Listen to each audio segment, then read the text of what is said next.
Easter Icelands.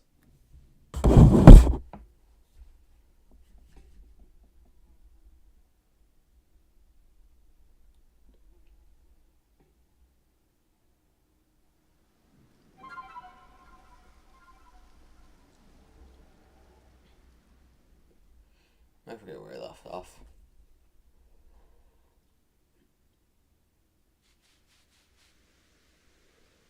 Alright.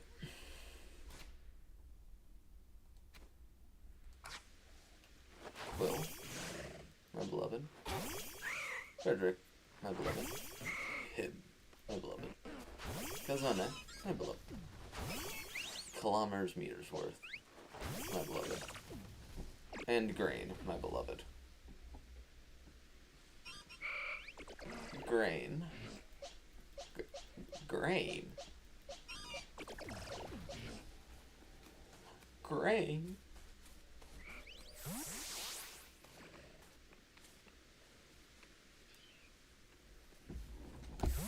Here rests the spirit of the Lord of the Isles, the great and noble Arcanine. Damn, shoddy tombstone.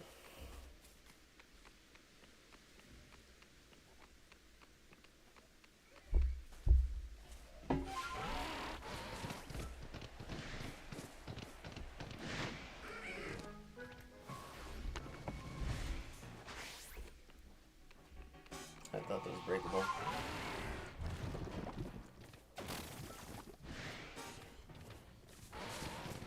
Hold on, meow, meow. I'm back. I see Robo has not arrived. Yeah. Hey, you can watch the VOD. Okay. Do we start? If you want to. I'm not mentally prepared at all, but...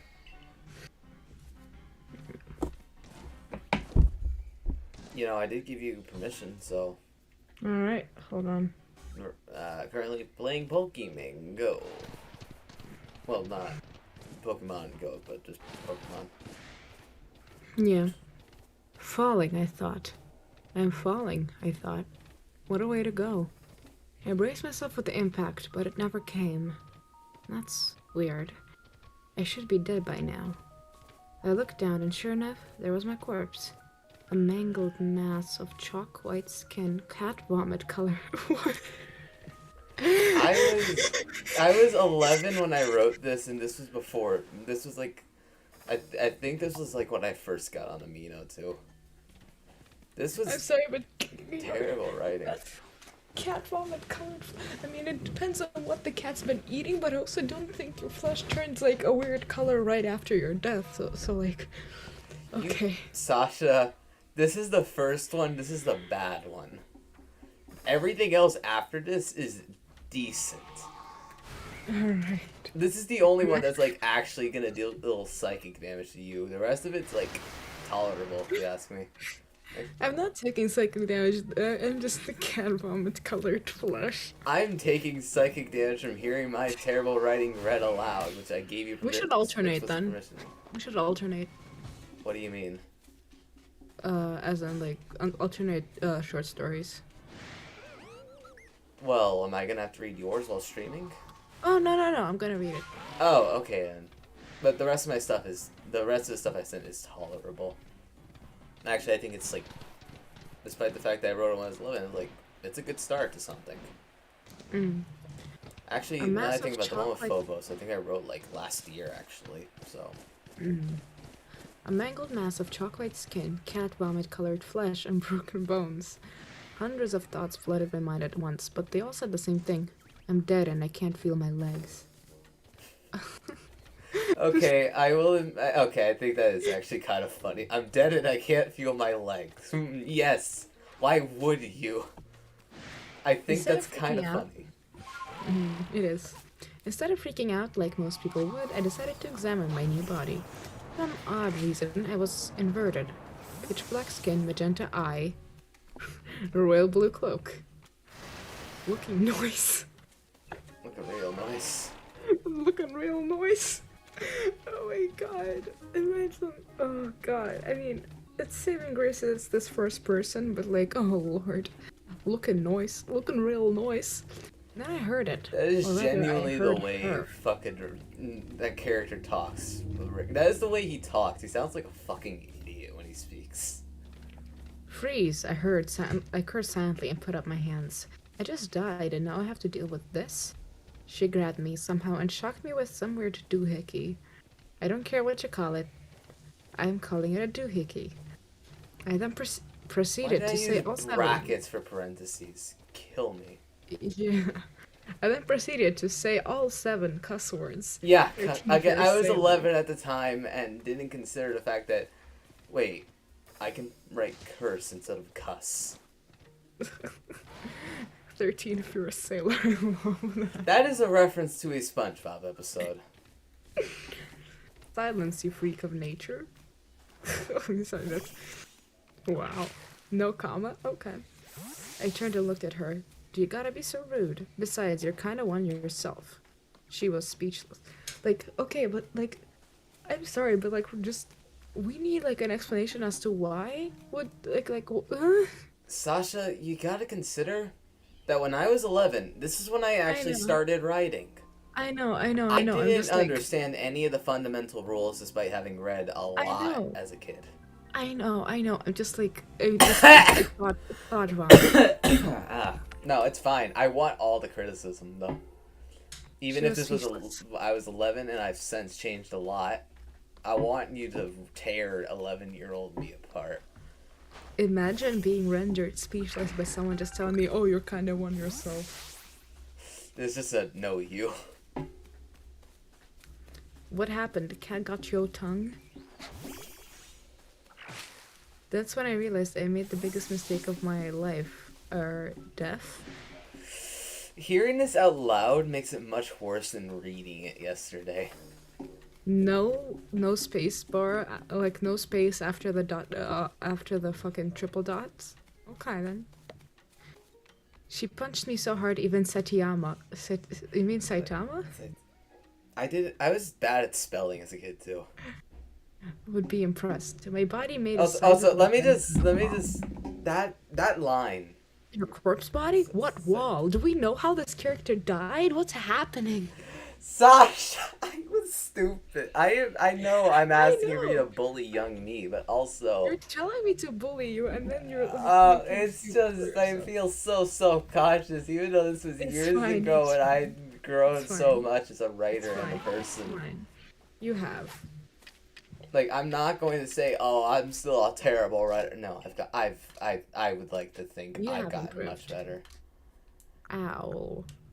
And then the cat showed up. That honestly, that should have like a new paragraph. And I then the did cat showed up. again. Just It took okay. me No, a. no, no, It no. actually took me Just a. generally, It took me a just long generally time to writing figure out wise. When a new rules of character is writing. introduced, you go to a new paragraph. I know. Usually, just when anything new is introduced. Yeah. Well, he was more of a furry with a cute fur. Ah. Hold on, I'll be right back.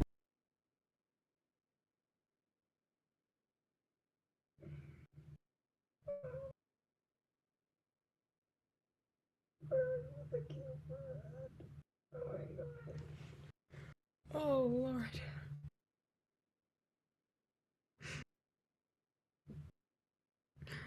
Oh God.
Back.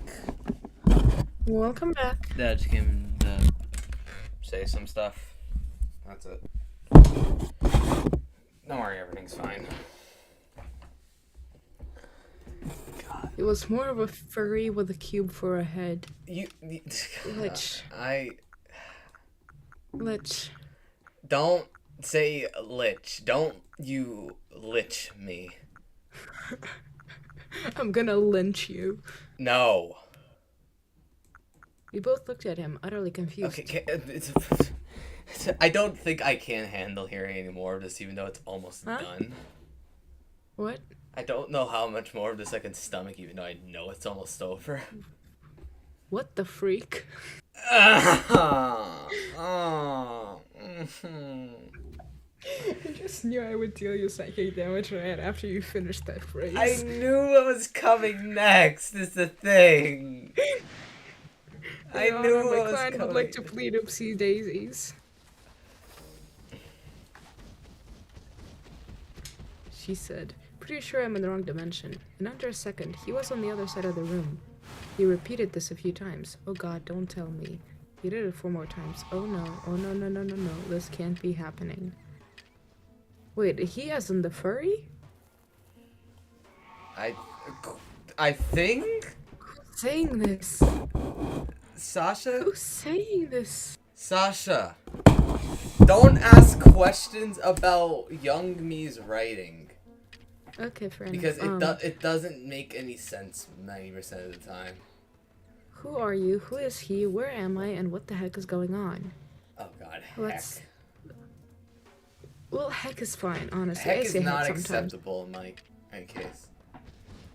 Actually, Let's no, see. I I'm know sometimes. Stardust. Yeah, I'm Stardust. He's a furry. We're in a cave and you're under arrest. And then she knocked me out. Damn, what a shitty police officer. Well, not police officer, but like law enforcement. If she knocks you out, you like... Wow, damn.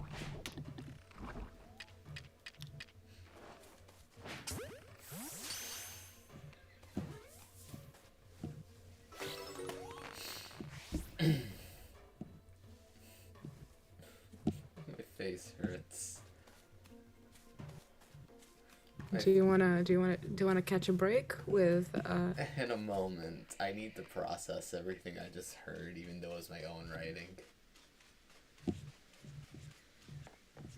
Hold on, actually, when did I start writing this?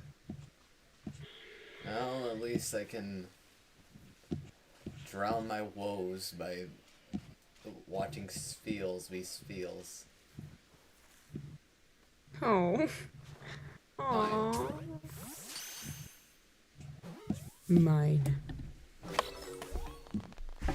There's Spiels.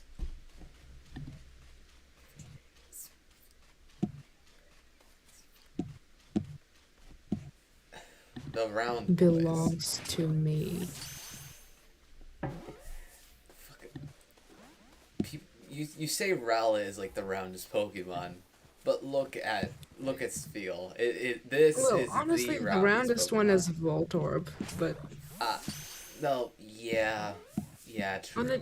a on like a just generally like factual level. It's yes, it is technically the roundest Pokemon, but normal Voltorb is not particularly a friend. Now Hisuian True. Voltorb is What does much more of a Hisuian friend. Voltorb look like? Well, we'll see one later in the Cornet Highlands. Right. I want to see when did I actually write this? What's all right? So yeah, the date helps like make it clear how old is this because Yeah. you are 18 as of now. Yeah, I am currently 18. I am 15, going to be 16 in the next 3 months. And I know 4 years doesn't sound that long. I'm 15 now. I was 11 then, but that is a massive period of time, especially with how much I've changed within the last few years. Mm. And plus, that was near the earlier part of 6th grade. I wrote all that. I'm like waiting for the version history to load, and I'm looking through Pinterest. It's just Pharaoh I reanimated and took to a catgirl cafe. Ah, a temple to Bastet. Exactly the same as in my day. Uncanny. Sasha, a quick question. What is a coffee shop at you? The coffee shop AU is basically an alternative universe where some of the characters are basically in charge of a coffee shop, the others are visitors at a coffee shop, and usually it involves just lighthearted, sweet little stuff like flirting via messages written on to-go cups. In the party's case, it's just going to be them slowly tearing a cafe apart. True. There's going to be so many fucking, like, just cups of coffee thrown everywhere. There's going to be third-degree burns. The first short story was written in September of 2018. So if I turned 18 in 2021, November. in November 2021, then in 2018, that was... fuck.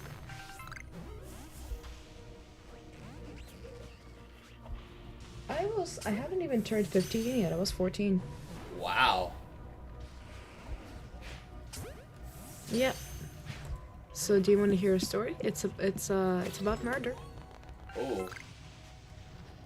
Yeah, it's weird. I wrote it in like present tense also. It's very weird. The autopsy report is outdated. It's like I don't know why. It's a nice story, but for some reason I feel very bad like going back to it. Oh Lord. Sasha, was the autopsy report outdated? What? No, it's not like about murder in that way. But at that point I didn't even. Was the autopsy report outdated, Sasha? What? Sure. Okay, do you want to hear it now? Sure. Do you actually want to hear it? Because I'm not gonna force you. Seeing Mr. Mime just run up to me is terrifying. But yeah, no, I want to hear it. Alright. You had to go through the agony of my eye, now go through the agony of yours. Alright. Okay. There are two guys and one girl, and a dog. They sit near the campfire and tell creepy stories, make s'mores, and joke around. The girl refuses to drink and puts on a warm sweater. Her bleached hair is itchy under it. She pulls it out and her locks fall on her shoulders.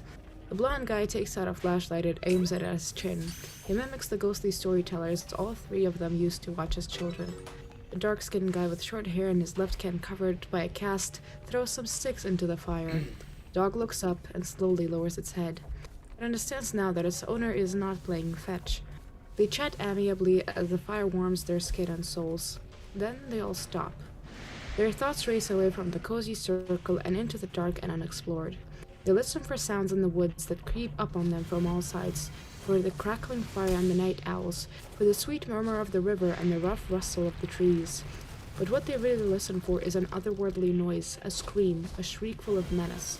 Something to make their minds and hearts jump. They hear nothing and break into laughter. They find it hilarious how they all want to be scared. I didn't hear anything, the girl says. She gets out some crackers and tries to get her marshmallow off of the rod. Maybe that's exactly what it wanted, says the guy with the cast. He smiles, then grins, then makes a terrifying grimace, and the girl laughs even more. And what exactly is it?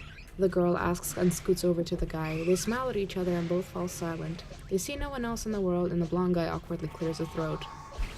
Legends has it that there is a giant mystical animal living somewhere in the depths of these woods. It devours its prey slowly and painfully. The blonde guy leans closer to the fire. Now he has everyone's attention. Even the forest sounds quiet down and listen to him. It chews on each of your limbs one by one until it has turned you into mush, and then it slurps you up. Like a smoothie. The girl shivers and finally reaches for a can. She takes a sip and cringes but still laughs. They all picture themselves being slowly chewed up by a gigantic muscular jaw. They shake that thought away. Alrighty, the guy with the cast breaks the sad silence. He quickly gathers up his thoughts, tries to find a nice topic to speak of. Can you guys imagine that Claire and Penelope are... Well, who could have guessed, right? The girl looks at him, raises her eyebrows. I knew a long time ago, she says, and shakes him by the shoulders. She leans in as if she's telling a secret, though there is really no one to hide it from. I caught them making out in the bathroom once. Both guys stare at her, full of curiosity, and she giggles, winks at them. She teases them for a second and reaches to get another sip of the cheap beer. She looks at them as they struggle to tell if it's the fire or the spark of joy jumping around in her eyes. So brave, aren't they? Finally says the blonde guy. He looks away. He feels out of place and guilty. He wishes that he wasn't here and not doing this. The guy with the cast looks at him and he gives in laughing. I mean, imagine how much backlash would they get from their parents. Oh, so much backlash. The girl sits up with excitement. Penelope's mother is like such a monster. I was scared that they'd send her away when she said that she's coming out. A monster, both guys say in a sort of trance. They stare at the fire as if they share the same thought, the same burden. The girl frowns. She wants their attention. The fire doesn't deserve it. She reaches for the can and downs it in one gulp. She takes a deep breath and looks directly at the blonde guy. She feels bored and slightly drunk, and she easily finds someone to entertain her. You're jealous of us, aren't you? Her eyes are narrow and deep. Even when covered by a shapeless sweater, her body is defined and almost glowing. You're alone and, do you not feel like a third wheel sometimes? Don't start, the guy with the cast says, looks up into the sky. He gathers up his patience for what he knows will happen. The blonde guy just stares at the fire, defeated, though the fight has not even begun.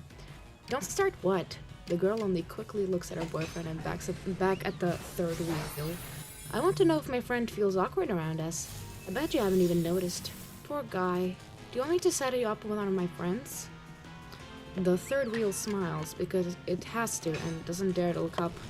It feels how the pressure pulls it down, head first into the fire, and almost wants to feel the flames burn its face down to the bone. Oh god, this is so fucking awkward. I thought it was so deep. Listen, he's fine, the guy with the cast says, irritated and suddenly serious. He slows down when the girl looks at him grimly. He doesn't dare to call the third wheel by its name, so it stays, head down, defeated so fast.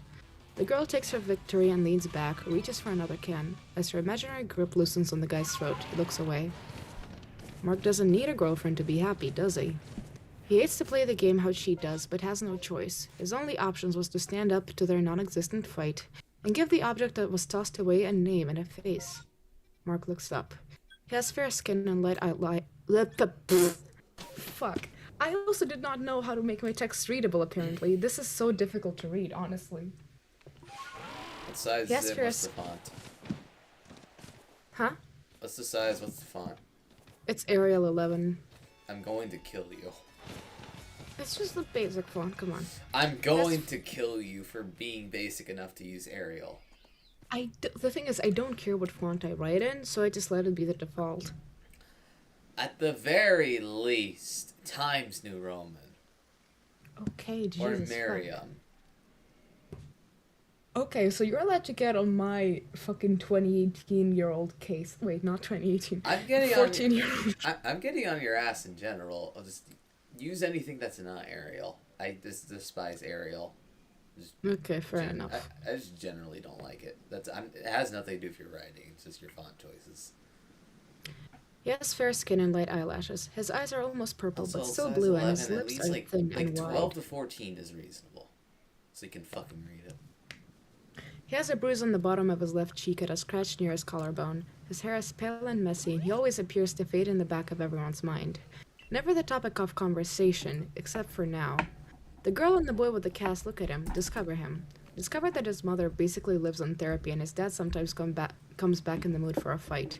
Discovers that he played cello until it was taken away when he moved here as a not registered instrument.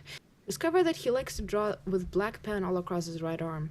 Discover that he approached them on his first date 3 years ago and asked if they could help him with his history paper. Discover how he drove the car for the first time with them to go to the big shop and get a tent for this trip. Discover that he brought the mosquito spray even though mosquitoes were already gone this late into autumn. Mark looks back with his light eyelashes and bruised cheek and doesn't shiver when he meets the cold stare of the girl. I don't, he says and sits up. He picks up the flashlight and aims it at the sky. I'd say I would be better off without one. My own person, you know? Mark looks at the girl and she wants to see mockery in his expression. She sees it now that she wants to. She opens up another can and thinks to herself. She thinks a lot, and when she comes back, she sees that Mark and her boyfriend with the cast are talking. They're not talking about relationships anymore, or even that one gay couple in the school that she knows will not last long under the pressure. Under her pressure. They talk and don't look at her at all, or if they do, it's fast. A quick glance which she knows signifies they're talking about her, and they aren't exactly friendly. And she can't take that. The girl isn't warmed by the fire, the alcohol, or the sweater. She feels hot from anger and disappointment. She takes her sweater off, reveals the light short-sleeved shirt, and sighs loudly. Immediately brings the talking to a stop. Mark and the guy with the cast both stare at her. Their faces are full of determination, but they still act surprised when she looks at them with her deathly stare and grins like a poisonous snake. But her attack freezes in her throat as a block of ice. Guys, I think I heard something, she says as she wraps the sweater around her waist. Oh no! God, look at how you can count the pixels making him up. Also, that is fucking just threatening. It's him. It's Volo. It's him. I can count his pixels.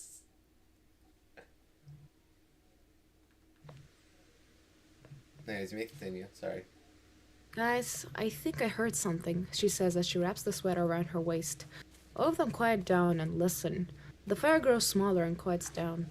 The dog jumps up and starts barking loudly into the darkness. It's as distressed as its owner. The darkness surrounds them, consumes and defeats them. It forces them to throw away their tiny human bickering in the face of real danger. There's something behind the warm, safe circle of the campfire. Something that waits for them to enter its realm. And then they hear it. A sound. Something they can't quite describe or identify. It slowly breaks through the darkness. They recognize it very slowly. They don't want to understand it, but they do. They have no choice. You're Lightner, aren't you? Fuck you. Is that a xylophone? Says the guy with the cast. He tries to laugh. The music overcomes his pathetic attempts to disperse the atmosphere and throws their minds directly into the surrealist madness where a silhouette of a monstrous gigantic beast twisted and formed. Should we see what it is? What? No! Are you stupid? The girl replies and stands up. She grabs the guy with the cast by the hand and shakes it as hard as she can. She tries to break the enchanting and oddly casual curiosity that stands stale in his eyes. Fuck, I actually like that sentence, damn. Yeah. He hugs her in an attempt to calm her down, and she struggles to break free like a caged bird. She lost her power over them, for now. We can't just wander around blind, Mark says, looking into the darkness. They say nothing. They saw nothing except the outline of his green tent. We have to know what it is, just in case. The melody keeps playing, now obviously repeating itself. The guy with the cast takes out his phone and turns on the flashlight, exposes the pale brown grass covered with thin rotten leaves. The melody comes from somewhere behind the trees. They follow it slowly until their campsite is just out of view and they notice something shining on the ground. It's a phone in a black case. That's that's not my phone, is it? Mark kneels down and the girl peeks over his shoulder. It's his phone. It glows, covers their face with a blue, cold light. Do it, says the timer on the screen. Mark slowly reaches for the girl's hand and grabs it, to the point that she cringes from the pain. I'm How? cringing at that usage of cringe. Honestly, yeah, it's just, It it's should been be ruined. wince, not cringe. Look, I still was not very fluent I in know. English, as you can tell. Right. You were 14 at the time. You're still learning English. Yeah, it was only 2 years after I fucking moved to Austria, so You're still learning English. fuck off. Hey, you're better at it than the rest of us, True. and we're Americans. Speaking of, if you can text voice chat, my sister was texting me, and this is how she spelled writer. Hold on, let me check.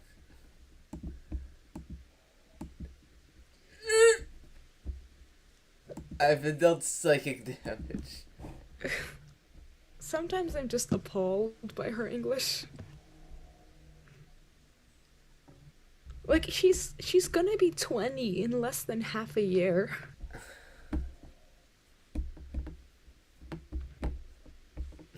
Oh God. I mean, you're still older than her. All right. Anyways, Right. Al, Marx turns back to look at the guy with the cast.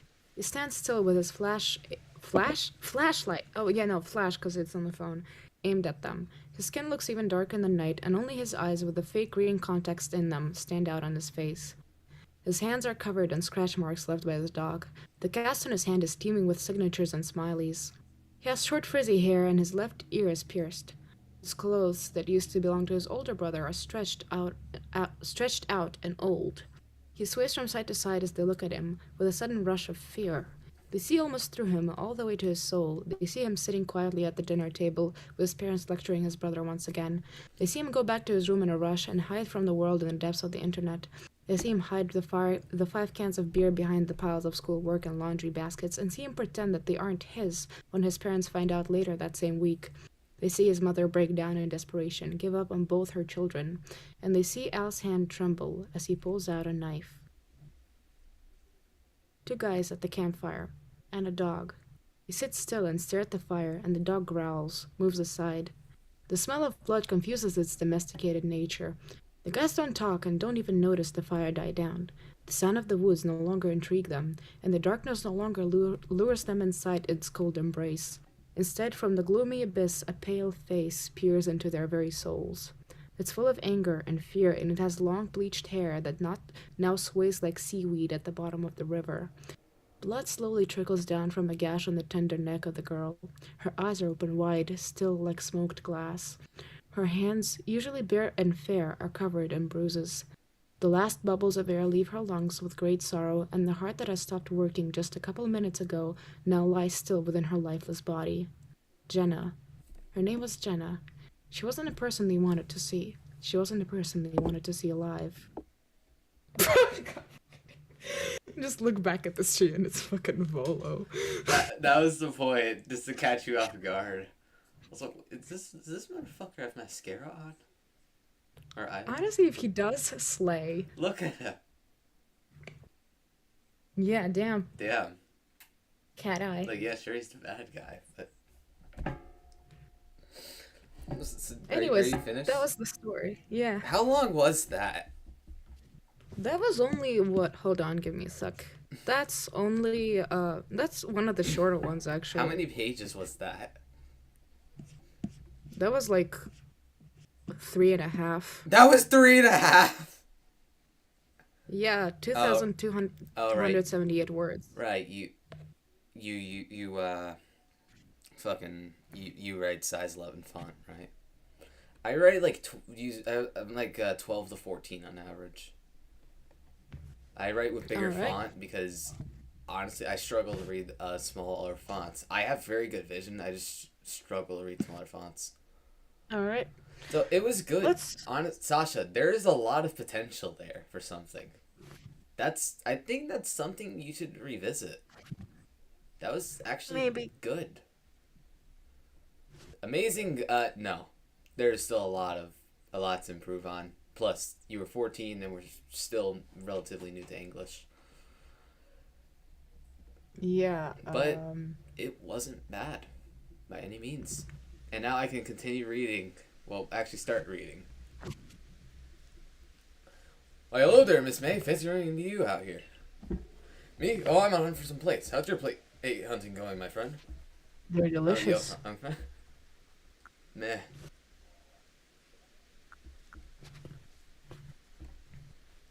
No need to be humble. See, you've already got your hands on 4 plates. 3.5. You get plates when you call friends and nobles. And when a great Pokemon recognizes you, it's worthy of bearing, isn't that right? The way you've been collecting this plate, it reminds me of the ancient hero. The one that stood that battle against Mighty Sinnoh. You know, I've been wondering. The 10 Pokemon are said to have fought the ancient hero. The powers were supposed to have come from Almighty Sinnoh itself. Why would they seek to challenge Almighty Sinnoh along with the hero then? Perhaps we'll get some answers when we gather all the plates. Well, let's both do our best to find more. But please, don't overexert yourself. I hate for something to happen to one of our guild's loyal customers. Please, Lolo, go fuck yourself. Yes, don't ask why I make him speak so fast. I don't know why. I think it's just because I want to see his face for as little as possible, but also, like, why did they have to make Volo the bad guy? He's hot. I was about to fucking say that, yeah. Especially with the eyeliner. Yeah, I should have kept. Honestly, like when he the reveal. My problem is not with the fact that they made him a bad guy. My problem is with the fucking hairdo. That's what I mean. Like, it's meant to look like Arceus. I get that, but also, how would he get that hair to do that in like? Exactly. Like, if his hair wasn't stupid, honestly, I'd be fine with him being a bad guy, because at least he'd still be slaying. But, like, everything but that, he's still good. Including the toga. It's fitting. Alright. Okay, on to the next thing. Industrial Hellscape. Industrial Hellscape was the first time, like, I really actually wrote something decent. I like it. Is it good? No, it's not. And it was when I had started playing the Surge. Before the Surge 2 had came out. So I was like hyper fixated on that shit. But I still did something with it. Also, I found the origins of Eventide. Not what you've read, because Eventide started as something completely different. But the character and the general appearance are the same. And I took the idea for Stranger from the unreliable, spiteful narrator I had originally.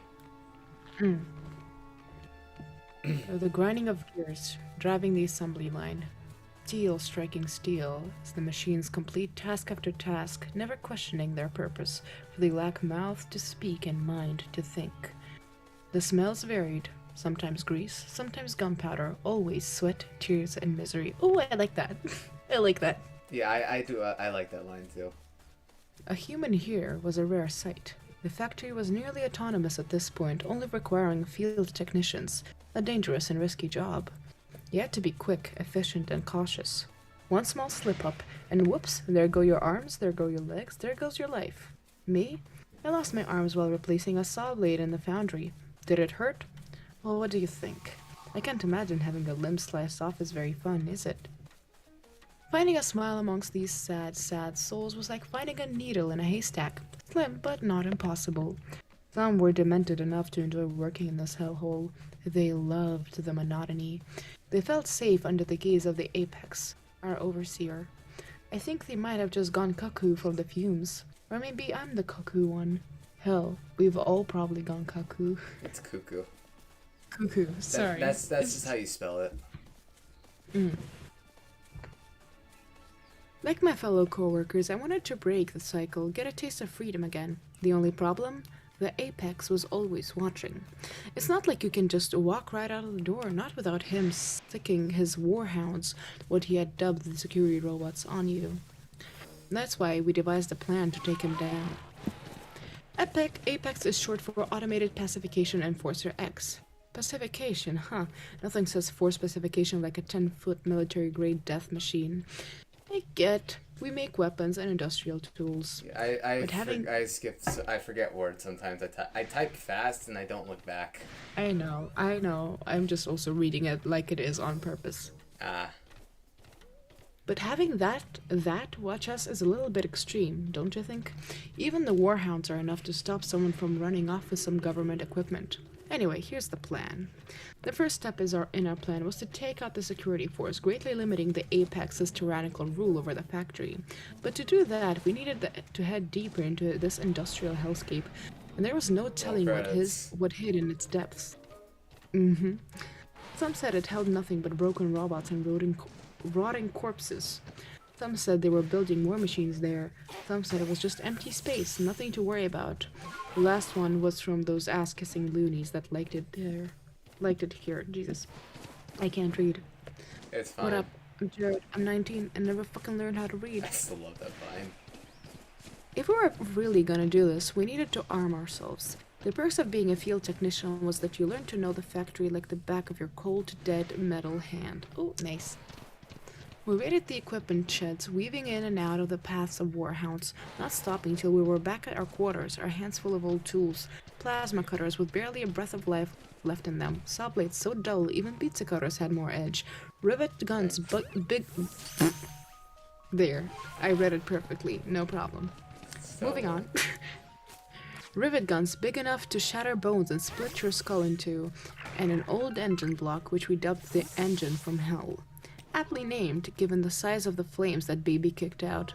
We figured if we could salvage a warhound corpse, we could use it to make something real special. Leadership is not one of my defining qualities, so when Vincent, one of the veteran workers, stepped up as the leader, I didn't object, nor did anyone else. We knew Vincent. He'd been working here for years, decades probably. He knew this factory better than even me, and that's saying something. He knew where every shortcut was, knew when to duck out of sight, knew what to say when the Gorgons, security guards, stopped us. It almost seemed like we had made it when we heard a cold, monotonous voice, but what it said shook me to the core. Well done, Vincent Beauregard. You will be repaid accordingly. Why do I feel like I've read this before? I don't know, because I've never sent this. And so I will never forget the smug look on his ugly little face. If we knew that bastard was in cahoots with the Apex, we would have never spent all those weeks preparing for this. Someone, I'm not sure who, threw a punch at him.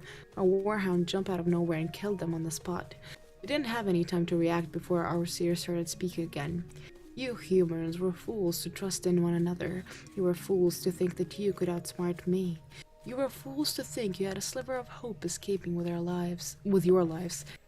Now your little rebellion comes to an abrupt end, just like your pitiful lives.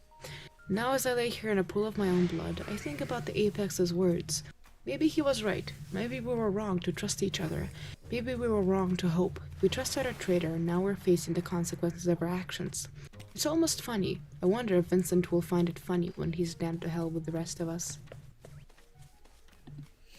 No, this does really feel familiar. I don't know, I never sent it is the thing. I never showed you this.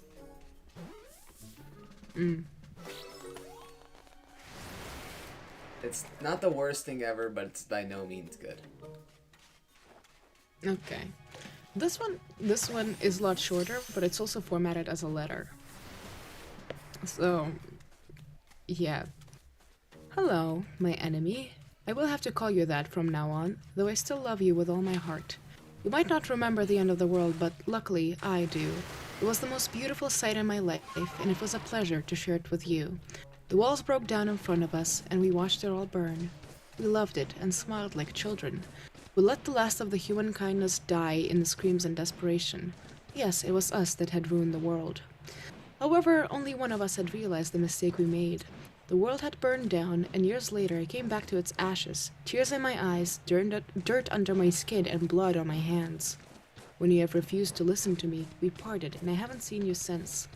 You felt no regret and no love, though you swore to me that many times that you know both. I guess when it comes to ruling the world, only the sick monsters like you stand their ground. Others come back like I did. I'm getting off topic, aren't I? I suppose that after we parted, you took on the liberty to proclaim yourself to be the mightiest, and, to be honest, that pride didn't come out of nowhere. I hurried to make my way back here, where it all had started, and since then haven't gotten a second of rest. I knew that I had to fix everything. That is what I'm going to do. Though it might cost all those years we have spent together, I'm willing to pay the price. This is why you might not remember anything, or even suspect that your memories have been erased, because to you it will be just the way it was before our fateful meeting. Yes, I have built a time machine. I will go back in time, and my mind will revert back into my body minutes before we have met each other's gaze. I still remember it clearly. We were young and impressionable, and both just looking for something new. We were idiots, truly. And when you said that we are the only thing that matters, I was happy to believe that. It got to the point where we believed that everything other than us is not needed. That is why we did this. It took me years to break free from our delusional ideology. When I tried to talk to you, you called me a coward. You're probably right. Now, as I write this letter, my work is finally complete. You will find this letter soon after I've come back to the right time. But by the time you've read it, I would have already uncrossed our paths. Jeez, fuck. Why did I write like this? I would have already uncrossed our paths. You will not see me or know my name. The only clue to my existence is this letter. I will watch you. I cannot let this happen again, and if you try to replicate what we have done together, I will have to stop you. That's why, I suppose, I am your antagonist. You, most likely, don't understand what I'm talking about. Some end of the world, time machines, and rivalry, but I'm being as honest as I can be. So the last thing I can say to you is please. Please, no matter how tempting, how promising it might be, don't follow that cursed train of thought. Don't let your pride rule you. Don't treat the rest of the world as a decoration. Don't let my work, my efforts, my love go to waste. Believe me when I tell you how dull and ugly the ashes of humanity are. Almost as atrocious as death itself. I have uncrossed our paths. I have given up the selfish love that we shared. In a few seconds you will receive this letter and we will have lost this future. I beg you, my dearest enemy, don't look for me. Don't let your mind turn into the monster I'm about to see. I know he will try to stop me as soon as I turn on the machine, but he will be far too late. Goodbye, my dearest enemy. Forever yours. I actually really like that. Same. Like, that's... I can't help but feel like this is like an elaborate prank, too. Who the fuck is this? What the fuck is that? Oh shit, Frederick's dead. Frederick, no. Frederick, no! Actually, fuck Frederick. No! What did she do? I'm joking. She's good. Yeah, she is good.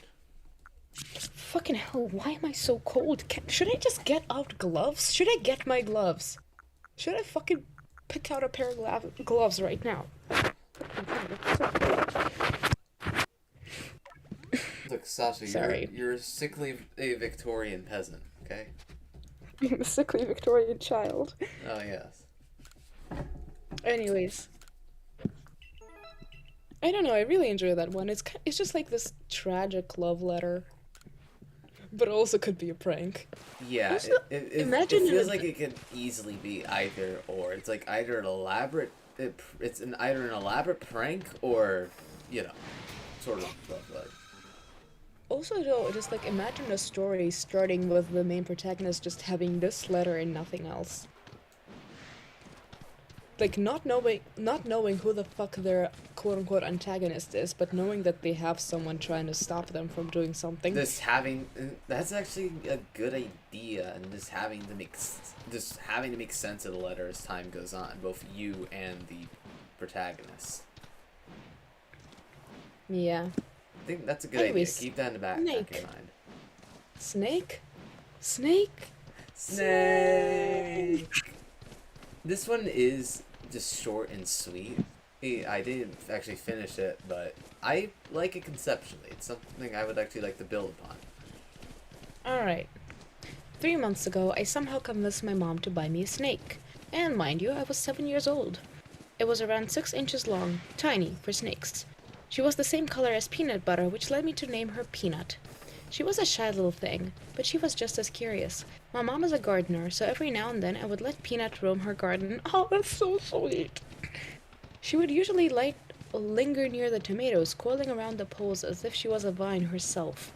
I should explain how I convinced my mom to buy me a snake, or rather a snake, since my front two teeth had fallen out. I had planned for at least 3 weeks with my best friend Beth. My 8th birthday was coming up, which boosted my chances greatly. My mom said no. She forced my hand. I then used my secret weapon, puppy eyes, and nagging.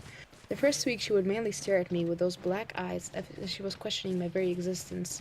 Shifty snake, don't even try to take over the world. I know kung fu, but not really. Okay, not at all. I can't even throw a punch. Oh, that's so cute. That is adorable.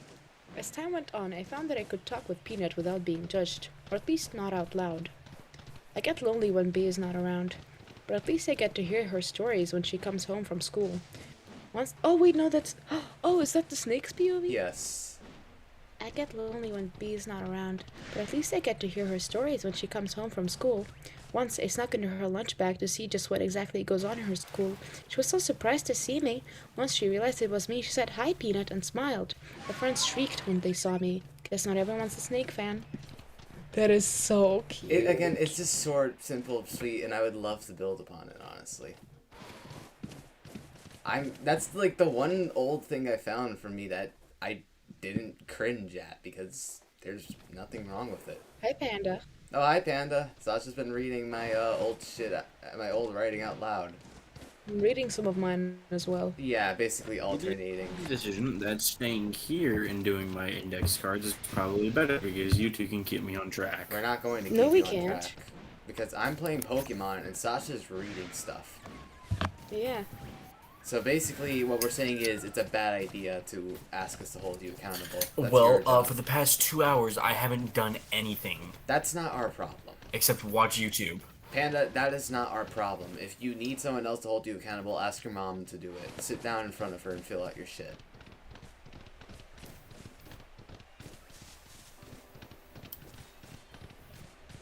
Now fuck off, because we're not Still going gonna to do it ask here. you. Well, no, you're not. Because you're going to be distracted by us knowing you.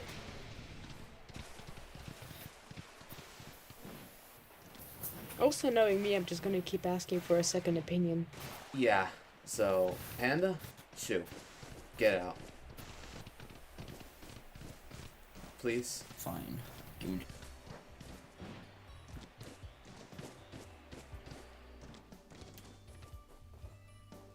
Let me know when he leaves, Sasha. It's adventures.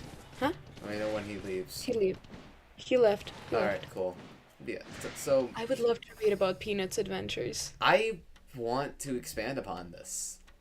I genuinely do. Like, there's potential there. It's so cute. It's adorable.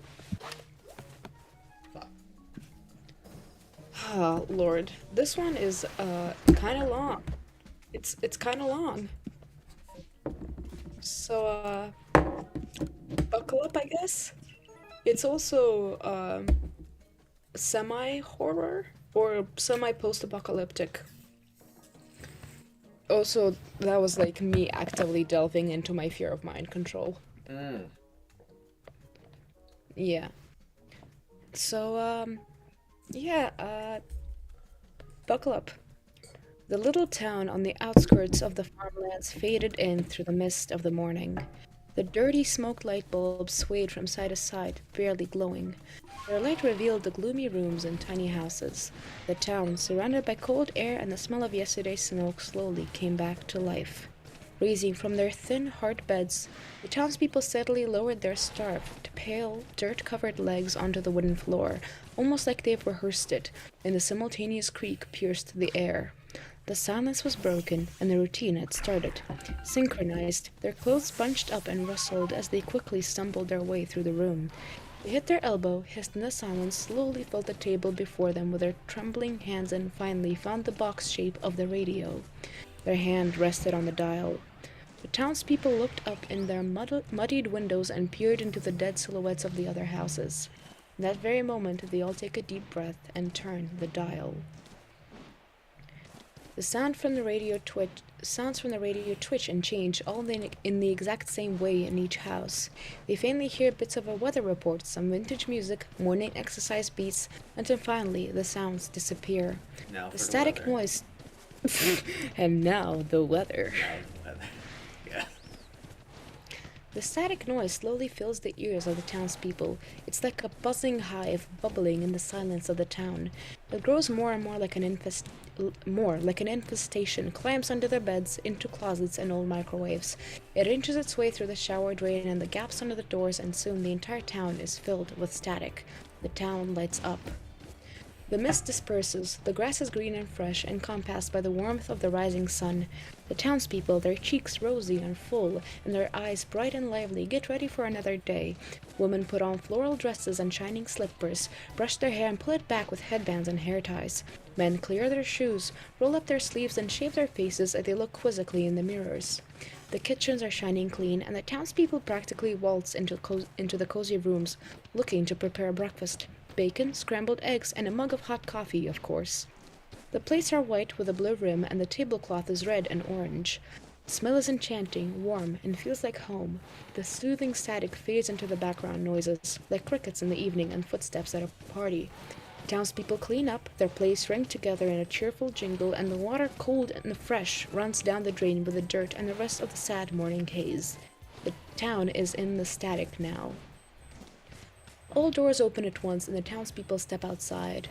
The sky is dazzling blue, with cotton candy clouds floating over the horizon. Jobs have been assorted a long time ago, and everyone knows their part. The town is busy with work and joyful banter as the sun slowly makes its way across the sky. The townspeople don't get tired, sad, or injured. They move like little gears and knobs in a mechanism, always in the right place at the right time, a smile plastered on their face. This is the routine. They stop at lunch break, disappear in their tiny houses, and the static silence is filled with the smell of fresh chicken soup and mashed potatoes with a side of asparagus.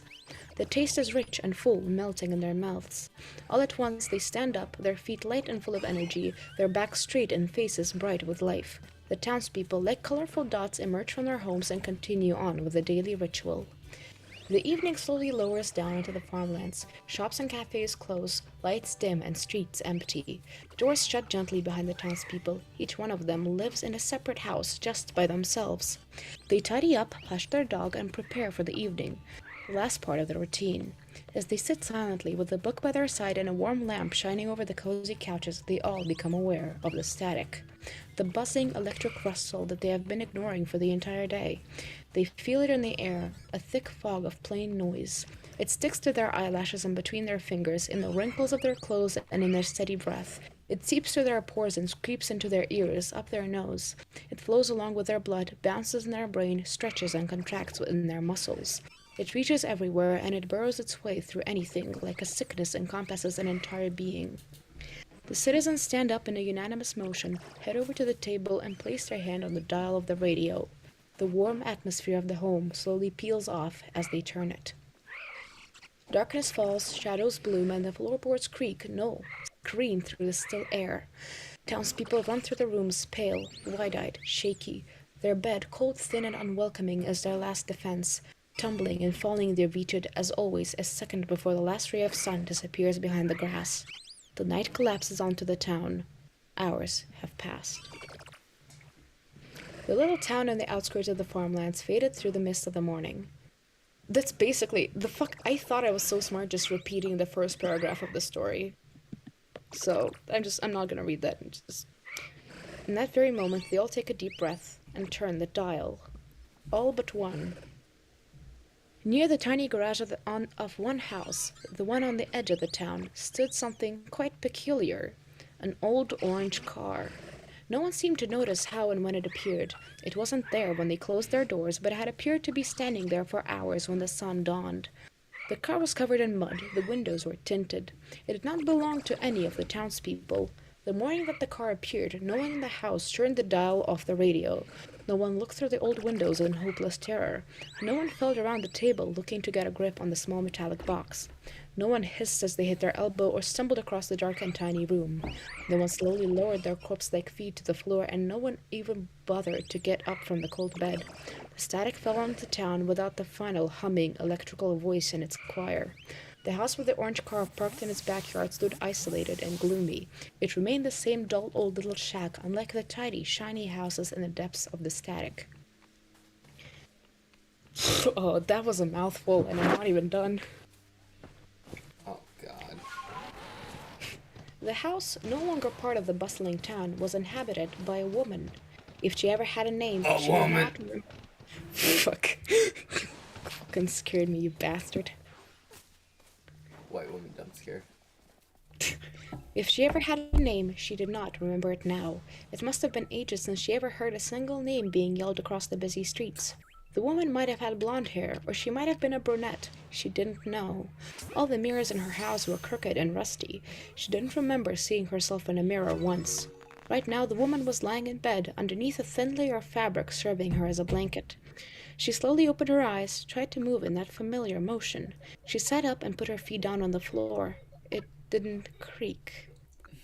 The woman froze in place and then jumped from her bed. She rushed towards the table, grasping the old radio with her hands. She turned the dial.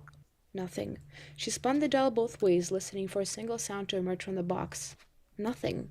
She twisted the dial with her bony fingers until it broke off. She turned to the back of the box and opened the battery compartment. It was empty. It has always been empty. She hadn't replaced the batteries since the day she moved into the house. When did she even move in? The woman pressed her blank face against the window, and wrinkles of fear and agony cut her skin like butter. She stared at the town that swayed to its own melody, and the helplessness poured out of her eyes like a waterfall. She had missed it. She missed her chance, and now couldn't join the stream of cheers and happiness that the other townspeople mindlessly danced through. Her shoulders began to shake, her back slowly collapsing on itself. She swayed from side to side, barely staying on her feet. Her pale hands covered her face as tears one by one dashed between her fingers. The drop stained the floor, and it began to creak as if a whole ton was slowly lowered onto the floorboards. She cried silently, but there was still a noise. It wasn't the steady, long, and all-consuming static. It was short, melodic, and sounded hollow in the newfound silence. It had emotion and life, stretching from the bed to her, as in trying to tell her something. She knew it was a human voice, but it wasn't hers. She had no recollection of yesterday's events. Quite frankly, she didn't remember a single day spent in this town, or before.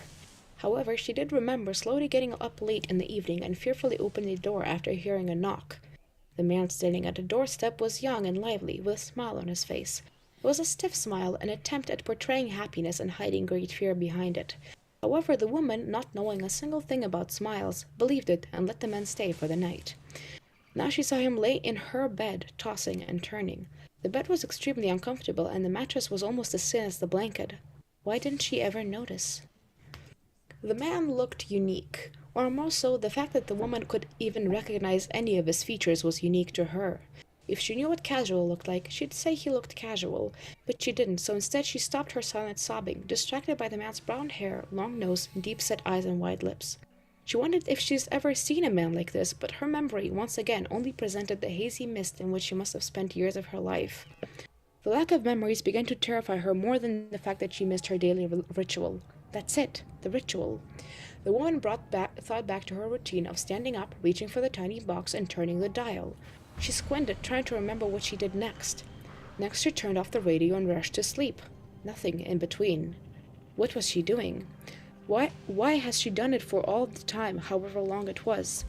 The woman's hand slowly reached up to her hair, and she pulled and twirled it between her spider-like fingers. Her grip got stronger and stiffer as the pain began to sting her head. The woman closed her eyes, feeling her knees shake and weaken. Then she heard a muttered sound coming from her bed, but now it wasn't a groan, it was a word.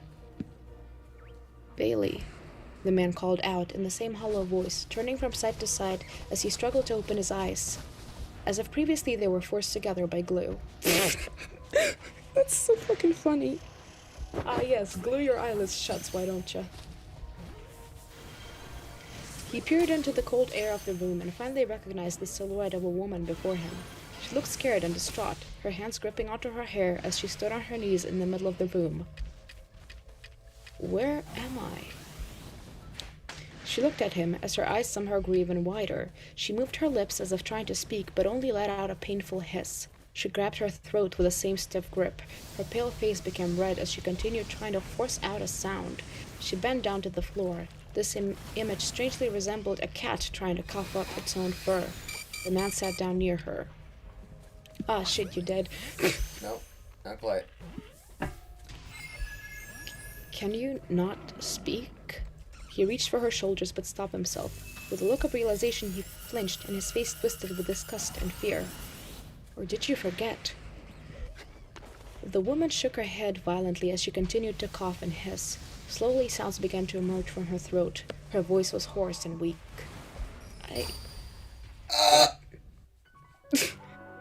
Oh, now you're dead. You can't You can't heal unless you're out of danger, which sucks. Oh, shit. No, I lost a peat block! Fuck. What does that do? It lets you evolve, personally. Oh, fuck. Well, this isn't the main playthrough, so it doesn't matter. It's just the fact I got it on my 3rd try is what matters. Oh. It's not about its use, it's about, it's not about how to be useful, it's just, what's the word?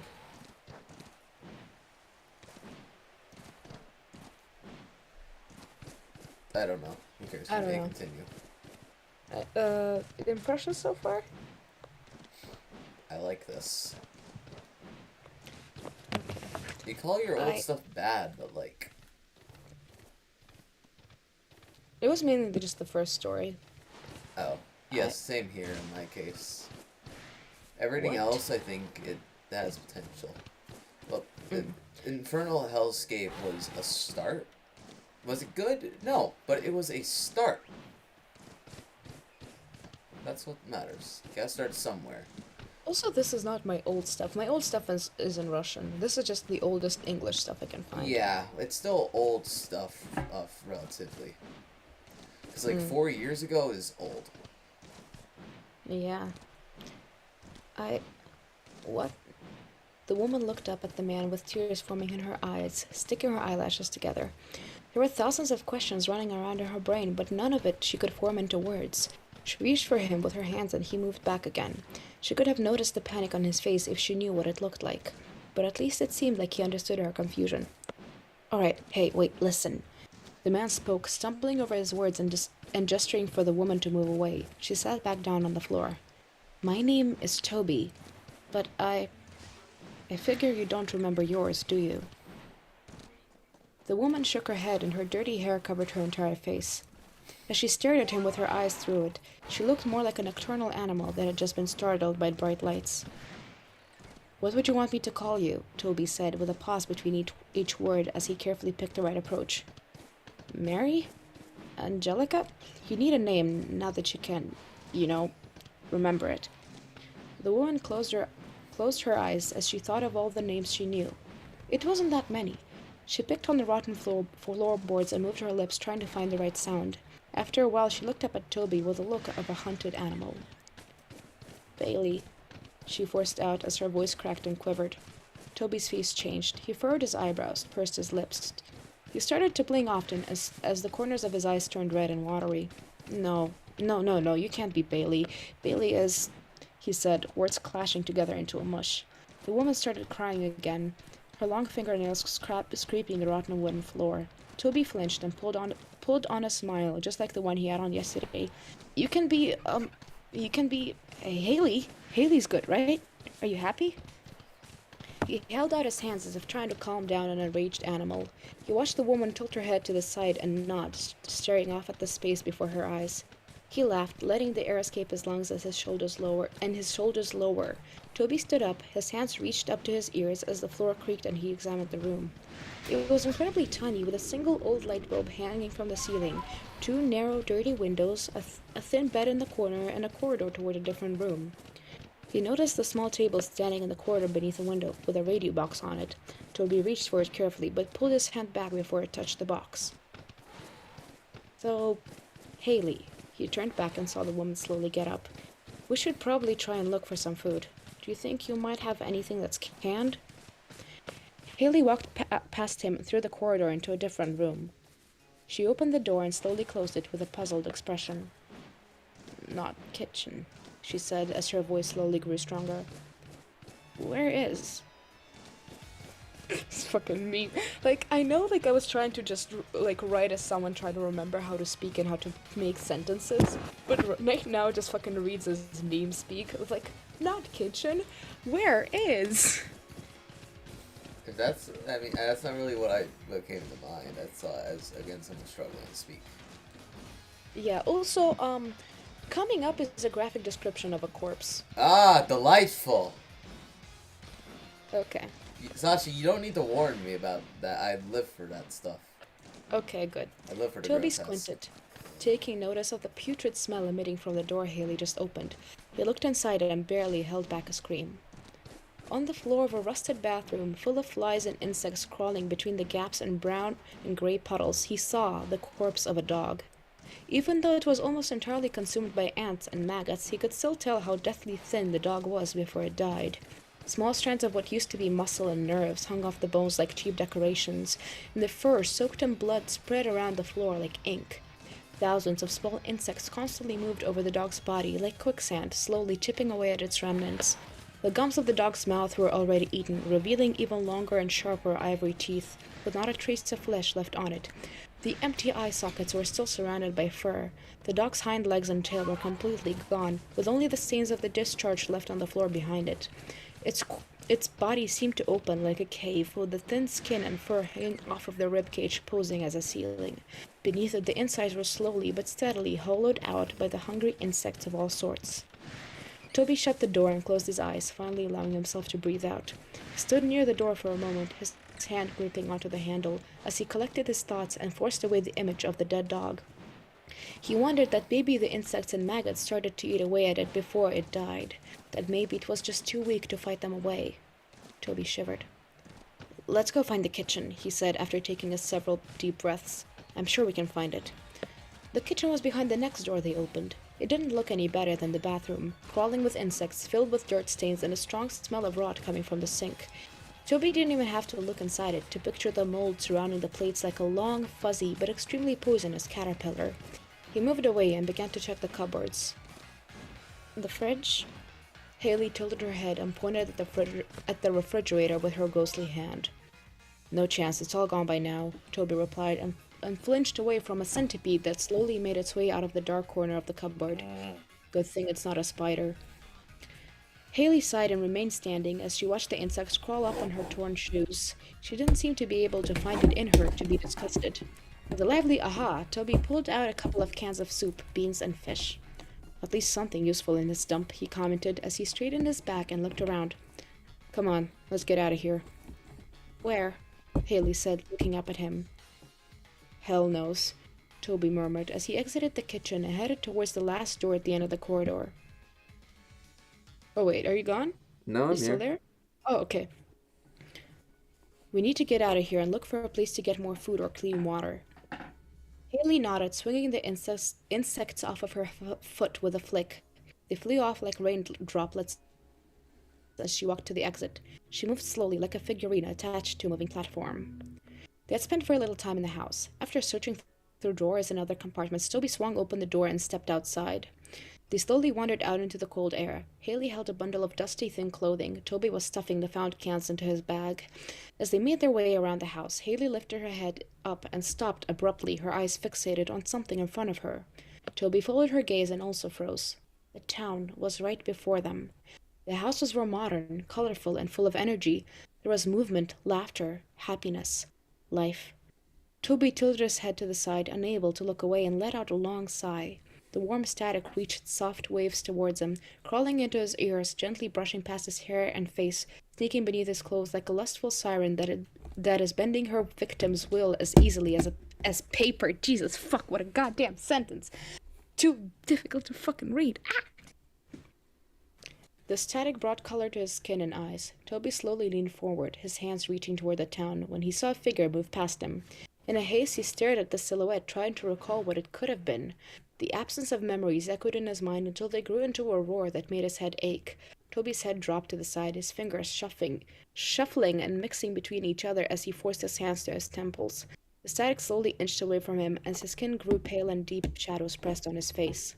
The searing pain rang in his head as he ran towards Haley and grabbed her arm with both his hands. He yanked her back as her throat let out a painful scream. They both fell to the ground, Haley's hand buried under her shoulders. She herself fell on her back, scratching both her elbows and hitting her head against the ground. Toby fell face down and got up quickly, bits of dirt falling from his shirt. I cannot read. God damn it. Haley, Haley, get up, he urged her, watching the haze fade from her eyes. She jolted up, as if just waking up, and began to pant. She shook her head as he helped her back to her feet and led her away from the side of the town and towards the car. What that? Haley steadied her breath, swaying from side to side. Why? It's the static. Toby held open the door for her and watched her climb in. She clearly had forgotten what a car was and carefully felt every part of the saloon? Is it saloon or of the insides before sitting down. It's a plague of some sorts. It makes people see things that aren't real and forget everything about themselves. It's very tempting, so it's important that you don't let yourself give in to it. He shut the door, walking around the car. When he got inside, he saw that Haley sat with her head down, tears falling onto her torn dress. Toby carefully reached for her, patting her shoulder. He knew exactly what she felt. I know you don't want to go back, he said quietly, reaching for a seatbelt and carefully fastening it over her other side. Haley didn't move, and Toby just as gently took her arms and moved them from beneath the strap of the seatbelt. But trust me, it's better to know the truth. It's better to know who you are. Haley nodded, slowly leaning forward. Toby fastened his seatbelt and started up the machine. They were not so far away from the town when Haley lifted her head. She looked at the window, then turned around to see the town disappear. How did you get out? She asked. She turned to him, and Toby could feel her big eyes stare at him. I had a friend that... Toby sighed, hunching over as he peered into the seemingly endless highway. She helped me out. I was just like you back then. Bailey? Toby slowed down the car and took a deep breath. The car came to a stop and he leaned back onto the torn-up seat. Yes, it was her, Toby said, then opened the door. Come on, let's go. We got something we need to take care of. He got out, and Haley followed him to the trunk of the car after struggling to undo the seatbelt. She watched him pull out a giant bottle of water and a towel. He led her to the side of the road towards the yellowing grass. I need you to drink as much as possible of this water, and when you think you can't drink any more, I want you to keep drinking, he said, giving her the bottle. His eyebrows were furrowed, his lips pursed, and his grip tight on the bottle. Why? You've been eating God knows what for God knows how long. The next few days will be a fight for your life, Toby responded. Haley's face changed. Her eyebrows raised, her lips began to quiver, her face turned red. She started to cry. I don't want to, she mumbled, her speech hindered by the sobs. Scared of death. I know. That's why I need you to do what I say, Toby said. Haley nodded, grabbing the water bottle with both her hands. The next few days barely differed. Toby and Haley drove for hours and hours, stopping every now and then. Haley would grab the water bottle and towel, drinking until she would throw up. She would pass out as soon as she sat down in the car. She woke up once, noticing that the car had stopped. Toby wasn't in the driver's seat. She undid the seatbelt and got out of the car, almost falling down after every step. She wandered around the car trying to find Toby. Then she spotted something in the distance, a town, and Toby walking towards it. Haley found herself unable to move. She knew that he obviously heard the static. He's there, inside of it. Haley forced herself to walk, stepping over dried grass and pebbles. Her legs were hurting as if they were broken. Her body was both pulled and repelled by the buzzing from the town. She tried not to not see it. The colors jumped at her, urging her to break into a cheerful dance, and so she looked at Toby without blinking or turning around. She didn't notice the distance between them slowly become mere centimeters. Toby, she said, standing right before him. It only now occurred to her how warped her understanding of distance has become. Toby jumped back, raising his shoulders like a startled feline. His shoulders raised and lowered as he tried to catch his breath. Damn, twice? Wow. How flexible are those shoulders? Wow. Don't sneak up on people like that, man, he mumbled, his palm resting on his chest. I mean, I got startled and all. Something wrong? You walked to the town. I thought you were in the static. No, I wasn't. I was looking for, Toby furrowed his eyebrows, staring at the dirt. I guess it was for a bit. It's hard to notice. I was just going to look for a gas station to see if they still have some food. You need to start eating now that you got most of that rot out of your system. Thank you for this. Haley smiled, and the sharp edges of her face softened. Some sort of tension finally released from her shoulders. Please, be careful. Then they headed back to the car. Don't worry, we're almost done. We're almost done. It had been some time since the two of them had encountered a city, or a gas station, or any kind of civilization. The gas in the car was running low. The food supplies were all gone, and Haley was too exhausted to even move in the seat of the car. She laid down, with her head resting on the dirty window and her back lowered. Her mouth was open and her eyes were almost closed. Toby would sometimes stop the car to check if she still had her weak pulse. The image he thought he had long forgotten, the dead dog in the bathroom, flashed before his eyes every time he looked at Haley's weakened body. And Bailey. Although he didn't want to, he always remembered Bailey and her pale face as she coughed up pus and rot along with her blood. When a small silhouette of a red gas station came into view, Toby couldn't hold back a laugh. He pulled up to the station, undoing his seatbelt. I'll go get some food and gas really quick. Hang in there. He smiled, getting out of the car and walking up to the gas station. It seemed empty and worn down, but the lights in the aisles were still on. The door slid open when Toby got close to the shop inside the station. When he enters, a waft of cool air surrounds him. It feels like a layer of dirt lifting off of every centimeter of his skin. The floor is dirty, but only as dirty as the floor of a gas station should be. There's an old receipt near the trash can and an empty pack of chips in the back of the store. Toby looks around and lets out a sigh. There's some food on the shelves, and the fridges near the walls still let out a soft hum. The light buzzes through the air like a fly caught in a jam jar. Drinks stand behind the glass doors with shiny wrappers advertising flavors and promising freshness and bursts of energy. Toby runs over to the fridge, grabbing a bottle of iced tea and unscrewing the lid. His fingers shake impatiently. He's never seen such a well-stocked store in his whole time outside of the static. He brings the bottle up to his mouth, takes a large sip. It's just like the advertisement promised it to be. Toby finishes the bottle within seconds, taking a deep breath after and drops it on the floor. The sound of the bottle hitting the linoleum floor breaks the warm and thick silence. Toby sighs, walking around the store in a state of numbness. He hasn't eaten this kind of food in so long. He looks at the shelves, searching for something that wouldn't completely wreck Haley's stomach. The store seems so large that by the time he reaches the back wall of the store, he can't even see the entrance. He grabs as many things as possible, stuffing them into plastic bags in his pockets. It almost feels like he'd never find a store like that again. He rips open packages, spilling chips and crackers on the floor. Eventually, he just falls to the floor, shoveling food into his mouth, staring up onto the ceiling. The flavors mix inside his mouth, but he can barely care about the taste. Just eating it is enough. He closes his eyes and leans back against the cold wall, his fingers drumming on the floor. The clouds have parted outside, releasing the rays of sunlight onto the empty fields near the road. Soft light illuminates dust floating through the store, reflects off of flashy packages, and wraps the whole interior in a soft glow. The sun feels warm against his skin, making the clothes feel more like a thick blanket around him. It feels like the floor itself became like a soft mattress, surrounding everything around him in softness, comfort, stillness.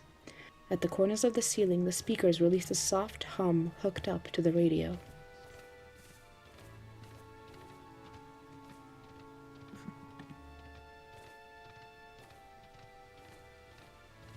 Rich? 3 things. 1. You need to write more horror. 2. You need to try writing an SCP. 3.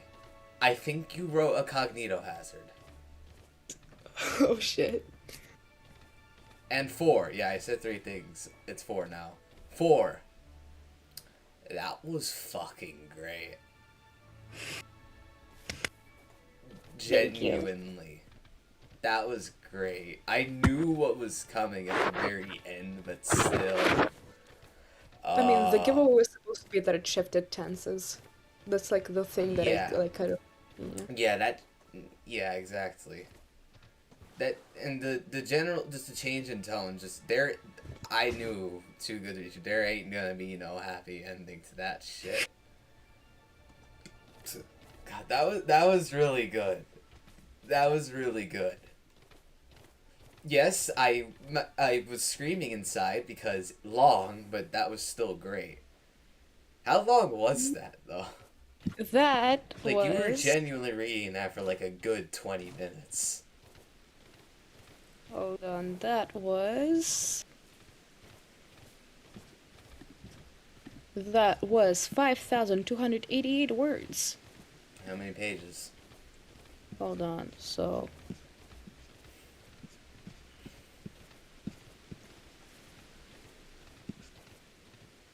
Like about 8.5 pages. I think you should, like, put that online or something. This is a short story.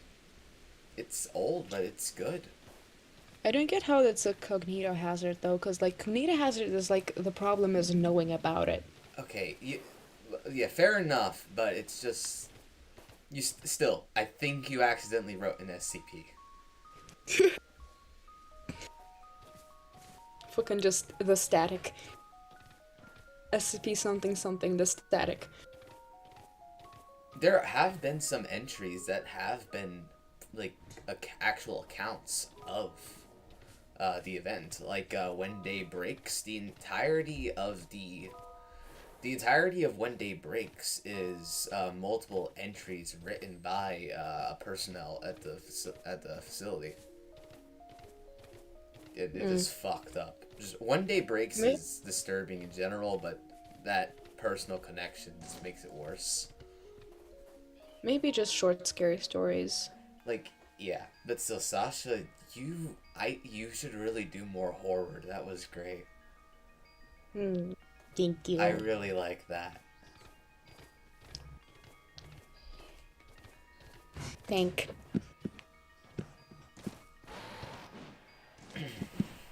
Alright, what is next? Untitled document, aka... Phobos. Yeah, okay. Yeah, let's just call it Phobos. Phobos. Hold on. This one is in Medea's Grace. I need to like... Is it Grace or Res? In Medea's Res? In Medias Res. In Medea's It's Res. in... Alright, sorry. In Medea's Yeah, Res. hold on. Let me just, You will notice reading through a lot of my stuff that I use like a variety of fonts. I used to use whatever whatever pleased me at the moment. Now I have like, I do have a go-to font. I have like 3 go-to fonts. Like there's Shadows into Light, Comforta, and Courier. Those are like my 3 go-to fonts now. Actually, I think my go-to font for like storing writing was hold on. Let me. Was it? My go-to font was Comforta. Yeah. I would use Comforta for like school-related things, mostly projects and essays. That was I use. I would use Shadows into Light for more. I would usually use it for short stories and like diary entries, and I would use Courier for like mock interviews or conversations between characters, or like actual like important stuff like bios and whatnot. Our English teacher made us write a fake memoir about, like, from the perspective of a person having experienced Holocaust. Ooh. I don't know if you'd want to hear that, because otherwise I'll just read... don't. Okay, then I won't read it. That's touchy, and plus we're on Twitch. Fair enough. And Anyways. YouTube. Now, the graphic description of the dog's corpse, that we can get away with. Honestly, it wasn't just a warning for you, it was just a warning for any unfortunate soul that ends up watching this. Now, I was expecting a human corpse, the dog made it worse, but still, I do appreciate the warning, and I do appreciate the description. I mean, it was foreshadowed, because like, the dog is mentioned back, like, in Right, his I remember. Yeah. Anyways. Phobos. You're laughing. We're dying, and you're laughing. The black fractal, endless as the void, spoke no words, only seizing its demented laughter. You're dying. I'll live on. And even when you're gone, I'll still be the devil on your shoulder laughing all the while. Okay, but... Lich. What? Lich. Spoken of words, and then you proceed to give a dialogue. I was 11. Or actually, I think I wrote this like... I think I wrote this like 1-2 years ago. So, not as young, but... And it's You're called like... sick. I contradict myself a lot. You're sick. The man spat at the ground in disgust, blood dripping down his pale chin. Save your breath. Maybe think up some more meaningful last words. Or perhaps find some meaning in these last minutes. Fuck you, he said as he coughed up blood. I'll be sure to etch that into your grave. A shard of darkness launched itself from the fractal, the man shutting his eyes as he braced for impact. Yet he felt no pain. He opened his eyes, seeing a great void. White tiles stood only where he stood, moving as he moved. Reaching out of his right arm, his forearm black like the fractal, he felt nothing. You were sleepwalking again, whispered his arm, the same dead, sadistic voice as the fractal. To the right place, it seems. Watch your step. No telling what's down there. Maybe it's nothing. Maybe it's something. Maybe it's me. Maybe it's you. Maybe it's him. Maybe it's God. There is no God. If there was a God, you would have killed him by now. I know you well enough, Phobos. Phobos laughed, his sadistic, grating laugh. True, I would have killed him. Made him squeal like you did. I really do wonder what's down there, though. Then check if you're so desperate. I'm desperate, David, not stupid. There's a fine line. If you thought laying your grubby little mitts on me was a good idea, you are stupid. Oof, ouch, you ruined me. Please just shut up and help me find him. Ugh, fine. But do we really need him? No, but he'll help. Plus, I need someone to keep you on a leash. Objection. Overruled.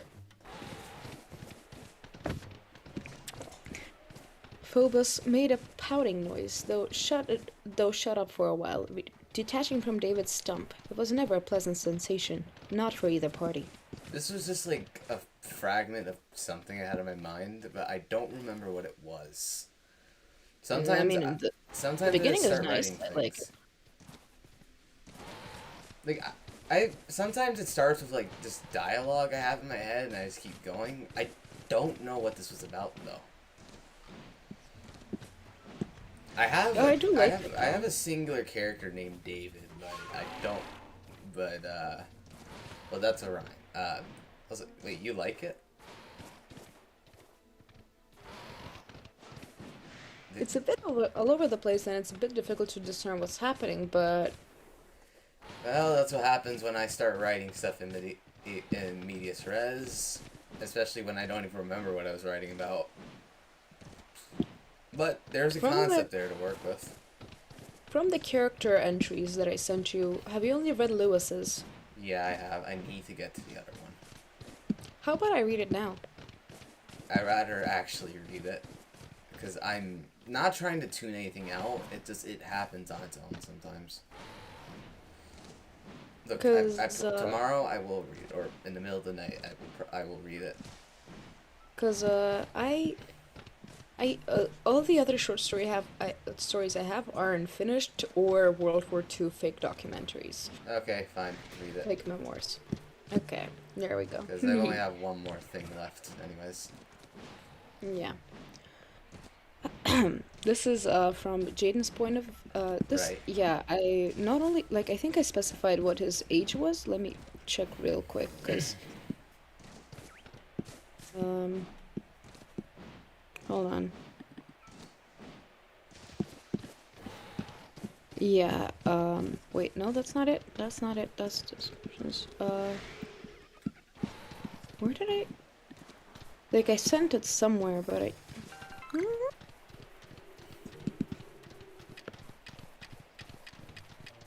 What? Where did I... Anyways, they're about, this last year of middle school, basically. Oh, they're character voices. Right. Around 13 or 14, 2 years before the events of the book. And this is Jaden's POV. Because, yeah. play, organized almost entirely by the middle school student body, according to Esther, was a great topic for a spread or two in this year's yearbook. And since it was our last year of middle school, it was no surprise she'd want us to do an in-depth report on the ordeal. I had to refuse myself the pleasure of contributing anything to the production, partially because asking my parents for extended time on rehearsals and choreography felt like a horrible idea, now more than ever. I wouldn't want to deal with Mom's concerned looks every time I asked to stay out late and then hear her phone in the theater teacher, to check that I was where I was supposed to be. Had I known that this was going to happen, I would have told her a few years later. Esther knew only part of the story, specifically the one where I picked yearbook over helping with the choreography for the dance numbers once again. I'd like to think that her assigning me to these few pages was like a show of gratitude. It was more like salt on the wounds, but I took it still. Today was the last day of my tireless efforts, at least in terms of gathering information. I'd taken enough pictures to last me a lifetime and interviewed teachers, actors, tech, and dancers. Stage managers were all that was left, which is why I'm now waiting in the student lounge. 10 minutes since the original meeting time with Harry Sullivan had passed by, and I was starting to get impatient. He'd always been great to fall back on if I didn't have anyone to interview, as rare as that was. Punctual and well-spoken. Just what you need to stick a little column of student contribution almost anywhere. It also helped that he was involved in just about everything, including the middle school play. Instead of Harry, however, it was Lewis Hall and Kim Atchimoff that entered the student lounge. They were talking amongst each other and laughing, but both stopped upon seeing me. Undoubtedly strange. Harry, Kim, and Lewis were a set, with Harry as the unofficial leader of this little can-do attitude group. To see these two without the main feature was odd. Thankfully, one of them, Kim, had the good grace to explain everything to me. Harry's being held back for a little bit, he wanted us to tell you, he said. His accent was significantly more American since the last time we spoke, though he still stumbled over his vowels. I guess it only goes to show how rarely people in the same class speak to each other. I don't know how long it's gonna be, so if you don't want to wait, that's okay too. It's fine, I blurted out, much more blunt than I intended it to be. I can wait.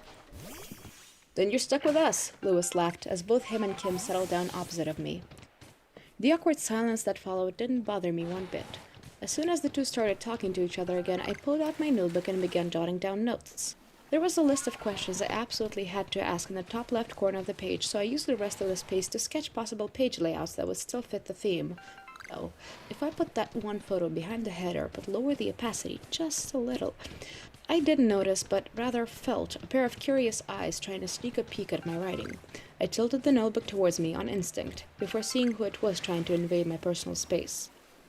Lewis, who immediately pulled a face so comically exaggerated I couldn't help but feel like I was being made fun of. That's no fun, I want to see what you got there, he whined as Kim pulled him back into his seat. Kim, as I noticed, was the more tactful one of the two. Lewis, he said in an almost mother-like tone, I'm going to break your nose. That's her, that's wrong. Yes. Oh shit, free Ultra Ball. Ooh, Ultra nice. these balls. I'm going to break your nose. A strangled noise escaped my throat. Is this what whiplash feels like? Yes. Lewis wasn't startled at all, and instead laughed. Is that another idiom? He asked. No, it's a threat. But that's just something one of us would say to one of the others in the group. Just, I'm going to break your nose.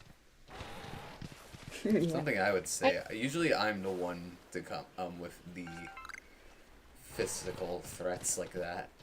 Mm-hmm.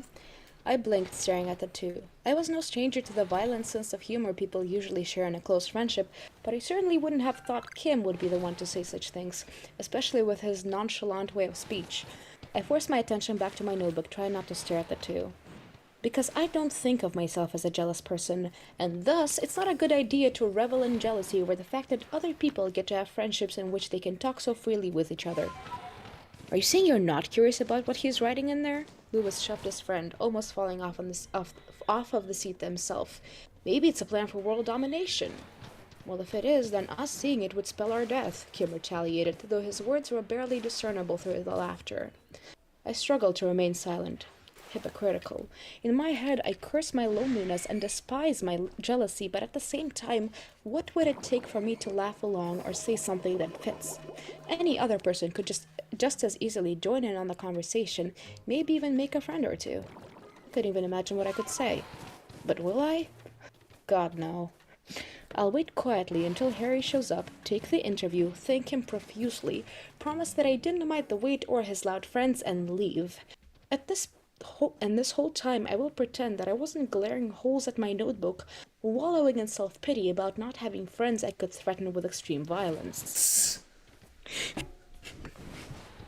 It will bother me for the next week, just like the conversation with my parents, and then I'll tell myself to suck it up and focus on things I can control. That's how I'll stumble through this last year of middle school and through all of high school. I'll try to be content with that. Sasha, you don't understand just how fucking funny that is. Huh? I don't think you understand just how fucking funny that is. You cut out again. I don't think you understand just how fucking funny that is.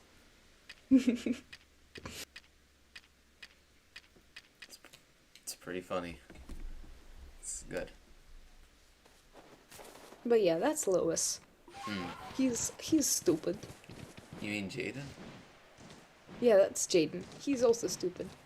Look, hard to tell the difference when they're all stupid. Except for Kim. Kim is a victim. I feel bad for Kim. Yeah. Oh, well. Anyways. But yes, very good. What's the last thing? And we have last one. Last thing I aka think the intro to Eventide. well, old intro that I cut out for some reason, which I need to reuse because it's actually, you know, an intro. I've stared death in his cold, soulless eyes. I remember his tired, sunken face, his sickly pale skin, his old, torn cloak that smelled strangely of lavender. He didn't seem very inclined to shorten me by a head with that scythe of his, and truth be told, I was a tad disappointed. Why wield such a formidable weapon only to never use it? Was it a keepsake? Was it to look intimidating? Was it a simple tradition? Bah, to hell with tradition, and to hell with me while we're at it. I love that paragraph alone, it's great.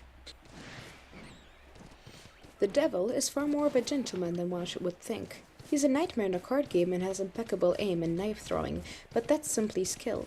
And if you try to beat him in a game of skill, let's just say your odds of winning are slim. My advice? Don't get cocky and bring a stone-cold poker face. Or cheat. I always carry an extra ace or 3. Loaded dice too, sometimes even a loaded gun. Nice, I love that, I love that so much. Fate simply watches as I go about living, dying, cheating. It just observes and mocks me. Mocks me for the right things and mocks me for the wrong things. It's like a fair little demon on your shoulder that won't stop yapping. It's a horrid little thing, really. And as fate would have it, this story isn't about me. Not quite. This is the story of Minnow, thrown out into the open... Huh? Of a minnow. Did I forget? I don't know the what name? that's. Huh? Of a minnow. You just should have said of minnow. Sorry, what's a minnow, though? A minnow is a type of fish, very small, typically used as bait. Oh. Alright. Like, they are pitifully small. Again, to the point where they're used as bait for larger fish. This is the story of a minnow thrown out into the open ocean, a girl learning what it means to truly live. This, my friend, is the story of Eventide. I love it. It's great. I love it. It needs just a tad bit of refining, but like, I don't know why I cut that out. The wordplay is fucking great. I still love the loaded gun bit. I love it too. I mean, look, if you're cheating in like a fucking, if you're cheating while gambling with the devil, I think they'll probably get hairy fast. Yeah. I'm also gonna write 3 more entries in the voices thing. Fun. I'm gonna write one for Crystal. I'm gonna write one for Helga, and I'm gonna write one for Kim. Helga. That bitch. That bitch. Also, all of them are gonna take place before the events of the story. I figured as much. Yes. Well, Well, I might expand upon stuff I wrote. fuck yeah. I like the whatever concept I proposed for Phobos. Like it. It's It's a little interesting. all over the place, but I do like the dialogue I have there. Yeah. I I just I I hope you could desperately hear want me to do. just trying not Yeah. to joke at the fucking objection overruled thing. Oh no, I heard it. I heard it. You heard my I did. silence. I heard your silence. Your silence was louder than anything else you could have said. Cause I heard just completely silent. I knew what you were thinking. I knew you were trying to hold it in. Let me actually see if I have any like finished stories in my notes. Okay, I want to do something with Phobos. I like the concept I have there. I like the dialogue I have. Even if I don't know the context to it, it's something.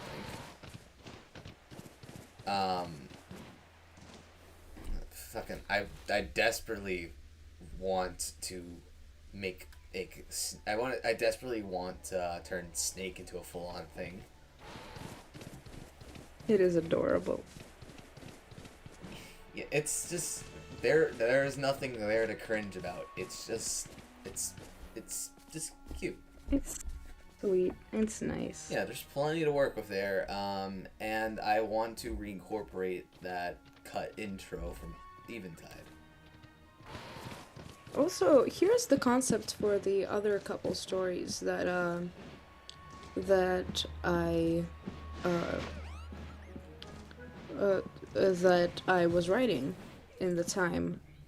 One of them was supposed to be a story about a like daughter of like a Viking chief slowly acquiring different names with every reputation she got. So like she did something for her country and like she was given a new name, and so like by the end of it there was just a list of names that she had.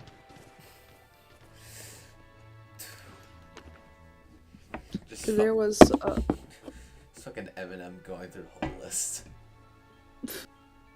and there was story number 5, which was basically supposed to be a story that was just like, how do I explain this?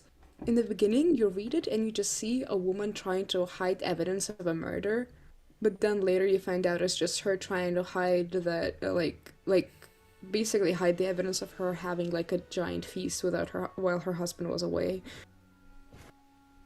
I don't get it. I don't know. It was just supposed to be like a little plot twist of just like people like throughout the story you think she committed a murder, but she actually just had a feast. Okay, that's... yeah, no. That feels like an anticlimax.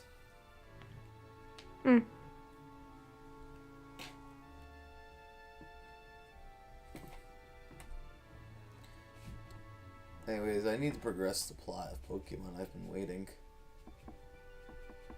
Waiting on what? For you to finish. Because I didn't Finish want what? to be rude. Reading, of course. Reading what? Don't be an ass. I finished reading. Yeah, I was waiting for a while to go talk to this guy, because... Sorry, but like I'm not like reading anything currently, so I know. I looked for something I could find, but there isn't anything. Yeah, Unless you want to hear the fucking poetry. I don't. Exactly. Don't make me throw you in the same boat as Shakespeare.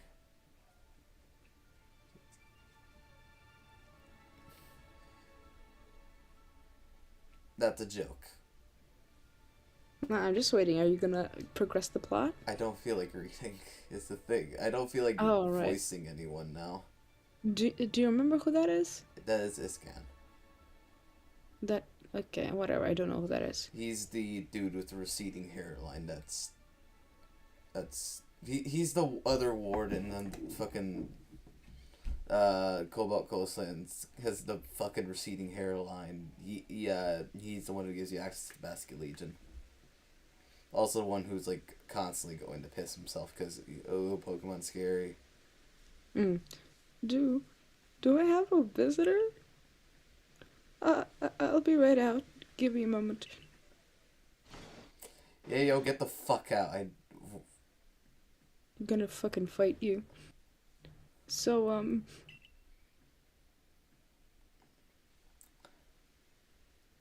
I'm Iscan of the Diamond Clan. A Galaxy team member with a Celestica flute. Sir, this is a cardboard tube.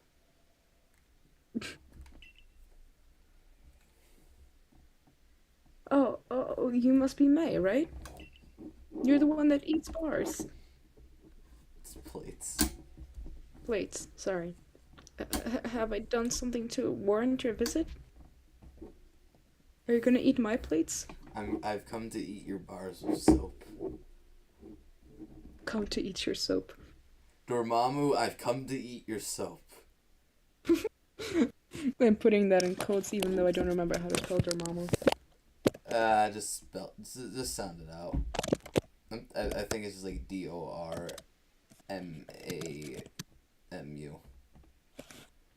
Dormammu, I've come to eat your soap. But imagine hearing British man's silly name actually say that. Because remember, he plays Doctor Strange.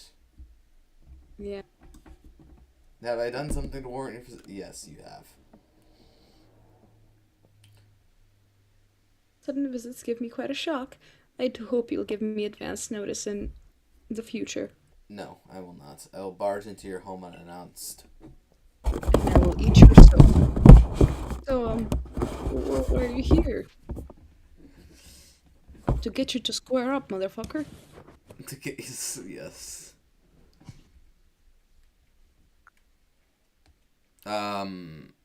Big fish. The big fish that I insist on making motorcycle noises with while riding. So you want to go to Firespit Island? Oh, well, if you insist, then you'd probably need Basculeton's favorite snack. That should help. More up to you. But preparing his favorite, it's more than a little difficult. More like an impossibly high hurdle. Or really just impossible, if I'm being honest. That's probably just because you're a coward. Possible. I'll tell you, I have the right materials, but... What the fuck is this man's hair? What the fuck is that hairline? That's not even a fade. That's a coastline. I think that's the fucking point. But that's still pretty funny.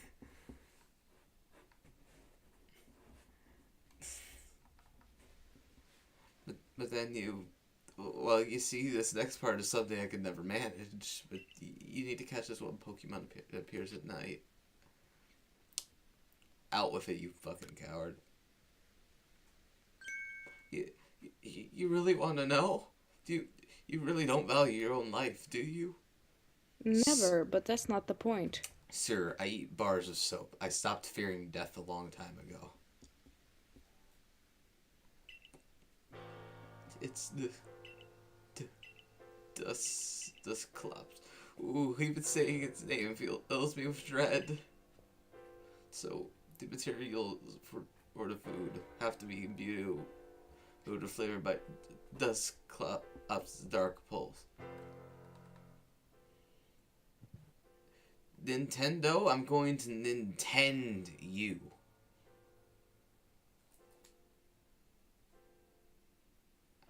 Every time I see an S followed by apostrophe S, it makes me irrationally angry. Isn't it just S apostrophe? Yes. Right? That's why it makes me angry. It's just grammar. Same for, depending on the circumstance, depending on how it's pronounced, I believe the same applies to Z or X. It depends on the pronunciation, really. That's the only way you can make Basculeton's favorite food. Let me see.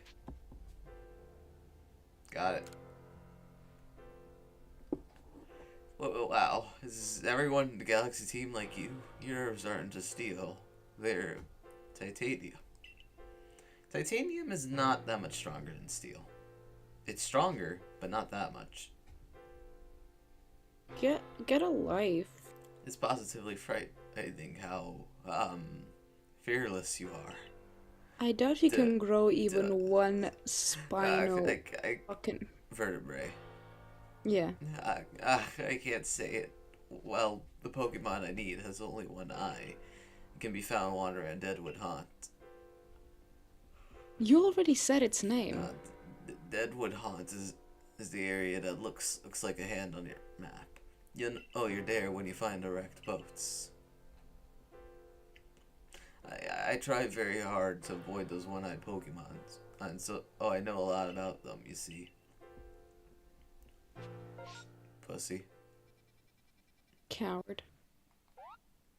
Oh, that. Oh shit! It really is a hand. Grab. Damn, Raz wouldn't like this island. It is close to the water. That too.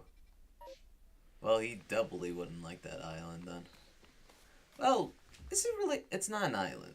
It's not an island. It's the fuck's the term? Peninsula? Yeah, peninsula. Holy shit, that just came to my head. Yeah, surrounded on three sides by water.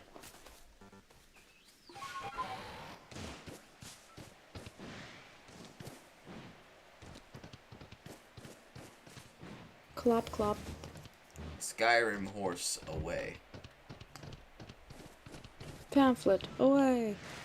Pamphlet away. Pamphlet away. Fuck yeah. Concrete.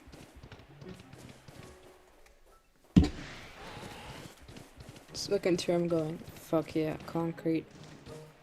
Don't know what it is, but yeah. No, actually, I imagine he would know what concrete is. Like mortar. Fair enough. Fair enough. It also, fuck yeah, concrete. I'm not a big fan, but sure. I personally despise this stuff. Reminds me of industrialization. Mood. Is I that don't know what a Dusclops? mood is. Yeah, that's Dusclops. Oh, he gone. Oh, there he is. Oh, he gone. Oh, there he is. Bruh. Get in.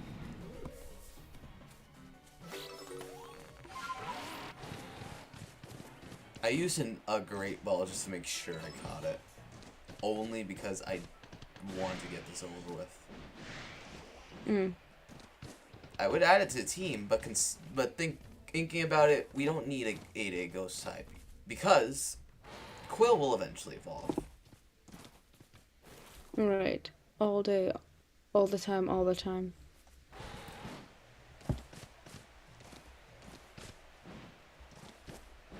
Still thinking about horse. Still thinking about just fucking Hisui and Typhlosion just with a fucking blunt.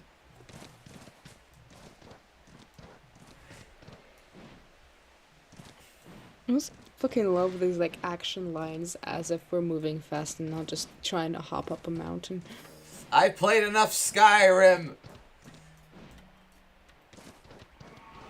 Genuinely, I have. I play Skyrim, and yes, I do a Skyrim horse my way up, though not with an actual horse. I will just find the slightest incline, and run. Well, a combination of running, jumping, and finagling my way around, breaking the physics engine. Bethesda somehow. Like they did peak at Skyrim in terms of writing, which is kind of a shame. Like make fun of Skyrim's story all you want. It's not that bad, honestly. It's better than Fallout 4. Fallout 4 is not a bad game. It's a very good game actually. It's not a good Fallout game though. Because the best Fallout game was even made by Bethesda. It was made by Obsidian. Which one's that? They made the Outer Worlds. Mm. Did your brain get, the Pokemon with a name that sounds like, Dust Bops? Dust We name the Bops. Pokemon. That's what we fucking name him. Dust Bops. Hello, Dust Bops. Hello, Dust Bops. How are you? He's You in really there. brought it? No, don't bring it up. For fuck's sake, I caught it in a great ball. Show it in a great ball. Yeah, what the fuck? Right. I guess I've got to do my part, seeing how determined you are to go to that island with Basque Legion. Usually I ask Polina if the Growlithe she takes care of can help me with this bit. But this time you need to help since we're making the snack, so you'll be accepted by Basque Legion. Once I give you the signal, you have the Dust Bops of yours, or use Dark Pulse.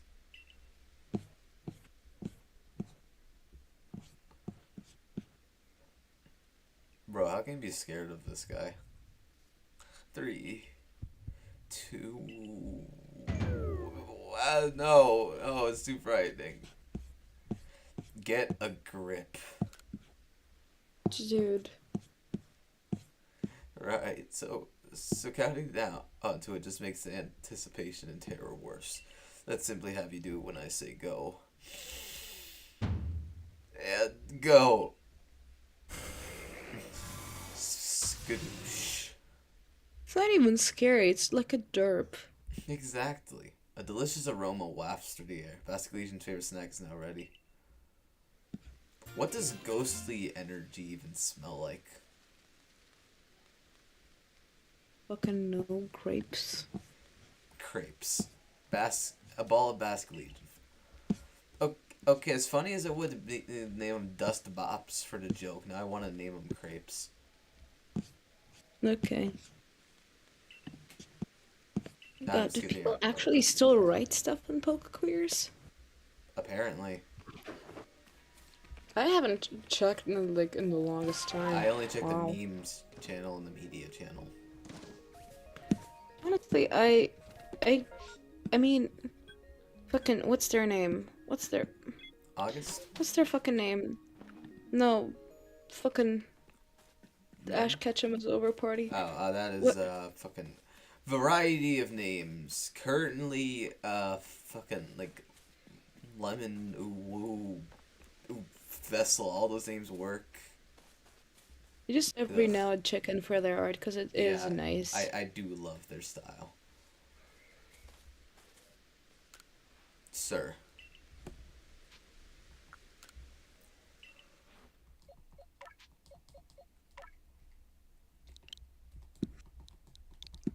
They're actually nice. Though they do suffer from same, what's it fucking called? Same body type syndrome. Yeah. Though I can cut them some slack. I can cut them some slack with it, at least. Now, Ghost, on the other hand... Honestly though, like, they are really good at art. Yeah. Very. Very.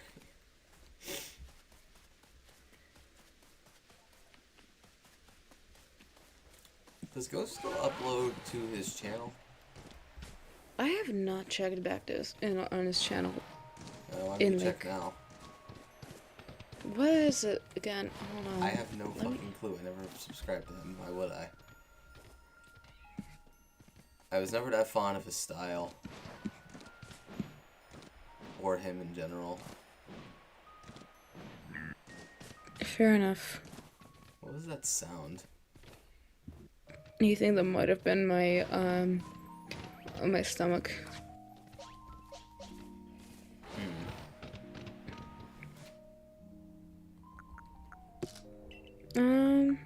Let's see.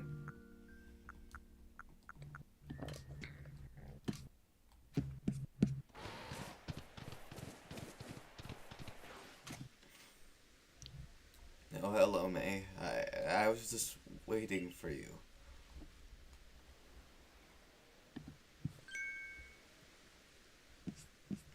Hello, Scan.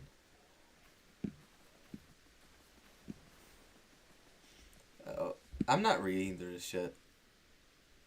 I'm not reading I through know, I this. thought you said you wouldn't, we shouldn't be seen together. Huh? I'm sure May can keep a secret. Fucking forbidden in romance. I don't care, Pokemon. I don't care about these people. If you want me to care about these characters you make, give me a black and white 3.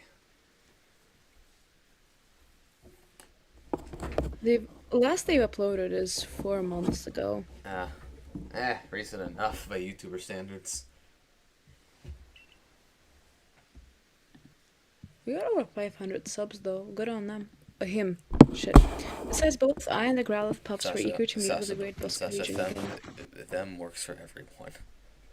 That is true. That is true.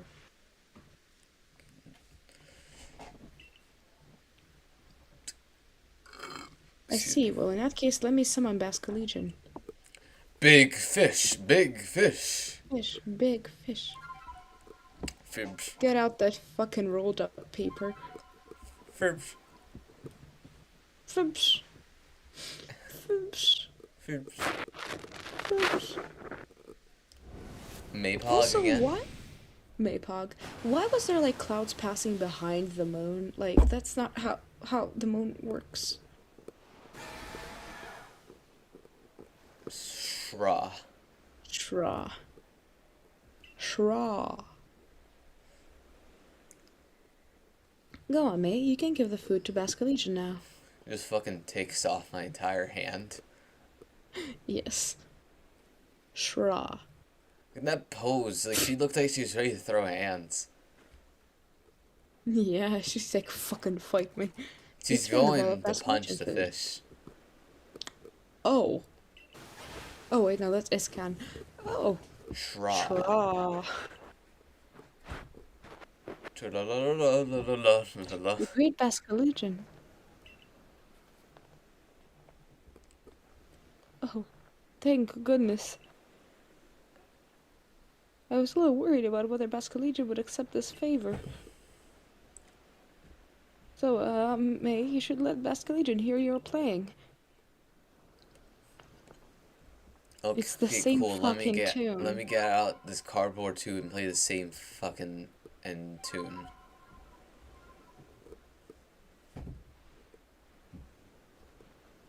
Basculegion fucking opened thing. his heart and learned well the sound of your playing. He knows that you suck. He's judging you. Basculegion is very unflattering from this angle. It's like it looks so squished. They got his worst angle. I know the foreshortening, but like, God, that is not Also, a why is he flattering much angle. more pixelated underwater than overwater? Because Nintendo doesn't know how to render water or that well. Fair enough.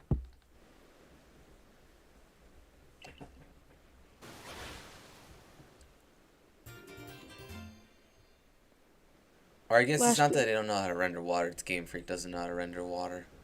Maypog. She's about to shove that whole fucking plate in her mouth. Ah, fuck, wrong. Maypog.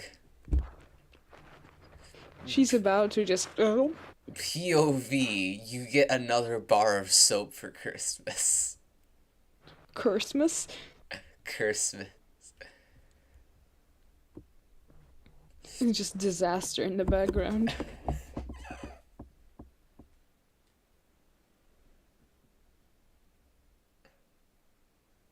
You motherfucker. Don't you dare put that in your mouth. Mr. No Thoughts here. Everything's alright. Dog. No. I'm good. I'm good, boy. Yeah, May is about to just take a bite out of this thing. I guess these things are probably indestructible. He's like, oh. And like they just watch as she just bites a chunk out of this holy plate from God. But like wondering how she did it and mortified that she did it. Honestly, I feel like the lady, what's her fucking name? She's just like, eat another. Fucking do it, I dare you. Yeah. Look at her face. Go ahead. Don't you dare. Don't you fucking dare. Don't you fucking dare. Honestly, her eyeliner compared to Volo, though, is much better. Yes, but Volo's is still nice. Yes. Subtle. Also, someone please fix that dude's eyebrows. Where are they going? Where are those eyebrows going? They're following the coastline. They're following this man's... They're beached whales. They're following this man's coastline of a hairline. They are beached whales. Man's got beached whales for eyebrows. A stone tablet imbued with the essence of water. When used on a certain Pokemon, it allows that Pokemon to gain the power of the water type. This tastes like sea salt, probably. Mm-hmm. That's going in my mouth soon. Today. Now we can ride past the Legion across Tranquility Cove and head to Firespit Island. Growow. Growow. That was not a growow. That was just like a... Growow. Congratulations to you, May, you fucking bitch. Rower. Rower. Rar XD. No, Rar X3. Oh god, I just dealt psychic damage with a thought. Reading out the entire Rar X3 copy pasta, but like in some character's voice. Rar X3 copy pasta? Oh god. It's enough to deal it's just reading it deals psychic damage. Hearing it deals more.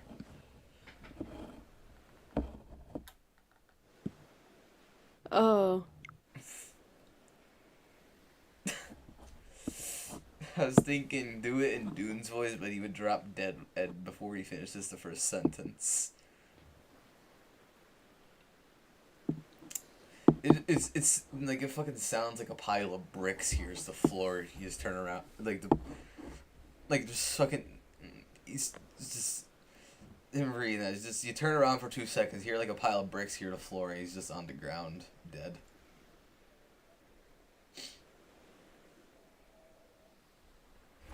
According to all known laws of aviation. Oh god. Sasha, what if I read the entire B-movie script? Sasha? I think you'd die. I would. But consider, what if we read through the entire B-movie script? Didn't we plan that to do that with Shrek? Yeah, we did, but we were also thinking, what if we basically did a fan dub of the entire Shrek movie? According to all laws of the Paceogram fitness test, there is no way a multi-stage aerobic bee should be able to progressively get harder as the test goes on. The bee, however, will begin shortly anyways because it does not care what humans think. I just love, like, the bee will begin shortly. The bee will begin shortly. What if we just have, like, an episode of just fucking Schrodinger's dice, but, like, there is no D&D, we just read through the entire B-movie script. Yeah. Just fucking, like, at one point, just a stream that's entirely just in character for modern AU. Yeah. That's probably when there's, you know, actually people alive in chat. Rower. Rower. Rar X3. Polina, do you want to tell her? Just they're watching and she's just crunching I down don't want those flash plate. I don't want to tell her anything. Also, Iscan, what the fuck are you looking at? What the fuck is he looking at? Iscan, that's not where her eyes are. Judging from line of sight, he is currently looking at the fucking scuba Your gear around line her of neck. sight is a bit off, honestly. He's not even looking down here. He's looking here. He is though. Like I think, like you look. Oh, I think it's just the highlights me, but to me it looks like he's just looking straight at them boobs. Boobs. No, like that line of sight. He's like looking. He's looking here. Yeah. Still, her eyes. That's not where her eyes are. Like that's still way off.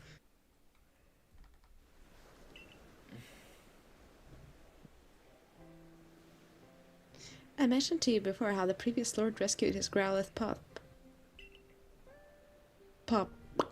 During that incident, Iscan and Basque Legion saved my life as well. So now he's entitled. Since then, I know there are those who speak ill of me behind my back. So I try to meet with Iscan where there are no prying eyes to preserve his reputation. Well, I was just doing what any decent person would do when I saved you. Oh, fucking stop fishing for compliments. Perhaps, but nonetheless, after that day I found the strength to accept Growlithe as he is and not force him to become the next lord. And it was all thanks to the courage you showed me, Iscan. What courage?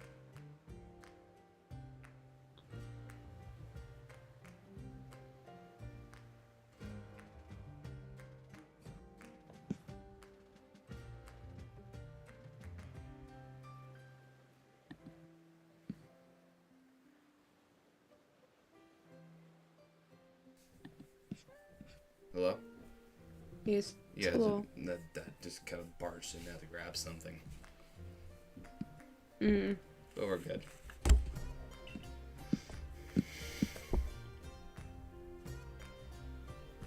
Perhaps we should save the discussion for another time after all. Now he's looking at the boobs for sure.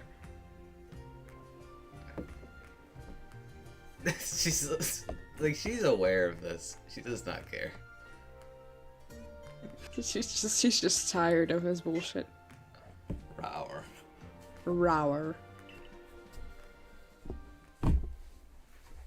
Rower XD. Ah, these three.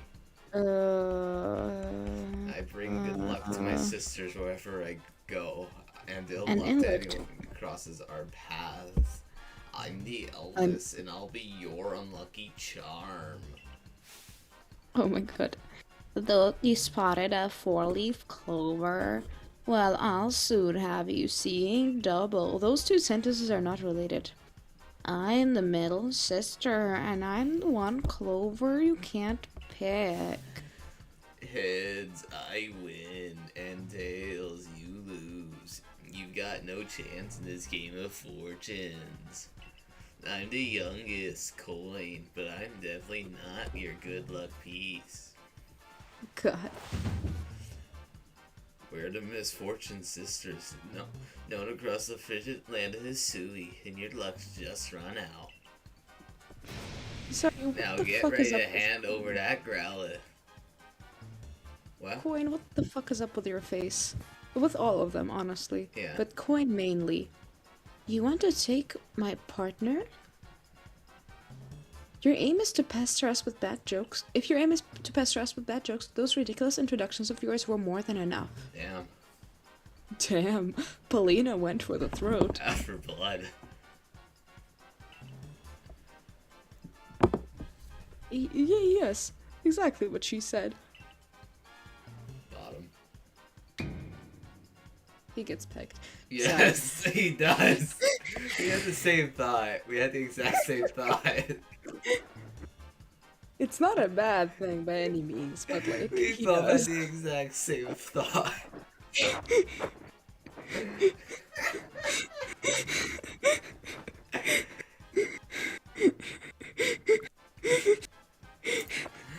Look, neither of us can be held accountable for that. Like, it's there. It's obvious. It's pretty clear. Now, Gengar. Why did we just suddenly decide to make them all sound like chills? Number 15. Tragic Fortune events in Sister. history. Sonic dies. That's not tragic. No, hold on, I gotta key that. It has no right to be as funny as it is. Like, there's a specific animation I found of it. Like, just the audio is still pretty funny. And it's like someone doing a bad impression of Chills.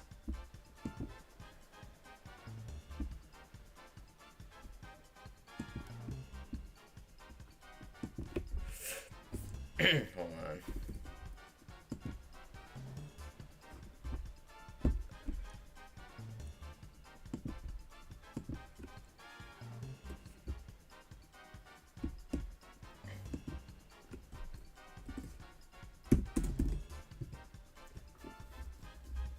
Events in history, Sonic's death, and jumping out of a plane, he forgot his parachute and fucking died. It's stupid. The animation makes it so much better.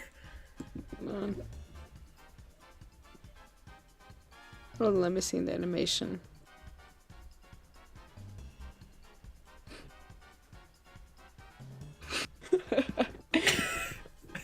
Just a plunk. Yeah. Now, Gengar. No, Gengar.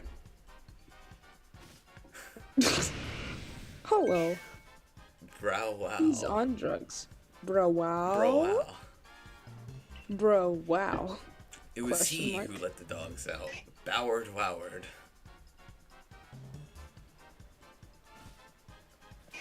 How fucking angry Paulina is. Thanks for the Growlithe, fools. We three can't live the kind of lives we want because of narrow-minded groups like the Diamond Clan and the Pearl Clan. I don't care if they're three different people, they're all going to have the exact same voice. Fair. They're all annoying as shit, I can't be bothered to tell them apart. If we want to live freely in the great land of Hisui, we need to have powerful Pokemon on our side. What are they exactly are they being prohibited from doing? Don't worry, we'll make sure this pup grows up nice and strong. We'll even make him a lord for ya. Let's take the mud to our camp and get to work. No one will bother us in a place so miserably hot. I'm sorry, what the fuck is up with... I never knew Gengar's back was just like that.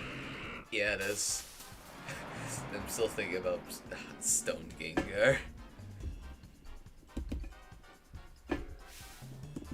This has What? no right to No. be as funny as it is. Hold Yeah. on. Yeah. What? No, Growlithe. They took the wrong one. Anyway. This is fucking Panda in a voice call. It's like Gengar. Yeah. This is Panda whenever he joins VC half the time. Yes. Yeah.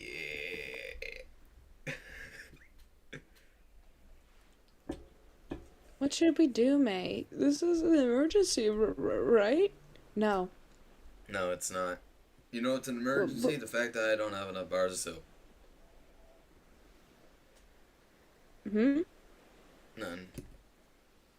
But you see, I've never actually had my partner battle before. What partner? You're partnerless. Please, May, I beg you, help us. Partnerless? Partnerless? Maidenless?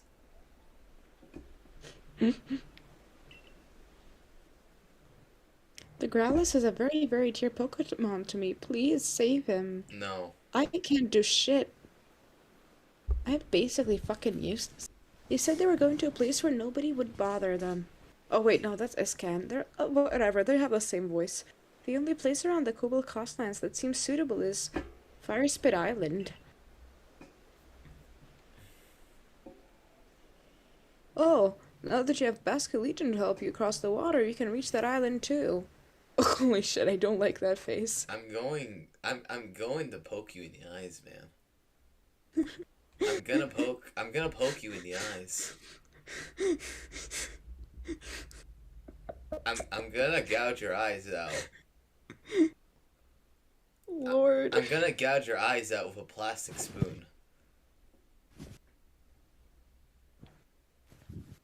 No, You're gonna fucking just to add insult to injury, I'm going to gouge out your eyes with a plastic spork. with a broken plastic spork. Yeah.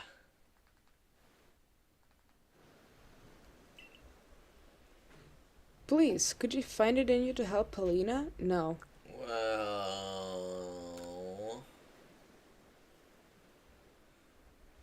Oh, thank you, thank you. You're so kind. I want soap. He's like, we will make our way to Firespit Island as well. You better not have tried to fucking refuse me there, you bitch. The illusion of choice. No, Polina, you should wait here and keep little Growlithe safe.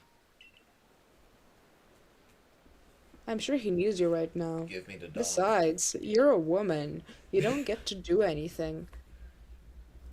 Though I'm not sure if I want to go to an island with lightning and bandits and... I mean, you say that, but like, May is the main character here. Yeah, I know. No, come, May. No time to think. We must go now. You should also know that Basculegion can jump from water's surface and then jump once again in the air to go even higher. It's called Angie. double jump. Angie. Angie May. You can throw out items from Basculegion's back too. Yet you can't do the same with Weirdeer for some reason. Who approved of that?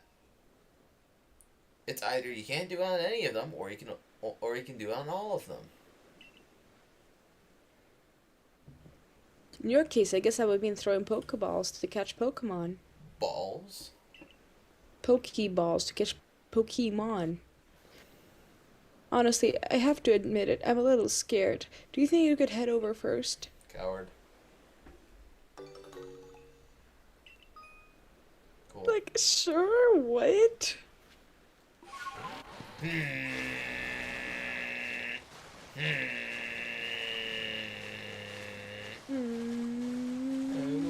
I love you.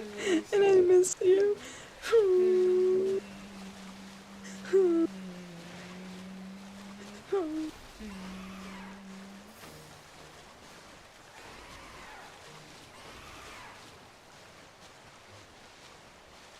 Pokies everywhere. Pokes. That's a poke.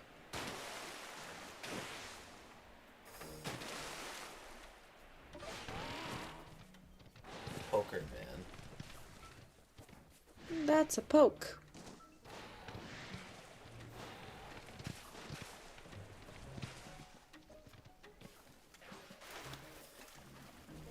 Hello, Blue Eater. Look me, Sasha, I want you to look me dead in the eye and tell me that fucking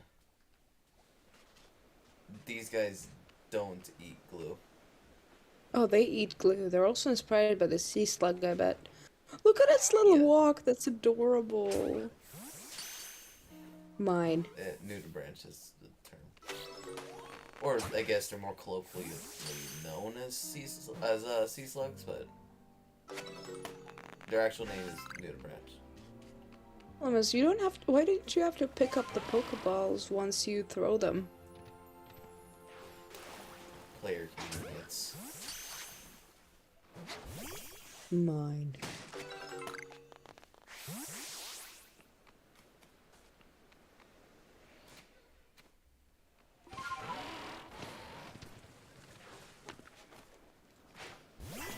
Up! I didn't mean to. Yeah, okay, that's fair.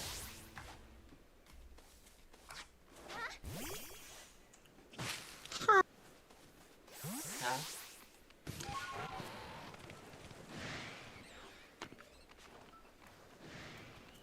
Oh, look. Mercury forehead. It's Mercury forehead. No! Why? Mercury forehead's throwing hands. Why have you turned to the life of Edge?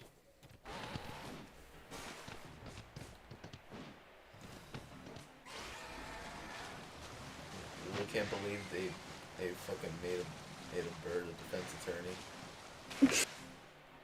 Bird a defense attorney twice, Lich. Oh yeah, twice.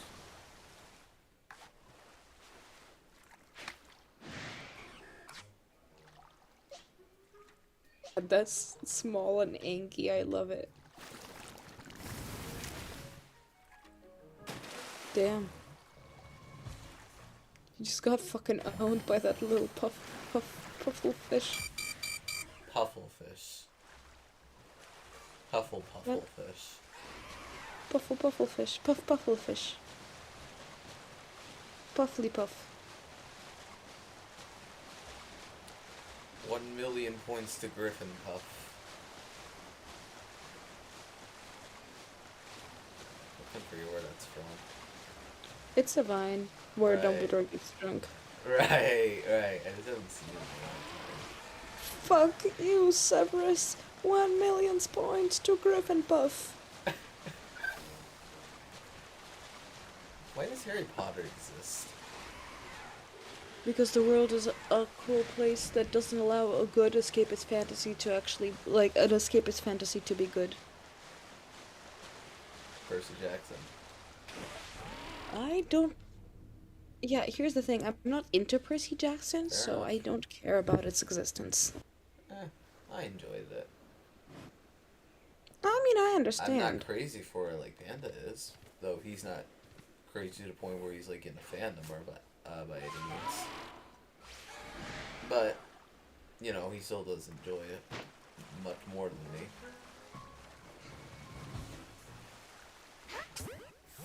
I see. Fish.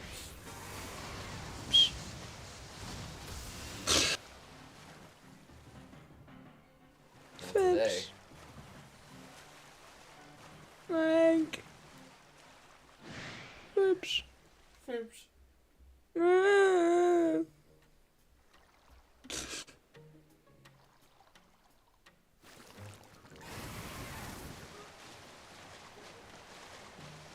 You're just tempting fate.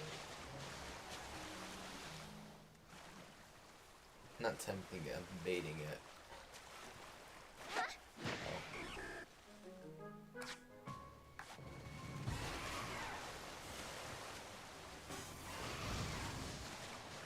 You're baiting it though.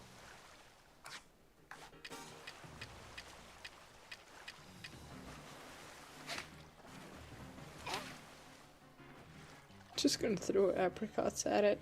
Apricorns. Yeah, because it stuns it.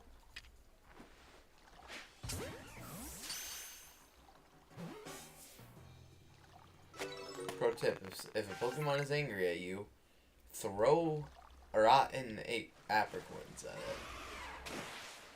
it. That'll make it less angry. Won't make it less angry, it just stuns it. 'Cause then you I can know, catch I'm it. joking. Or just throw like a ball that. of mud. I'm Or just throw a imagining ball or like sticky bomb. I'm just imagining like, you know, like fucking in real life someone's angry at you and you just start throwing rotten fruit at them.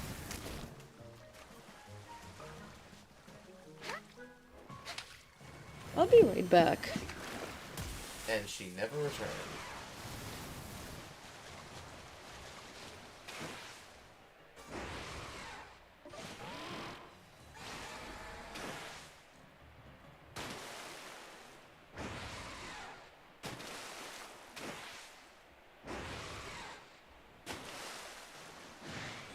Oops.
Joke's on you, I did come back. Lich? Yeah, you were wrong. I came back.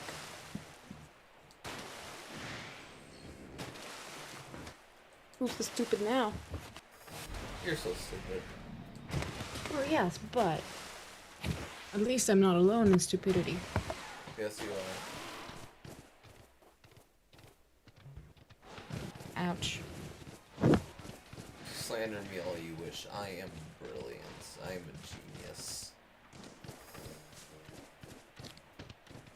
Damn. They really said that. They really fucking said that. Oh, what? When did you get here? Probably only just now, considering I've basically just been doing donuts with a fish. Yes. Fire Spit Island. It's certainly hot enough to feel like a sweat bath, isn't it? And now we've got a ghost and bandits to deal with on top of the heat. Very sorry, but do you think you could lead the way, May? The poor Growlithe. I don't dare imagine what the bandits are doing to him now. Probably just fucking playing around. Yes, because dog. Hey, look, it's Dwayne the Graveler Johnson.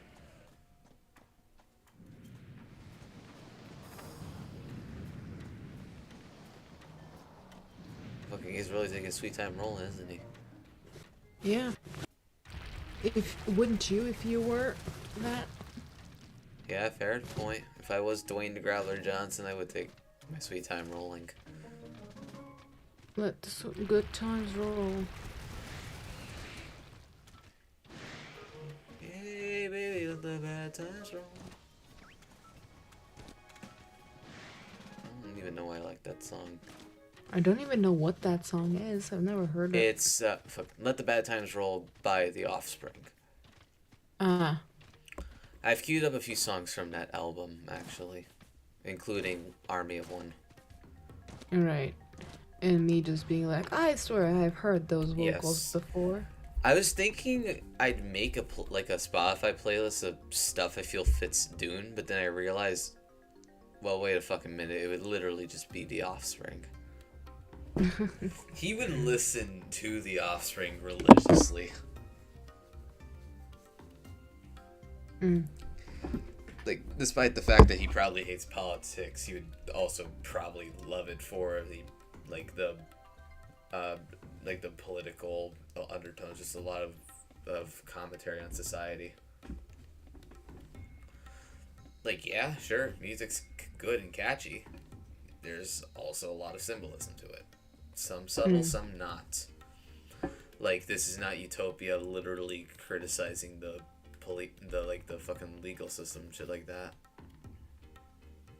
Actually, in all fairness, most of that entire album's criticizing the United States.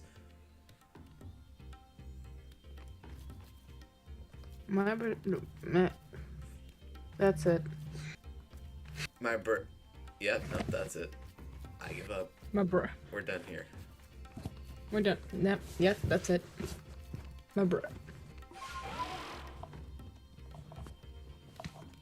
the fuck does so much dust accumulate on your surface within like the few hours I spent in the kitchen? Welcome to the United States of America.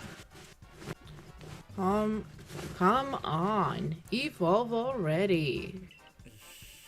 We've done our homework. Any Pokemon gutsy enough to come to this lava trap's supposed to evolve, so get on with it already. You will become stronger, like it or not. Growl wow. Grow wow.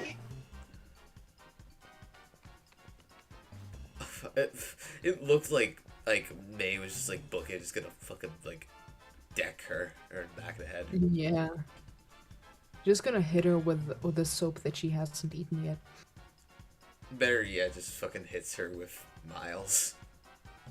Yes. It's like, oh, please don't throw me at people. No, she wouldn't. She wouldn't use her fucking Tina's like weapons.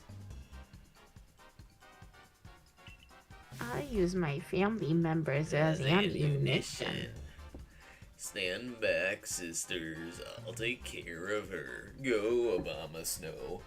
Oh, smash this fool to pieces. Why are you sending out a grass ice type in a fucking volcano? A Pokemon that's 4 times weak to fire. Him. Does she look like she used the brain ever? No.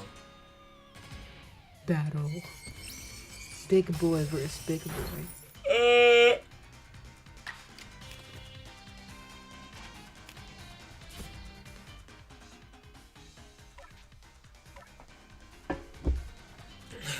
Him. Quill. Funny, cause one of the usernames for one of my friends in uni is just him.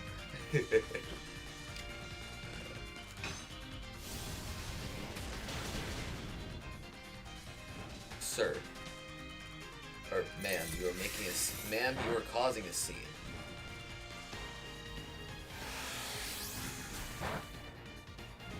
Ma'am, you are causing a scene.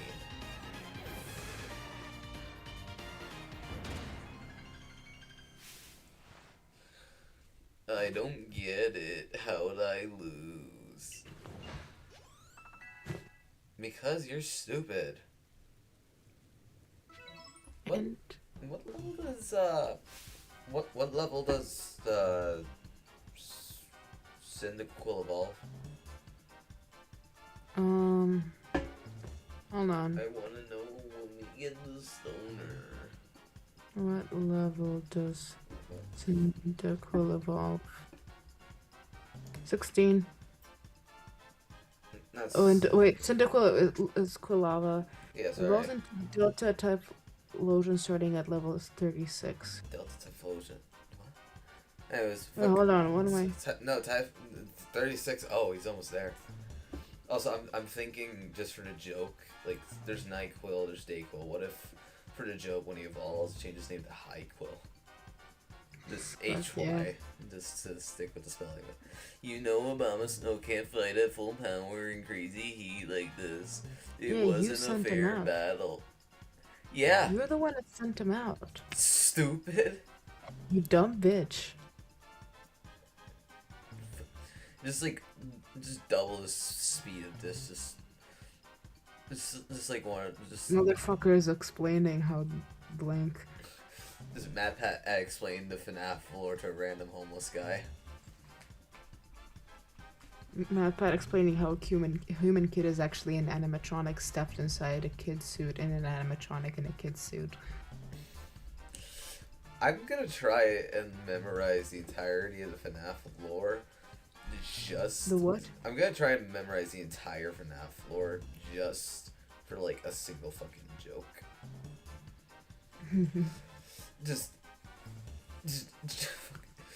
Jack explaining the entire FNAF lore to the party, despite the fact that they don't understand like any of the basic concepts of most of what he's talking about. What is an animatronic? What is a pizzeria? What is a pizza? Imagine just fucking Jack giving them instructions on how to make a pizza so they can try it.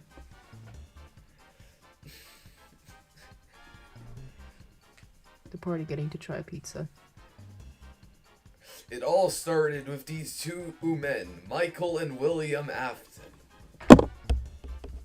It's not even right. That's the joke. It's the fucking joke. I know that was wrong. How dare. How fucking dare. I'm going to memorize the entirety of the FNAF lore only so Jack can explain it to the party. Only to get sidetracked and end up teaching them how to make a pizza. Yes. I love that. We were basically going easy on you. In fact, how dare you make poor Obama snow battle in such a stupidly hot place?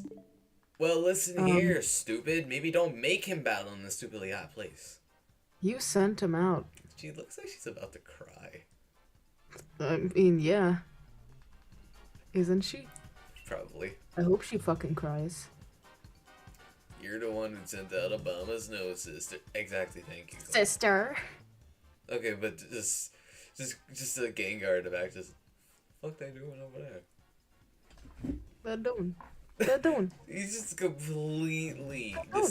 completely distracted from whatever's going on. Just looking off in the distance, just what's going on over there. What's happening? I find that really funny, just completely be unconcerned. I think he's still just hanging out with. No, I don't. No, Growl's not there. Go on and duck to croak. Pour out some poison for our unwelcome guests. Use acid.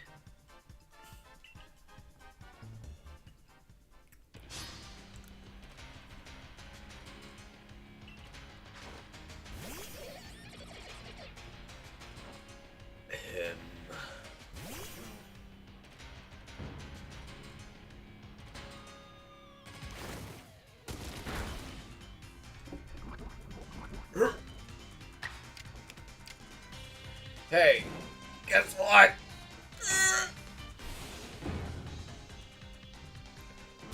Parrot! How dare you survive? How dare. No! That's it. You are going to pursue.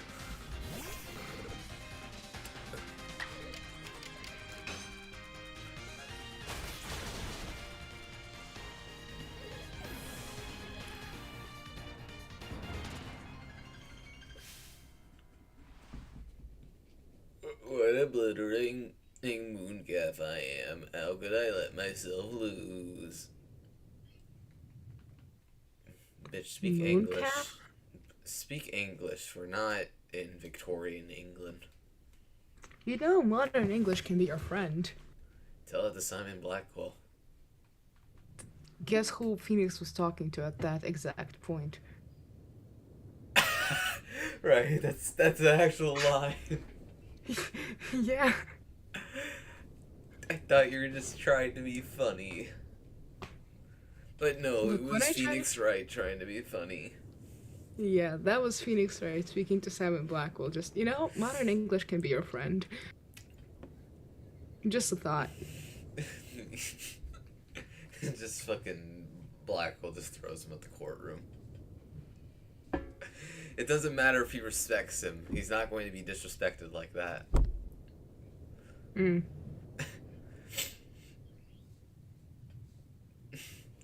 Throwing a book at him. Let's just think about just throwing the book at him. Just don't throw a book at me. Just Simon throwing a fucking dictionary at Phoenix in rebuttal. What does the phrase throw the book at him mean? I believe it has to do with ignorance of the law. Hold on. But I could be wrong, and I am tired, so I'm probably wrong. Look at someone mean. Throw the book at. Charge or punish someone as severely as possible. Huh. Huh. It doesn't... Yeah, It's not what you'd expect. no, but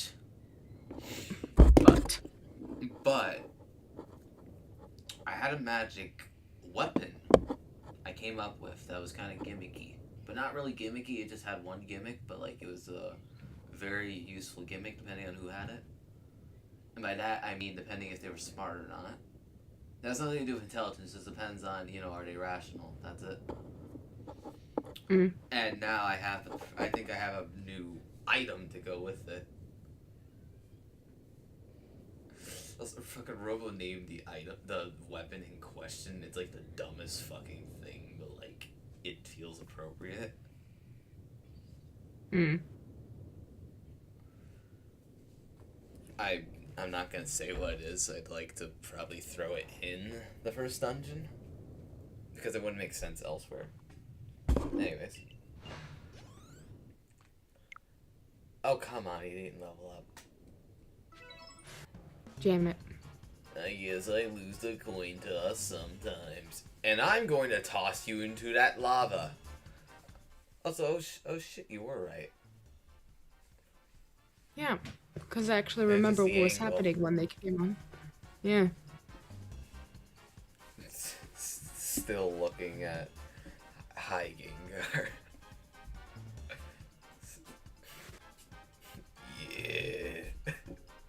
Yeah. I don't like those teeth though. What those teeth do? What those teeth do? I did warn you, didn't I, that I had a score to settle with the Galaxy team. All the pain and suffering I experienced after coming up here from the Kanto region to work. I'm going to make you pay for every last slight. I bet she didn't even do like one thing. Like, I bet she just didn't do anything at all, ever. Well, at least she knows how to dress. Yeah, that booba. Nintendo. Stop being, well, Game Freak, stop being cowards. Give her the booba. Stop being cowards. Learn from Capcom. Not even a line. Not even a fucking line. You They know gave her exactly the what I mean. They gave her the mono boob. Yes. Titty. Like, which makes sense if you have like a sweater on, but no, she's got cleavage. Yes. It's like a singular fucking boob. Ugh. Girl, what fucking birth defect do you have? Are your boobs Siamese twins? Please put that in quotes. Are your boobs Siamese twins?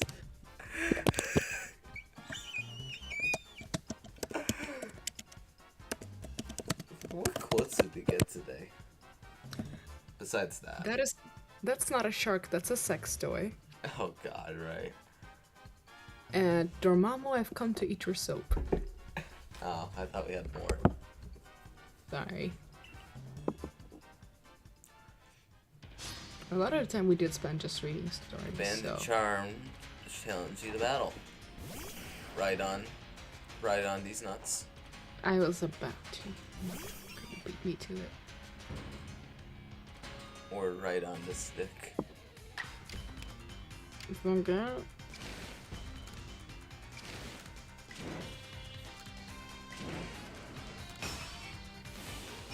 Calzone! Calzone! Show them what the Italians can do.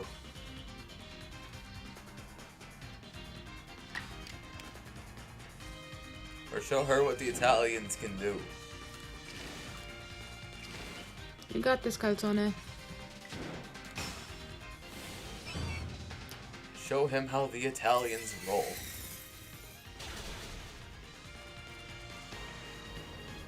Oh shit. He's getting lucky, just dodging. Oh no. This is what I was worried about. Hmm. Oh, that's not great. That's less great. Ah, you did good, man. You did good, little man. You did good, little man. You did good, little man. Alright, Grain. Finish her off. Wait, I forgot why. Oh, why Grain? Why is she named Grain? I think it's just because we kept making jokes about succumbing to the grain, and we were trying to figure All out right, what to succumb name. to the grain. Yeah, we were trying to figure out what to name her, and eventually I just said fucking grain. Right. You the will fuck allowed succumb you to to the speak? grain. What? Fucking ad played with sound for some goddamn reason.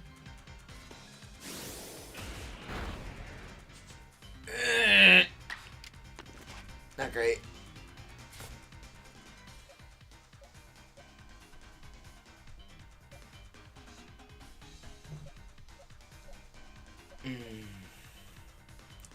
I am struggling. This is not good. I'm back, Grain. Frederick. Oh. Ah, right. It's ghost poison. Fairy's weak to poison. Oh no, we can't send Edgeworth out. Yeah.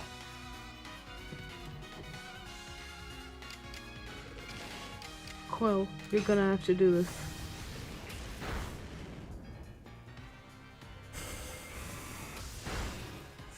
Or not. Damn it.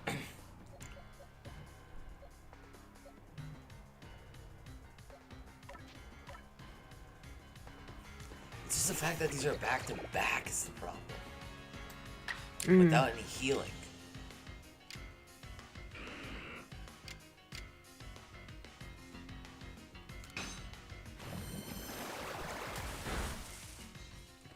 Bitch.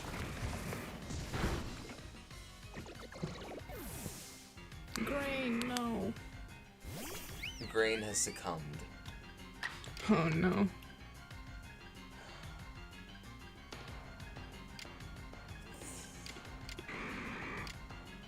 Grain has fallen into obscurity.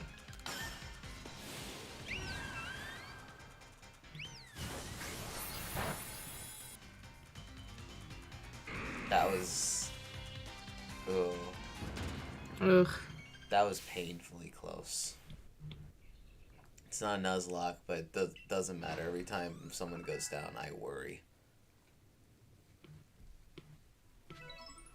Which I think is reasonable.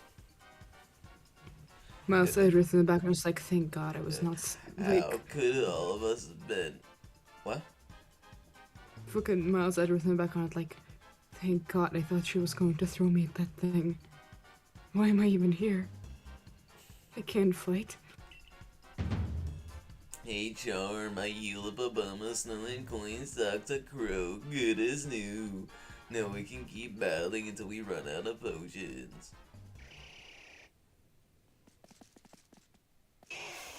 Wait, so they were ready to just keep going. Yeah. Bow before me. Bow What the before fuck me, is you this music? peasants. Vibes. Hold on, let me.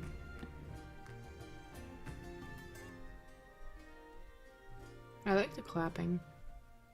Also, bow. Bow. What? Hey, no one invited you, Tiny. You're really going to insist on getting in the way, you little runt. Grow wow. Grow wow. Take him down, Toxicroak. I know it's hot, but hang in there, Baba Snow. Smash that run. Oh. Growlithe, please stop. You cannot beat such foes. Yes, you can. Let him try. Paulina, what are you doing here? I thought you were waiting with little Growlithe. I was, but then he jumped into the ocean without warning and swam all the way here. Damn. Damn. Into the ocean? But he was terrified of the ocean after he swallowed up the former lord. I mean, it makes sense when you got Look 4 at what times he's weakness. looking at. He's still like, this is a very intense moment, Eskan. Like, Titty. dude, that's not what you should be focusing on right now. His own father. Rower. Rower. Aru. Aru. Bow wow. Oh, I think the best way to just read this shitty ass onomatopoeia is just the most deadpan voice Bow possible. wow. Bow wow.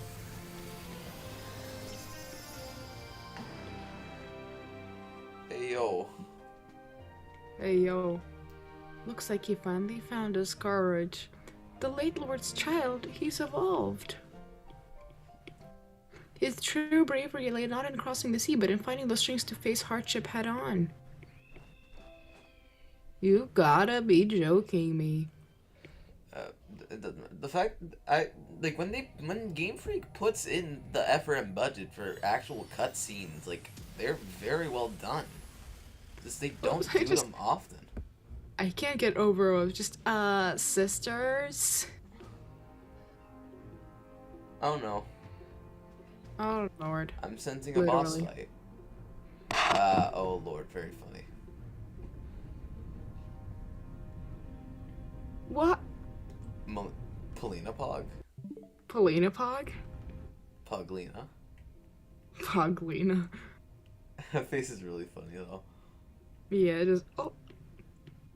Can we get a screenshot? Yep. Give me a sec. That is very funny.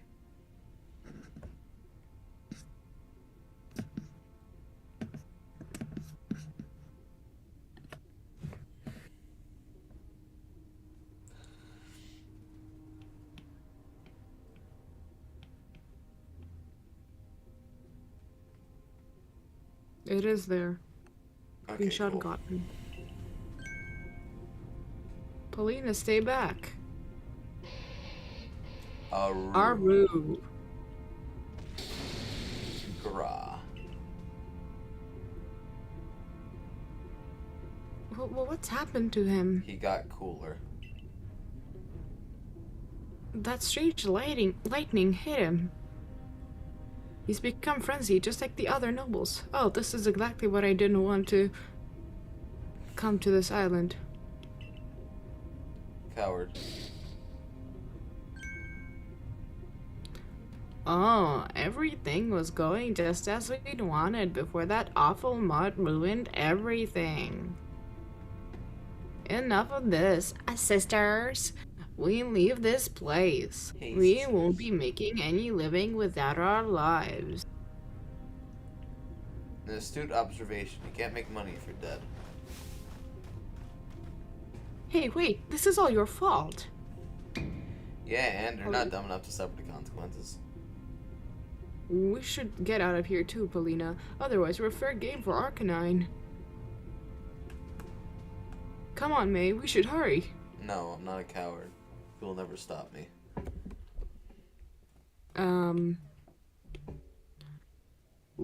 I read that as Linda. Lena.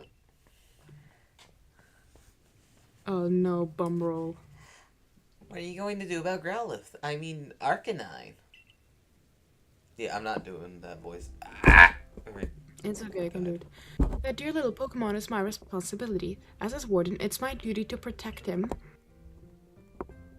With everything I have.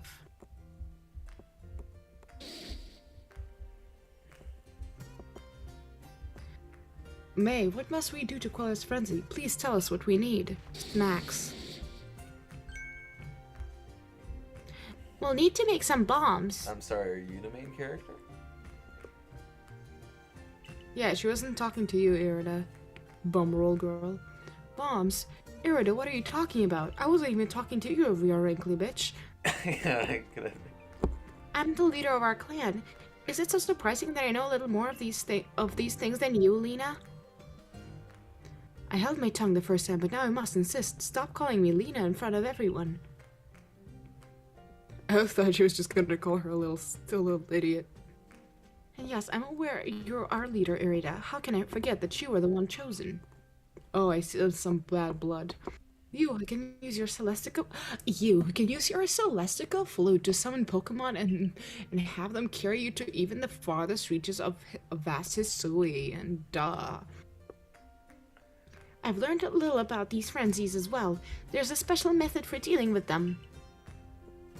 We can make bombs, pouches containing a mix of the Lord's favorite foods, and throw them. from a safe distance. Isn't that right, May? No. You're a fucking liar. Well, in that case, I do always carry some of Growler's favorite food with me, so I can, thank him when he uses flames to help prepare Basque Legion's favorite meal. Why, Iscan, once again, your thoughtfulness saves the day. Now we can make those bombs right away. This man gets picked. Yes, let's get right to work.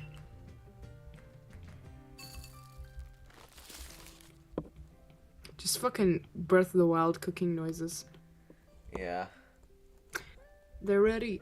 Here are the bombs we need. Please let me know when you feel prepared to try to quell Lord Arcanine's frenzy.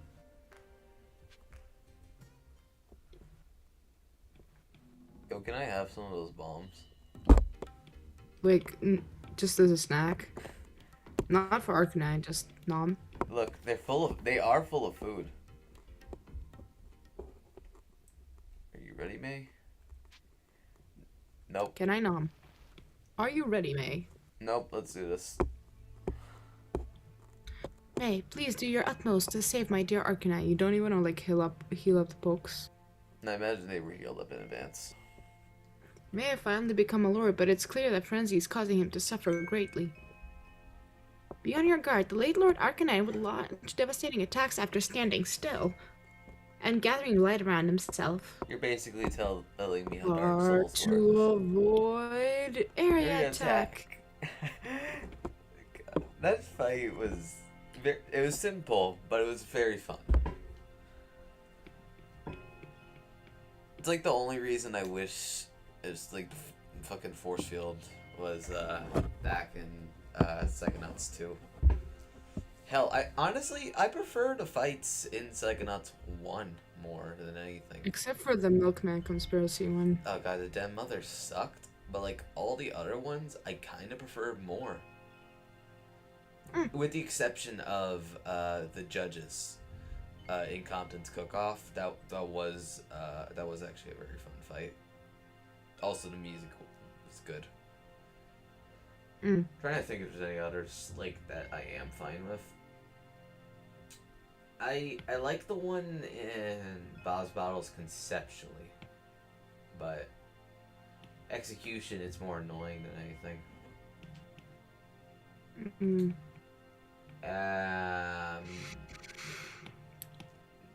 Yeah, that's like honestly the only one I actually liked is the judges. That's it. Remember that while you're dodging, moves will slip right by you. Good luck. I've played Dark Souls before I'm a fucking clown. I've played Dark Souls before Clown Shoes. Arcanine, I've come to bargain. Okay, I get it. You're cool. You don't have to keep asserting your dominance by walking on fucking lava. You're not cooler than Goral anyway. Exactly. You'll never be better than her.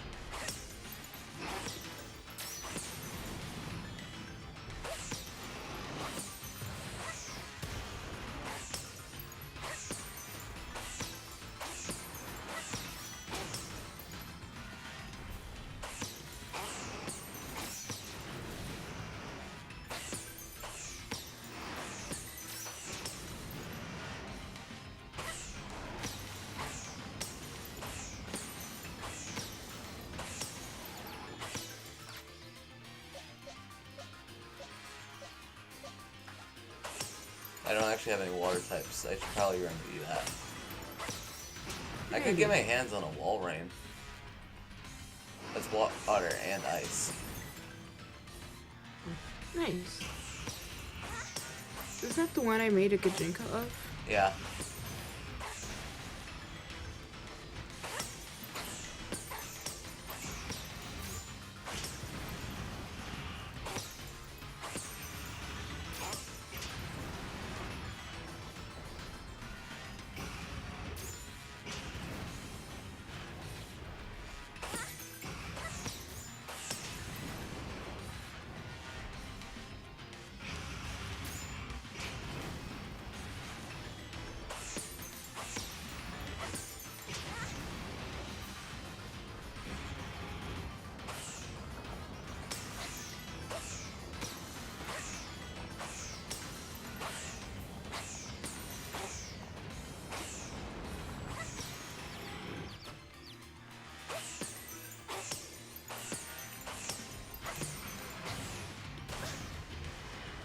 I almost did that hitless.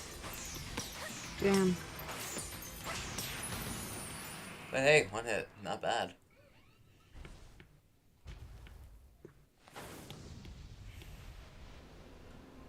The bunk. That's not where its mouth is. Who cares?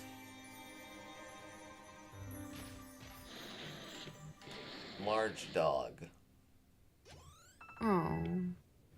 Did you mean It's not huge gore, man? but still cute. Did you mean huge dog? Also, recently fucking Observation Duty was released, like new Observation Duty was released. I And still they've know nothing about it. added a new figure to the folklore. Now there's not only Huge Man, but there's also the Skinny Prince. I still know nothing about it. I haven't seen anyone play it. You should probably just... Well, no, you're not good with horror, you said that. Unless is we're like it does playing have- together. It does have a few jump scares, but... If we're sure, playing together, it changes things. I'd love to. Because that's the only reason I got around to watch the Mandela catalog.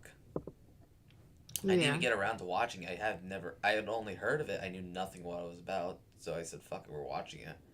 And because I had you guys in the call, sure, I was pissing myself, but it helped knowing you guys were there. And you guys weren't actually, like, making fun of me for being scared. Honestly, it's understandable, though, because I was fucking scared shitless when I first watched it. Yeah, same for Squiddy, so you guys didn't understand, like, it is genuinely unnerving. And given I live in the middle of nowhere, I just kind of brain kicked into overdrive. Or panic kicked into overdrive. Can't fucking wait for Volume 3. Oh, yeah. That also means Scrimblow Catalog Volume 3. Hopefully. Anyways. Oh, look, the strange light has left Arcanine and is vanishing into the space-time rift. Dog. Dog. Huge man. I just imagine just like May just walking and walking until she just face plants into the fur. That feels in character. The flame plate. Just some type of Nom, music with nom, the nom. essence of fire. Probably tastes Spicy. like the fucking Tabasco sauce or something. Hot Cheetos. Flaming hot Cheetos flavored Mountain Dew. We could possibly lie on the other side of the rift, I wonder. Germ. Grum? Germ. Germa? Germ. When the imposter is sus. What? Was that two different Arcanine cries just now? Dog. Dad? Mom. Mom? Mom. Ma? That moment, that one little bit has no right being as funny as it was. Yeah. Like, I don't know why we found that so funny when it happened. Just, Mom? Mom? Oh, now I understand. Do you? My little Growlithe. Ah, no, I misspoke. Lord of the Isles, Arcanine. Ah, yeah, you now must start ass-licking just because he evolved. You and I must now live apart so that we may attend to our separate duties. What duties does a noble have? Row. Vibing. Row. Now, all will be well. You're strong, far stronger than me, in fact. No shit. No shit, lady. No shit. Look at this. This will always be better than you. Yeah. Rower. Rower. Rar X3.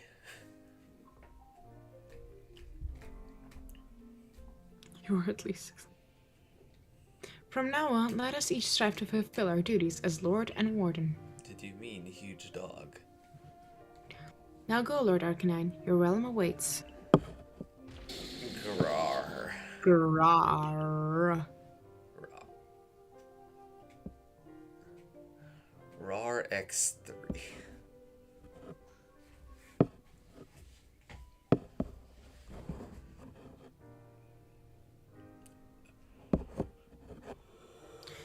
Was I the only one who felt like they heard the cry of the previous Lord Arcanine earlier? Yes, you're slowly going insane. Yes. You're losing your mind. Oh, how odd. I certainly didn't. Isken, do you have dementia? Please, I hope you're joking. I'm easily scared as it is. What am I to do if I start hearing those cries of ghosts all the time? Sir, you live near a shipwreck with ghost-type Pokemon. You already hear them all the time, stupid. No need to worry, Iskan. I only kid. Nah, you should have doubled down, Paulina. Yeah. I also heard the voice of the previous lord calling out to us. Seems I wasn't the only one watching over this young pup this whole time. The other one, though, he can go fuck himself. May you have my heartfelt thanks for helping my dear little one, the new Lord Arcanine. I'm sorry to ask even more of you, but please look after Irida as well. She's a little bitch. She needs someone to teach her how to dress. Yeah. Bum roll, clown shoes.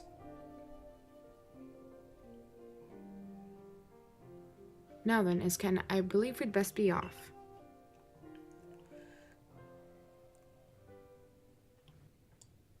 Hello, clown shoes. May. I wasn't much use just watching from the side, was I? No, you weren't. Fuck off. You know when Lena wouldn't raise Growlithe to be the new lord and people in our clan were doubting her fitness as a warden? I urged her to put Growlithe through the proper training, but she snapped at me. This Pokemon saw his own father die, she told me. This is a Pokemon game. Just a reminder, Yeah, this is a Pokemon game. Ignoring the fact that Pokemon is literally in this sentence, this is a Pokemon game. The fact that they explicitly use the word die, it says a lot. Yeah. They didn't just, vanish, swept away. They just straight up used die. Considering that line from Volo, or just his entire speech, yeah, I know Pokemon can be a little dark sometimes, but the fact that they just use die. A little Just bowl saw for him fucking Pokemon. ripped to shreds. Perished. Saw him fucking dead as fuck, man. It's a warden's duty to force it. Is it a warden's duty to force a child in such pain through the training? Those words left me with much to consider.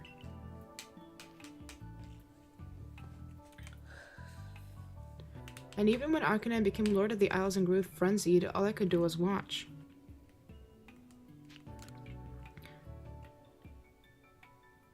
Please, all I did was arrive late and help explain the bombs. Something you could have done without me. Then why didn't you let me do it, stupid? Yeah, get the fuck away. Is that so praiseworthy? Do I deserve to be recognized for such a slight contribution? No. No, Adaman is better. He is. He's genuine. I think he is objectively a better leader. Yeah. I took on leadership of the Pearl Clan so young, with no grand vision for what it should be. Still, I tried to respect our old customs and sites, even as some called me old-fashioned for it. Boomer. But watching you, I finally see. I know what I want to do. I want to protect this vast land of Hisui. Then stay out of the way. Grant me another battle someday, May. I want to battle alongside my partner so we can grow strong enough to be of help to you and to broaden the horizon of the world I see. Who's our partner, anyway? Glaceon. Looks like I've got Lena to thank for yet another lesson that I've learned. I should let her know. Suck up. She doesn't want to fuck you anyway. Sorry. And hear more about her relationship with Warden Iskan while I'm at it. Oh, gossipy bitch. I'm gonna go on a limb and say Irida is probably significantly younger than Polina. Yeah, I know. That's why I corrected myself. Here's where we part from now, May. I need to get off this of it of an island. How can a wrist just do that so easily? What do you mean? I don't know. Just never mind. The speed is what's concerning me. Yeah, that's what I mean.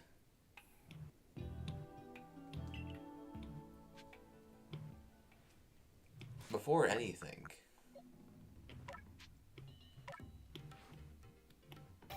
it's time.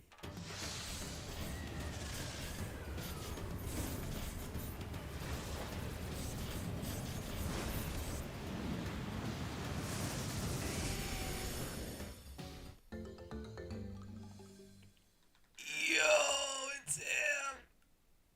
It's the boy. It's the boy. It's Hyquil. It's Hyquil.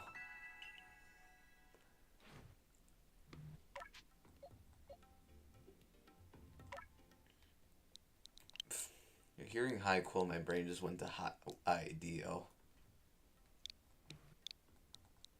Oh, you're a chime? Ting.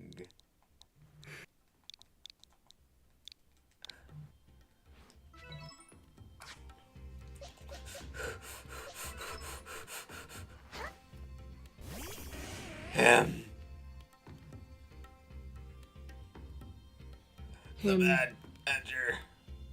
Himst. I want to give him a hug. This is a friend. It is a friend. Everyone bullies this Hisui and Typhlosion. I don't know why. This is a friend right here. That's a friend. And unfortunately, no one else is involved yet. Well, we have two now we have 3 final Evos. Calzona, we have yet to acquire a claw.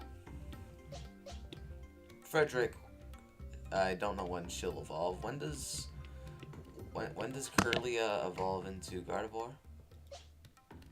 When does what evolve into Gardevoir? Curlia. When does Corellia? You do his sleep. Evolve into Gardevoir. Curlia. Level 30. Level 30. Oh, she's right around the corner. Nice. When does actually I think it's like level 48. It's a pseudo tokens and Gumi is a pseudo legendary, and pseudo legendaries don't evolve until really Starting high at level levels. 40. Level 40. Yeah, they don't evolve to a very high level. So while it's very good getting them early on, they are difficult to. They take a long time to evolve.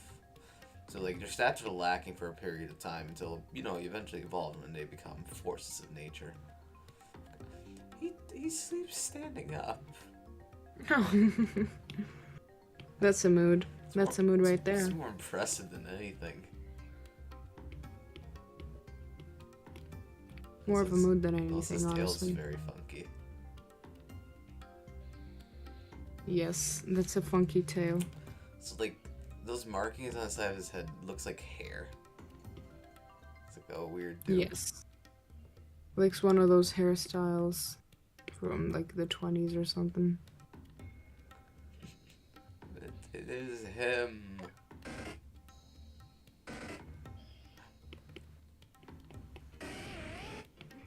He looks so happy. Aw, he looks happy. That's nice. Be happy. Oh, so cute. This is honestly my favorite of the Hisuian starters. Not just because he who funny stoner. Genuinely, I love. I love this Pokemon. Baby. I love Hisui and Typhlosion. I like Typhlosion in general. Not like my favorite starter, but up there. I don't need any of you. I've got a superior fire type. And the only fire ghost in the entire region.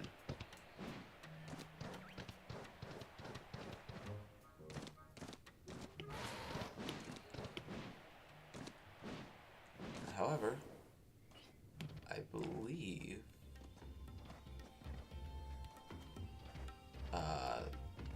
or I thought you could. I guess it's not till like later on, because you could find a Alpha Ninetales up here. I guess it just doesn't spawn till the post game. Hmm. But what can I find up here, if anything? Probably nothing, because Game Freak doesn't award creativity.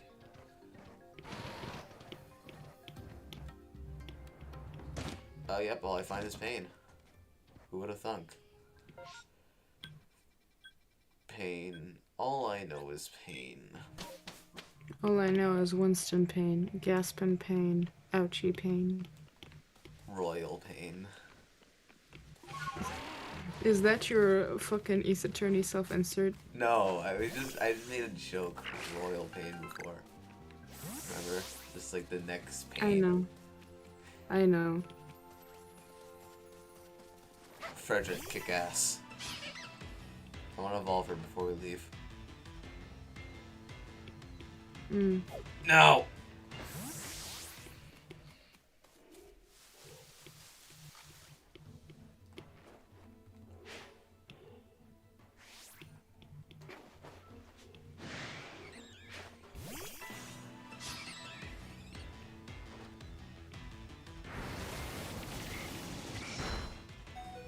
Ooh. Damn. God, she does not have much HP at all.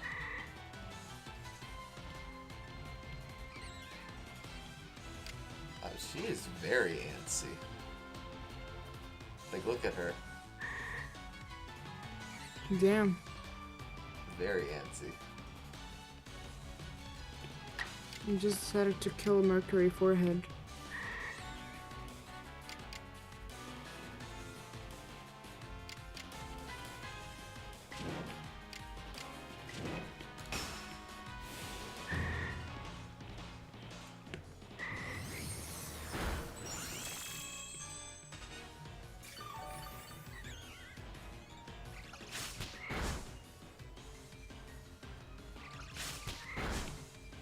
Fuck.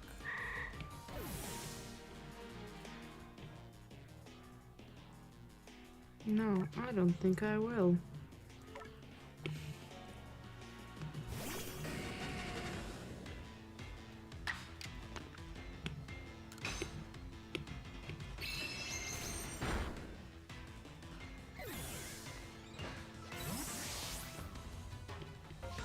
Okay, that was not intended. That was not supposed to happen. Frederick, I'm very sorry.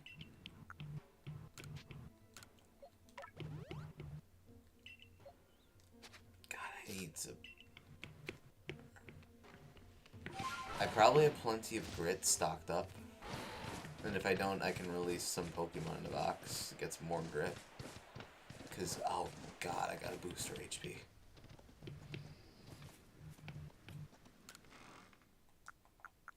Mm-hmm. I know what you're talking about, yes. Grit is how you boost stats. Ah.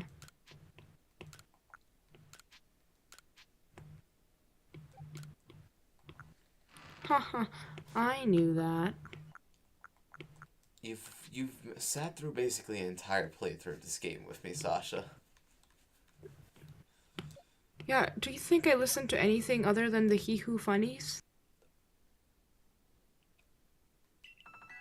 Well, now she can evolve, and now she's on par with the rest of the team.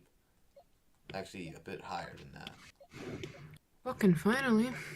Pulling her weight. I just gave her a large XP candy. So, actually, I think it was an extra large. Can I have a... I have 2 number 9. Can I have a fucking,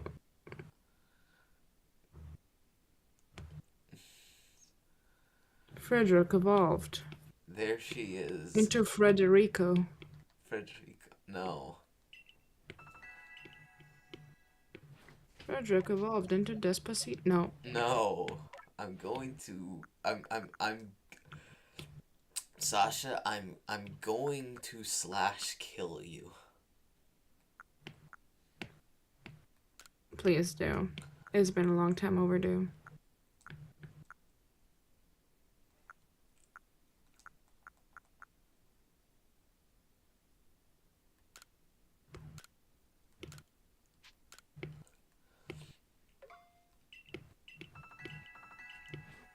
Oh, I just remember something. We were talking about like spells Anshaks might use, and Earthbind. Uh, with Earthbind, like if anything, if something's like flying, if it has wings, it just immediately falls to the ground. And Hannah made a joke about it's basically just fucking setting something, just anything flying, just sets its survival mode, like Minecraft. Nice. Just slash set at game mode 0. Actually, I think it's 1. 0 is creative, 1 is survival, 2 is spectator. Alright. Hex.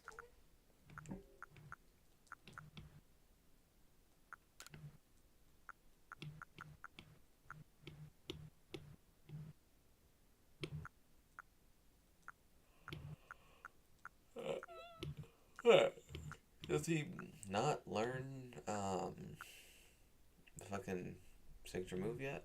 I guess not.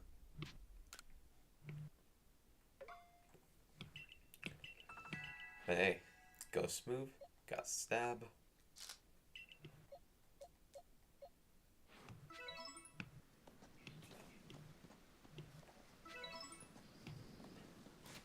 Alright, still need the booster HP.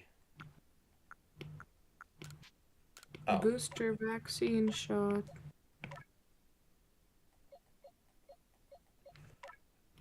Oh, wait, no, this is a great grapple.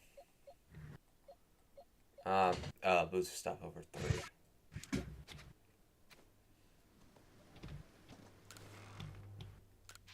I'm sorry, my brain is currently just, you've been trapped in that ship for an awful long time, so perhaps you had simply forgot what you said. Oh, honestly, did you not read the colony policy that defined you as company property?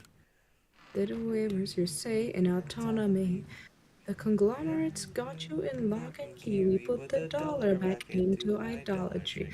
If you're upset, you can rent an apology. We are a family forged in bureaucracy. No I in team, but there's con and economy. Were you expecting an adventure? Were you hoping for fun? My friend, your indentured and pleasures exempt from your tenure, so venture back down to your slowness, provided at generous prices.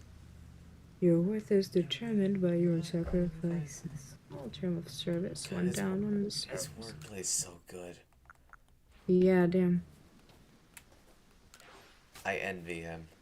I envy his wordplay. Yeah, it's great.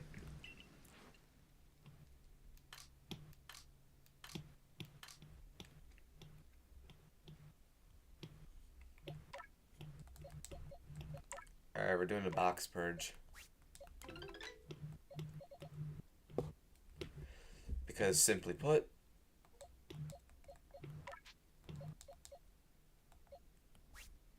I need to fucking... I need to start dumping. I need to start trauma dumping. No. That's a joke, I won't. Don't worry about it. Don't worry about it.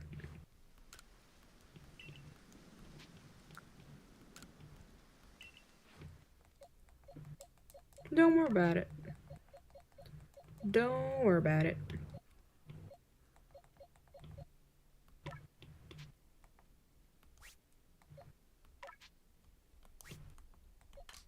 Isn't there a fucking...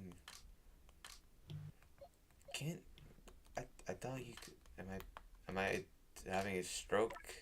Am I forgetting things? Do I have dementia at the age of 15? I thought you can multi-select, like, uh, fucking, what's it called? Release multiple at once.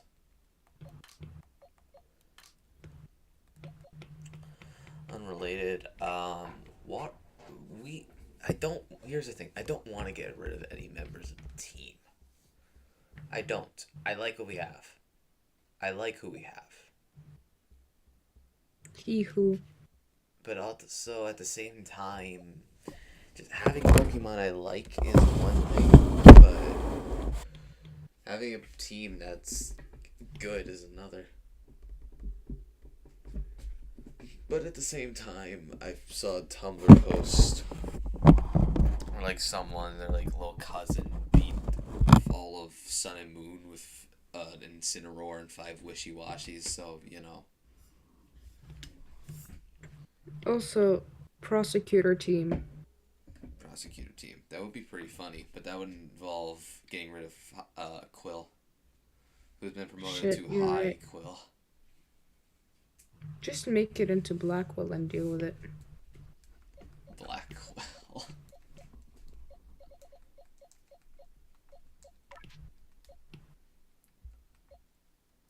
Hold on.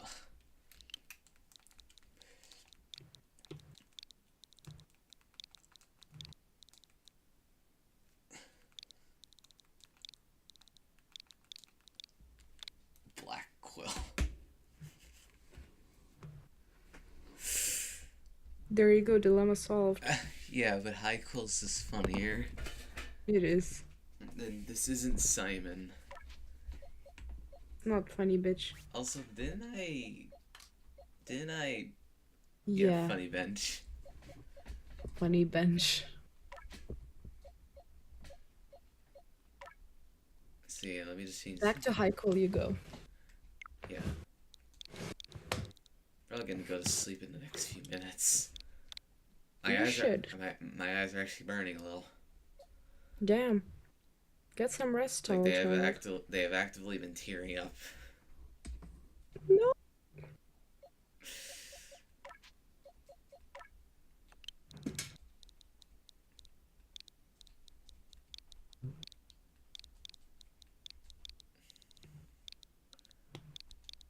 Meters worth.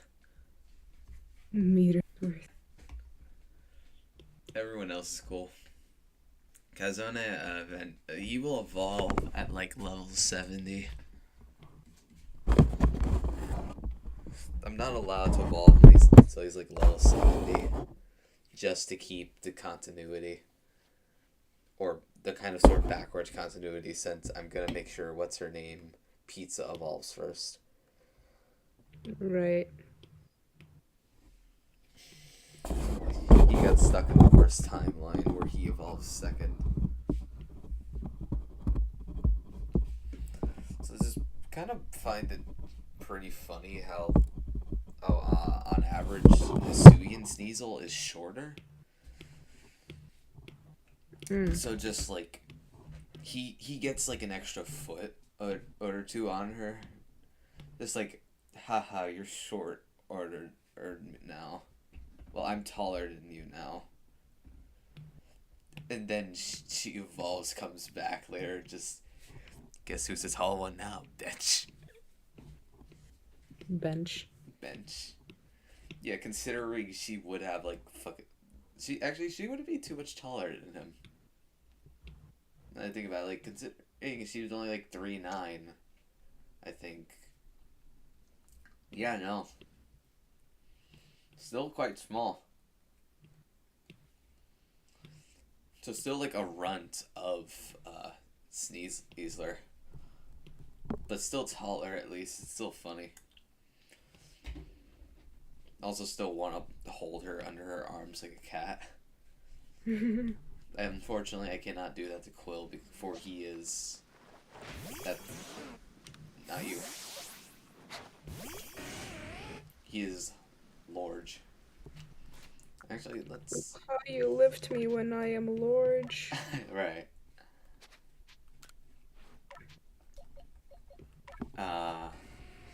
5'3". It's like as tall as Galena. Yeah. I wish the models are like actually accurate to the size. Damn same. Like I know there are mods out there that do scale them accurately, because I would love that. Just having the whole team be accurate. That'd be great. His nature, he is bold, right? Bold motherfucker. You look at the stoner looking ass, and just like, yeah, what's he gonna do? Vape in my general direction? I mean, probably. And next thing you know, you are in the afterlife.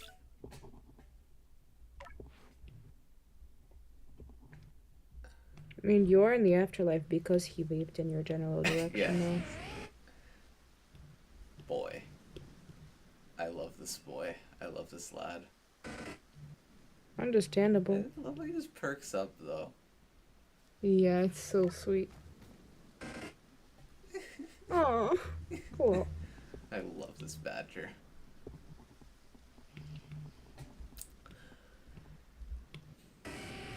I want to kiss him on the forehead like a cat. Oh, yeah, understandable. Fuck, I have such a weird list of favorites. Also, the fact that a good chunk of my favorites are deemed furry bait hurts me. I unironically like Gardevoir. It's a neat design, and it's a very good Pokemon, like statistically. Mm. Also, the fact that it's a 50-50 chance gender, it's like 50-50 odds for gender. It's kind of funny. 50-50 Jenner.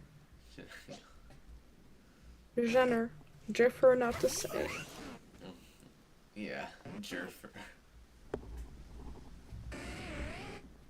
We have him. I do like Snorlax. I do. Just very simple, but a good, solid Gen 1 Pokemon here.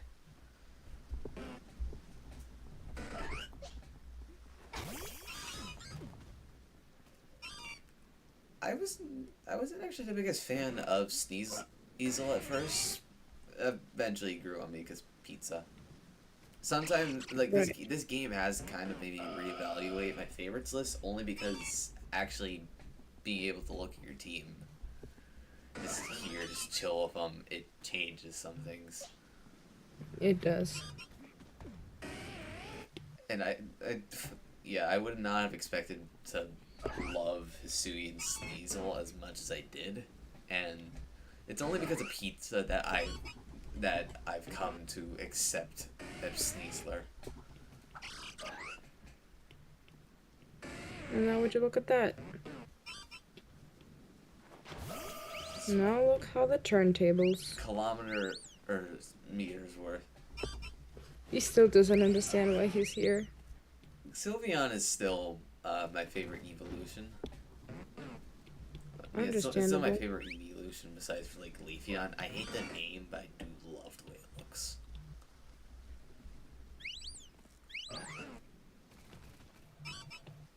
Also, people still keep joking about like a ghost type Eevee. You just use a brick to evolve it.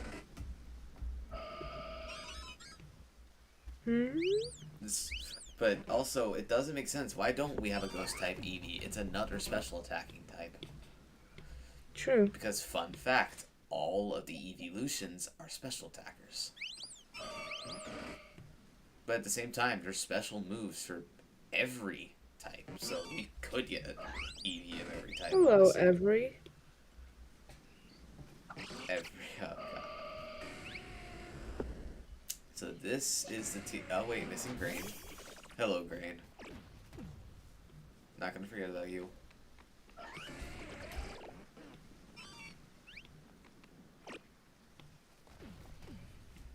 So what type coverage do we have? We have Fire Ghosts, Psychic Fairy, a normal, all Dark Arc Ice Fairy, and Dragon soon to be Dragon Steel.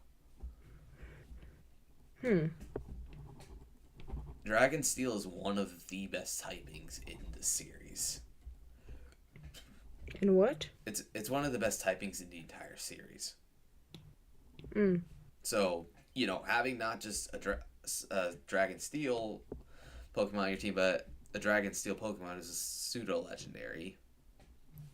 Stats on par with most legendaries is, how to put it, really good.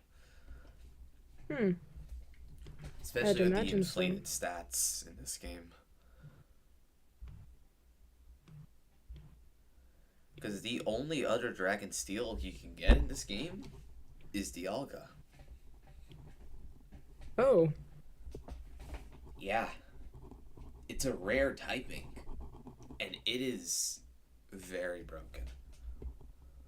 Steel is objectively the best type in the series. Dragon is very good, but has drawbacks. On account of the fact that it is weak to Fairy and Ice, as well as Dragon, but has resistances to almost everything. Mm. So it has a good nerf, but Steel resists Fairy. Is neutral to a lot of things too. Oh. And is strong against Fairy. So, and Fairy types are immune to Dragon types. So basically, compensate for, not being able to hit Fairy types and being weak to Fairy types with Steel. So suddenly you're super effective against them, and you resist them, or at least you're neutral. You take neutral damage. Now, it's not the best typing, but it's one of the best. Now, the What's best... the best typing? Fairy Steel. And there's, 3 Pokemon with that typing. One of them is Klefki, which is mocked for being stupid because it's literally just a key ring, but it has one of the best typing things. One of, if not the best typing in the series. Which is why it exists in competitive. There's also Mawile, who is much cooler. That tells me nothing, right? I think it's another Like, yokai. I've heard of Klefki, but... I think it's another Yokaimon. Oh. It's got a thing of hair, except it's not hair, it's a big mouth. Nice. It's also got a mega form. Nice. It's kind of funny that its opposite is a lot of time in mainline Pokemon games. There's differences between versions of the game, and usually there are 2 Pokemon that parallel each other. In this case, we have Mawile and Sableye. Sableye also has one of the best typings in the series. That being Dark Ghost, which has 3 immunities and only 1 weakness. That being Fairy. Wow. Actually, I think it only has 2 immunities, but there's one typing that's better than it. That's Normal Ghost. Normal Ghost sounds unremarkable, but Normal is immune to Ghost. Ghost is immune to fighting in Normal. That's 3 immunities right there, and its only weakness is Dark. Oh. And only one Pokemon has that typing. And it was introduced in this generation. Well, in this game. That is Hisui and Zoroark. Oh. Yeah, that's why I was so excited to get one on the team, and I just ended up never using him. That's going to be remedied.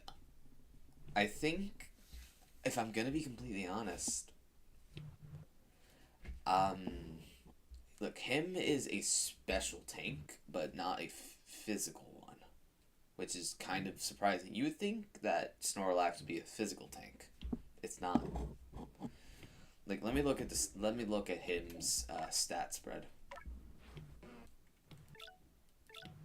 I'm sorry, but let me look at him stat spread. Just sounds like meme speak. Shut up. Li- Let me look at him stat spread. Okay, so literally, you look at this. Look at this lad. Holy! Holy's here. Hello. Holy's here. Yeah, Holy's here. Hello. Hey, man. Hi, Holy. Long time to see. Yeah, damn. dude. Why'd you dip How from you been? existing? I've been good. How about you guys? Why'd you stop existing on us? How dare you fucking die, man? Finals have been stressing me out. Oh, that explains everything. Oh, right. I right. wouldn't It's have end to. of school I for wouldn't know lots of about y'all. finals because I don't do school. Who's put a- Imagine being in who's a- school. Who has a crayon put up to their mic? Cran? A crayon. I'm hearing like some form of like I don't know what it's like. I don't know. It sounds like someone's rubbing something hard against their microphone. Probably because I put my mic in a tissue box so it's not rolling around. I know that sounds like a shitpost or something. That's genuinely like my setup. I have an arm for the mic. The problem is I don't use it because I move around a lot. So it makes it easier to just pick up the mic.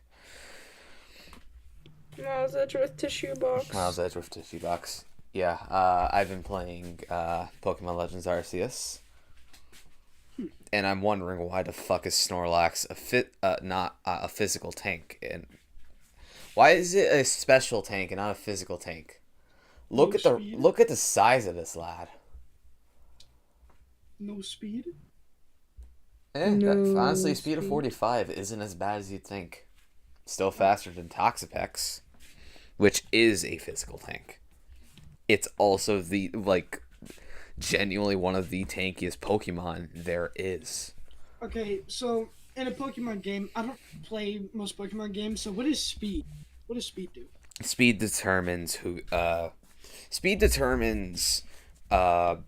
one who goes first, two, the order of priority moves. Basically, moves have different priority, which bumps them up in the turn order. Like something like Protect would go before any offensive move, no matter what the speed of either opponent is. Which makes it wonderful cheesing with Baneful Bunker on Toxapex.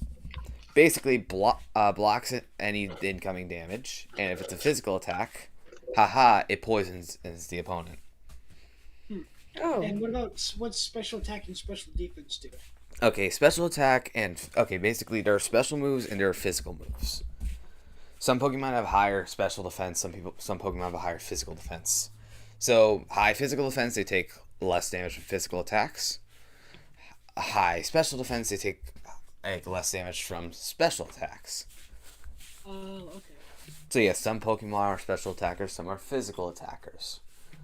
And looking at some Pokemon, it makes sense why they would be. Yeah. Because there are two moves for every type. There's physical moves and there's special moves. Yeah. There's the damage, there is the attack, there is the move type, and then there's what kind of move it is. I don't play Pokemon competitively, I just have a lot of competitive knowledge. The only time I ever play it remotely competitively is when I'm playing against Robo. Because, he's tried to engineer his team as time's gone on to counter me, but here's the funny thing. I kick his ass anyways. Nice. It doesn't matter. It's not that he over-engineers things. It's just I get predictable a lot of the time. I usually employ the same strategy again and again, which is brute force. And so he tries to actually be strategic. Here's the funny thing. I make myself seem predictable on purpose. Because once he devises a strategy to take me down, I completely change things. Like, when I see he's shifted his team to counter me, I just throw the old strategy out the window. and he's just scrambling for just marbles. Nice. It's even funnier when I come at him with a completely different team. Just like, wait, this isn't what I planned for. You thought you outsmarted me, but I outsmarted your outsmarting. That's what happened last time where I fought him with my team from Legends Arceus. Because his team was still the same as last time. The one he had prepared to counter the old team. What did I have? I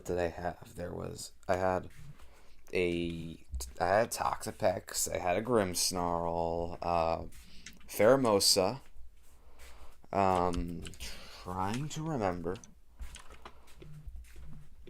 Let's do the weekly assignment. I can't remember the other three, which is a goddamn shame. Why can't I remember them? I am trying to level up my driller right now. Oh, fine. Yes. Wait, I'm remembering, see, okay, so Toxapex, Grimmsnarl, Pheromosa, I believe I had an Aegislash. Yeah, I think I did.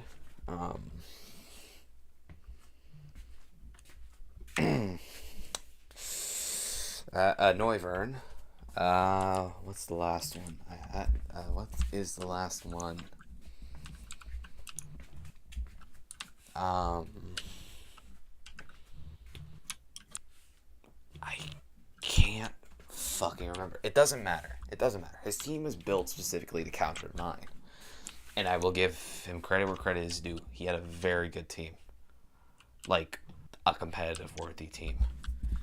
But he made one small mistake. He let me use a different team. One that was in every conceivable way different from what he was prepared for. Let's see, we have Hisuian Samurai, Luxray, a Hisuian Arcanine, ein Sneasler, Lucario, and Hisuian and Gudra. He was not prepared for a single one of those. And there was one thing he was prepared for even less. Me using stat changing moves. Basically, he was not expecting me to use any form of strategy. And so when I, employed strategy, everything crumbled. All, before his very eyes. But one thing he was prepared for even less was the fact that I kind of optimized the team. That team was not competitive ready at all, and yet I beat the game with that team. I'm not joking. The Hisuian Samurai, that was my starter. That was Osha. That Luxray I had since the very beginning of the game. That was Sun. Yep, Sun. You could catch a Shinx in the very beginning of the game. You have to for mission. And I never got rid of him. I don't know why. Even at that point. Sun is precious. Yeah, Sun is precious, but at that time, I like Luxray. I like Shinx. Not one of my favorites, but I like it. I don't know why I didn't get rid of him. Oh, I think it was just because I couldn't find any better electric types at the time. But then I just didn't change him. He stuck around. Then we caught a Hisuian Growlithe. That became Gore when she evolved very quickly because I had a Firestone. And she never left the team. Those three never left the team once they joined. They stood on the team until the very end of the game. The last 3 slots never seemed to fit, though. That was until I caught Pizza, Hisuian Sneasel. Because we needed a fighting type. and a poison type. Kill two birds with one stone. Needs to have the dude a Roserade. But since, don't have overlapping types, we swapped him out. And I quickly fell in love.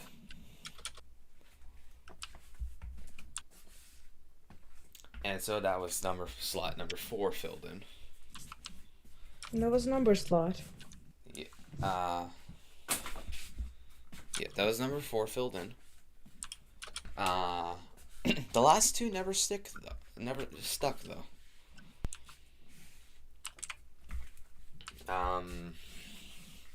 I guess they're like the last 2 slots were kind of just open. Eventually, we ended up filling one of them with Regigigas because Reginald, my body is Regigigas. The bastardized legendary. But here's the funny, slow start sucks. It genuinely does. Is the worst ability in the game. But here's the funny thing I learned about it. It's not odd to nerf Regigigas because there are legendaries that are better than him, that are significantly stronger than him, that aren't nerfed. No, it's because of the inspiration they drew from. That being fucking golems from fucking Hebrew mythos.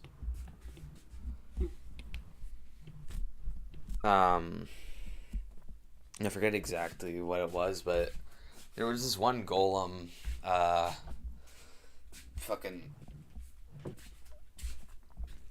basically, every day it would be deactivated, more or less, and at some point it just wasn't, and it started getting more and more reckless and violent each passing day. And after 5 days, it basically became unstoppable. That's basically why slow start wears off after 5 turns. Oh, that's actually really cool. Yeah. While it is the worst ability in the game, it makes sense. Because if you get Regigigas to stall for long enough for slow start to wear off, he's a fucking force of God. Question, does slow start reset if you call him back? Yes. Like, even if it wore off? Yes, because as it was only after being left activated for 5 days. Alright. Yeah, it is fun. Yeah, fucking. Back to stats shit. Let me continue looking through the stats spread of everyone. So let's start with Quill. He's got pretty balanced stats around the board, actually. Right, lowered attack, higher defense, which is good. He's not supposed to be a physical attacker. Well, it helps in a pinch. He doesn't have any physical moves, so it doesn't matter. But a higher defense is always welcome. And that balances his physical and special defense. Which is decently high. Speed is pretty good. Special attack is very nice. Barely boosted it with grit, so...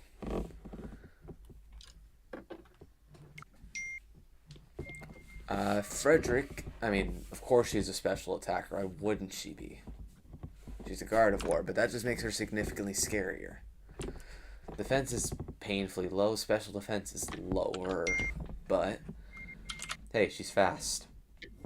As long as she kills things before they kill her, that works. She's a glass cannon, but it's not the end of the world. Him. Special tank, physical attacker, health sponge. Still can't believe he's not a physical tank. It's weird. Gazone he's fast. doesn't need any of that special attack when he's known on as a physical attacker. So that's something a Suian and normal Sneasel have in common. They are both physical attackers, which makes a lot of sense. I mean, look at those claws. They're literally based off a little, like, weasel yokai with, like, scythes for its limbs. Oh, that one. Yeah. It actually featured in Ghostwire Tokyo. Yeah, that's the inspiration. I do not But remember they're also what they're based called, off. They're though. also based off like alley cats, which are known for having nicks taken out of their ears, or completely missing ears, or just having them tagged. Which is Kamaitachi is the name of the Sable Pokemon. Not Sable Pokemon, Sable Yokai. Jesus. what about it? Kamaitachi is the name of Kamaitachi. the Yeah. one Sable Yokai. Yeah, they're fucking. Yes, Sneasel. It's based off of a cat. It's based off of a sable. It's based off of a weasel. It's based off a lot of things. Kilometers meters worth, aka Miles Edgeworth, is a special attacker. No surprise there. Lower special defense, but like, wow. His special attack is the updated autopsy report. Yes, but God, wow. Sylveon is a special tank. Whoa. He a special boy. Level 31. How high is Frederick's? Even with it lowered by his nature, wow. Oh yeah, no, I'm putting him up against Giratina. Because here's the thing, Fairy might be weak to Ghost, but consider, if he has the special defense to back it up, he could tank through even Shadow Force. I'm just thinking of just like May coming up to Edgeworth being like, I'm putting you up against Giratina. He's I'm like, putting you up against a god. I'm sorry, what? Please, no, I can't even handle earthquakes. And Grain is a special tank. No surprise there. Since she hasn't evolved, her stats aren't remarkable yet. Like, even if she were level 100 and hadn't evolved, like, her stats still wouldn't be anything special. And sometimes Pokemon, their stat spreads change completely when they evolve. Because, like, something like, I forget what it is. I fucking forget. It's another pseudo-legendary, another dragon type. It's middle stage. It's like an armored shell sort of thing, so like it's speed tanks. It's like a Metapod situation too. Its defense is through the wall, not even through the roof. It's through the wall. It decided to go It decided to go horizontally. Nice.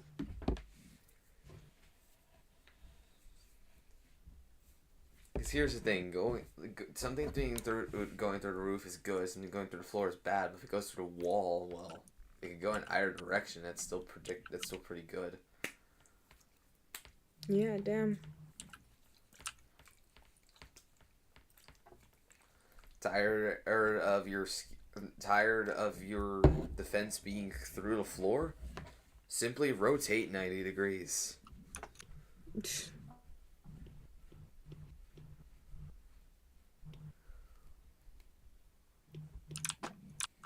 Competitive players hate him, and learned his balance changing trick in minutes. Death gods hate him. Learn how to cheat death in minutes. Wait, hold on. I just realized that the whole fucking just changing your orientation thing for defense, that's literally just what Aegislash does. It literally just takes its defensive and offensive stats and flips them. It's not a joke. It literally just completely flips them. That's also that's also what Giratina. Actually, that's what the Origin Trio does with. Well, that's what the Creation Trio does with their Origin forms. They flip their stats.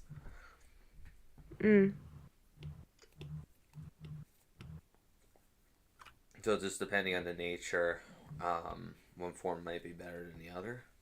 Also, still find it really funny that we got a relaxed Giratina. Just, sure, god of antimatter, also typically depicted as Pokemon Satan. Or, I guess Lucifer is more accurate, not than just Satan. It's kind of funny. Just being, just chill. Chill, loaf. Yeah. Honestly, Altered Giratina looks like it could just do a loaf. It could just loaf. I could see it. Loaf. Just imagine like fucking Volo going on like his evil villain speech and just Giratina just loafs in the background. Like, yep. Yep, this is the idiot I'm going to be working with. I'm going to be what? This is the idiot I'm going to be working with. Hmm. Also, still thinking about people losing their shit over, like, fucking being able to have, like, Giratina and, like, Pokepark or Camp or whatnot and, like, other in newer Pokemon games. Just being able to feed the fucking god of antimatter, like, just, like, little pink sweets. Feed him. Let him nibble. I love that. Just... Also, that's now has me thinking. It's always, like, fucking character redemption is fine, but having... Just the concept of having a domestication arc for a character. Before they can even be redeemed, you have to, like, just get them to be normal. Which reminds me of the only well-written character from Steven Universe. Why is the only why is, like, the only one of two well-written characters a feral green gremlin? I don't know. And why is she, like, the only character who gets a complete arc? Genuinely, no one ever gets a full arc. Or, if they do, Rebecca Sugar says, nope, we gotta keep going. Doesn't matter if we've done everything there is to do, time to uproot trauma and fix things again. Gotta do fucking full of character assassination. That's Gotta what pull a fast one. yeah, that's what she excels at, character assassination. Except that somehow didn't happen with Peridot. She's the only character who had her arc With finish. With cheese? What? I just heard cheese. Fuck it. I said she. No, fucking Peridot is, like, is the only character that got a full arc and stood that way.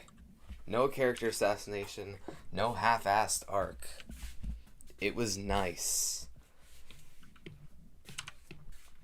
Also, yeah, she did some bad things. She did a lot of bad things.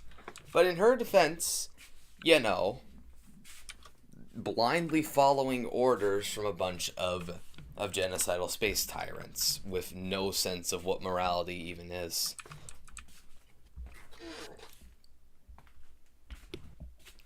And she is held accountable. Are you gonna hold me accountable?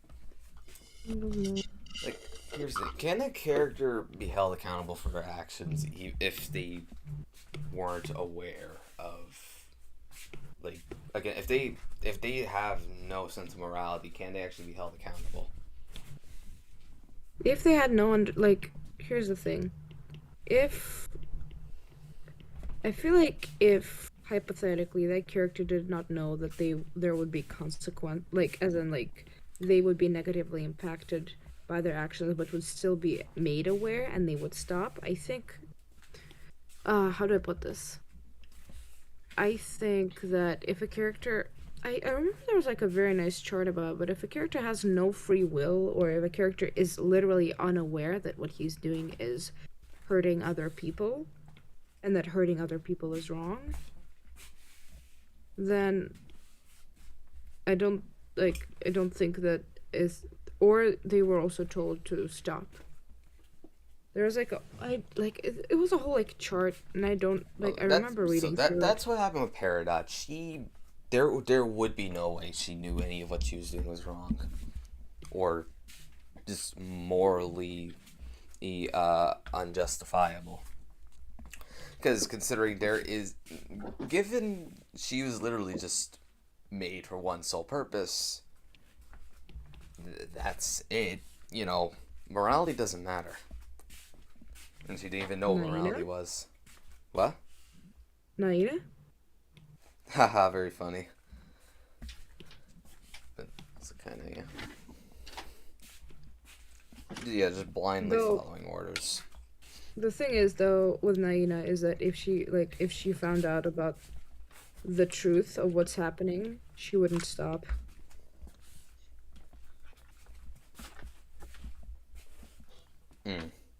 Fair enough. Remember fucking, what's her name? Melissa from Brightwood? Yeah, what about her? That's the vibe. It's the vibe. Yeah, fun. No. It took a very long time for Peridot to, like, even begin. Not even her redemption arc, just fucking domestication arc. Because for a long time, she was, like, a consistent antagonist.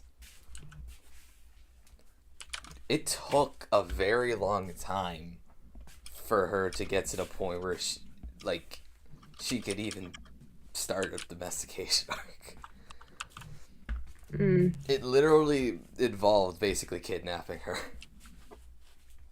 But not domesticate you whether you like it or not. That's not what happened. Look, I'm not going to explain details of Steven Universe. I don't have to or want to.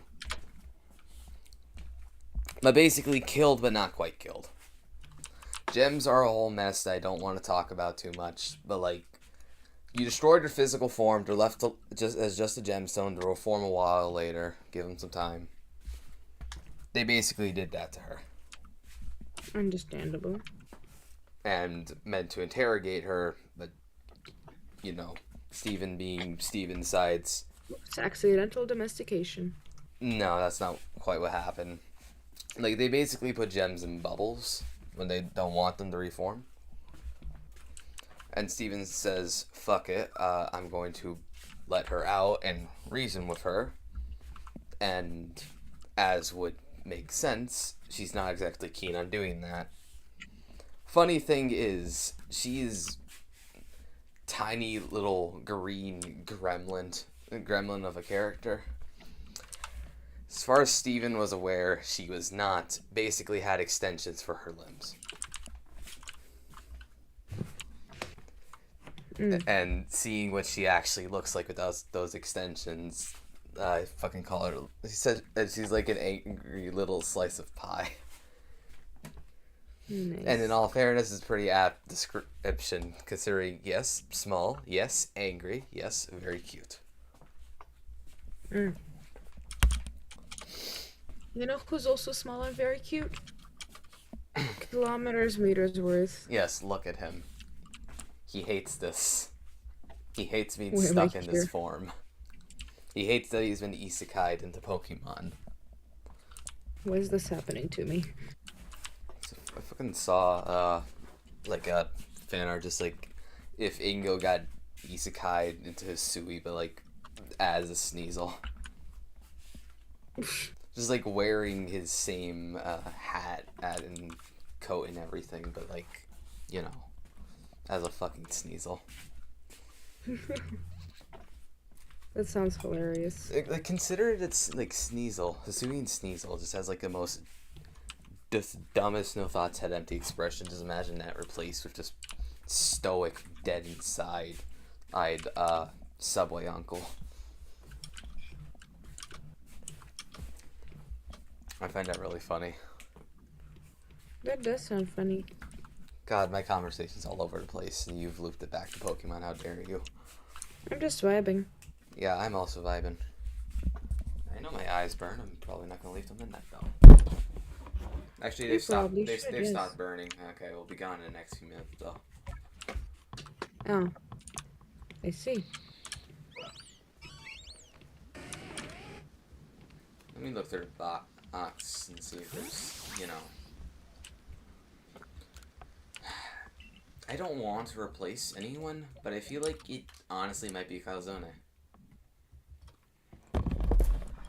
Because here's the thing, Dark Ice is not the most amazing typing. It's not bad by any means. It is a good typing, but like there's better. Also don't have a water type. And you know what could be great? A water ground type. Immune to electric type. That does sound great. But I could also go with Dark Poison. With the landmine. But I wouldn't. Let's go repair crate. Easy.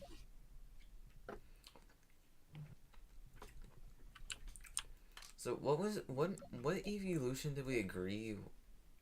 No. Like who did we agree was Vaporeon? Like which prosecutor? Wait, which one is Vaporeon again? The water one. The one that the internet Oh, wants to that's do things to. Francisca. Okay, but I think it would be really funny if for the water type we got a Vaporeon so we could have the siblings. Alright. Do I have a female Love that. Eevee is the Love question. the fic of the Von Karma siblings. Check summary. Stat spread. Higher special defense, lower defense. It's acceptable. Okay, but we have to make her name funny. But we have meters worth.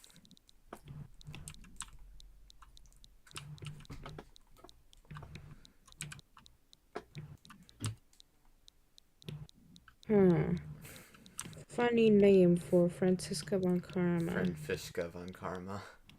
Francisca. I think we have to go with that, considering Yep. he'll use psychic damage.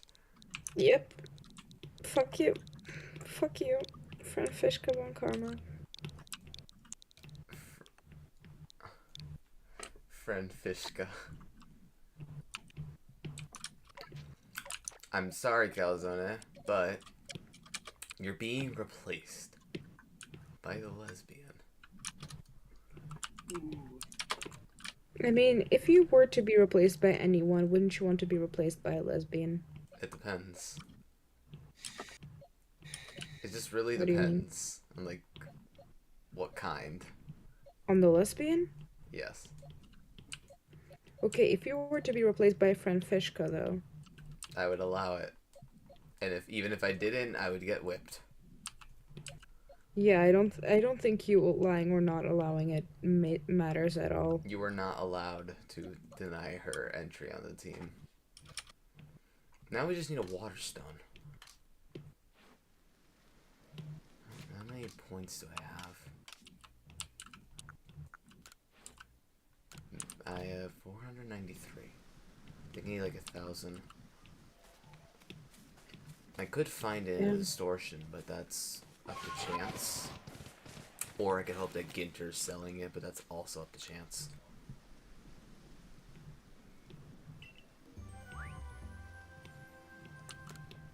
Every 5 seconds a new song gets stuck in my head. What is it this Apparently time? it's been so long. It's been so long since last I've seen my son lost to this monster. This monster to the man behind the slogus. Okay, yeah. The man behind the slogus. We gotta go back to the canvas. Yeah. That was like genuinely like such. I don't know how long we spent on it initially, but that was like way more fun than it had any right to be. Yeah.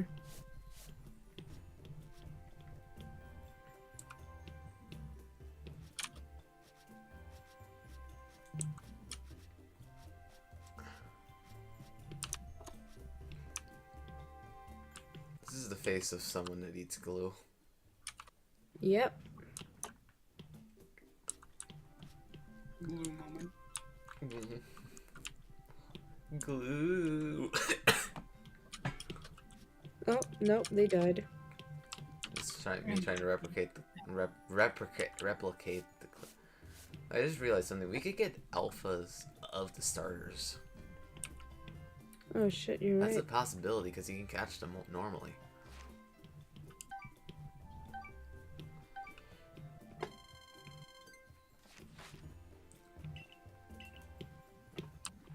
So like, just fucking. You know, it'd be really funny though, just like Alpha Hisui and like Oh, yeah. Alpha Shiny Hisui and like Samurott, just have them next to Osha. So what? Holy, Yeah. Holy, were you going to say something? Yes, I was. Did you see the image I posted in the general? I did not. Which Okay. one? Good question. Neo. Oh no, the old. That's old general. Oh yeah, I think it was old general. It doesn't matter. He has all 3 channels, depending on whatever you feel like. Usually just Well, Neo General. it's an image of DRG and something's off about it. Oh yeah, the 5 dwarves. Yeah.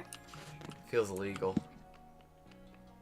So the backstory of it was that this guy created a lobby, and then, I guess like 4 people all joined at the same time, including me. Damn. Okay, but like, I love the idea of just a special mode. Just like, instead of 4 dwarves, you've got 8. In the official DRG Discord, there's a pod that can hold up to 99 people in the call. Wow. Yeah, so I don't know if that has anything to do with that, but Okay, but just like imagine just fuck it, season 3, DRG is just completely fucking sick of Arrival to send an army after them. mission controls are like, all right, we're sending 8 down there. Get those Hawks as pieces. Get those leaf loving pieces. Well, we don't know if elves have anything to do with the rival. Yeah. Considering that's a they lot of seem neck- considering they seem to be completely autonomous. Why else would dwarves wield axes though? Man, I don't ammo. Thank God we have like 300 nitro. Actually, now I think the only time the only time Mission Control's ever gotten close to swearing was calling the rivals bastards. Yeah. It's actually pretty chill a lot of the time. Maybe fed up with if the fucking crew 17, but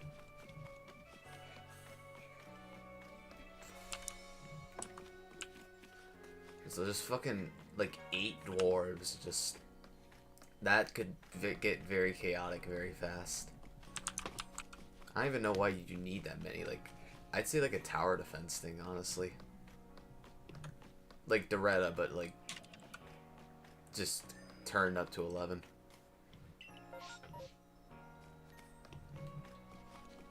Personally, I think that'd be very funny. Just hordes of glyphids, or even better, hordes of rivals. So, I take it you fought the Nemesis? Holy? Sorry, what? I take it you fought the Nemesis? I fought the Nemesis and I did my first deep dive. Come on. How was the Nemesis? How was it to fight it? Unless, if you don't have anything that does fire damage, you better have a gunner. And if you don't have It's a weak to fire gunner, damage. yes, if you don't have a fire damage person or a gunner, you're screwed. As a, as someone who mains everything that isn't Scout, I should probably have fire damage. I started with, Driller, so... I have my flamethrower just optimized for just pure DPS. I didn't build that thing to burn, I built that thing to mulch. Like, yeah, sure, I burn through fuel in like 3 seconds, but hey, everything around me dies instantly. I built that thing to blow up and then act like I don't know nobody. I haven't ranked, I haven't promoted yet, even though I just don't have enough money to promote, that's it. Not money, I don't have enough resources to promote. So I haven't unlocked any overclocks yet. I've started unlocking a bunch of overclocks, and I got my first unstable overclock. I haven't really got yet to test it out. But so far, the best like final upgrade for it is it's for the breach cutter spinning death. It just Oh, makes that's it a spin in fun one. place. I think plasma trail would work the best instead of triple line. Okay, but you know what's the objectively the best overclock in the game? Fat boy. Okay, that's another good one. But I was going to say a special powder. So what were you gonna say? No, I was gonna say special powder. But Fat Boy's also really good. Like Fat Boy's good for just pure damage. Special powder is, well, it's like the only correct overclock to use for the boomstick. If you use anything else, you're just being I'm not gonna say you're playing the game wrong. I'm going to say you're just putting yourself at a disadvantage. Because the boomstick is seldom used as Oh, an that's actual great. weapon. I'm It's lagging. usually used as just to rocket jump. Rocket Man. Can I stop lagging, please? Rocket Man, take me by the hand, lead To me the to the land.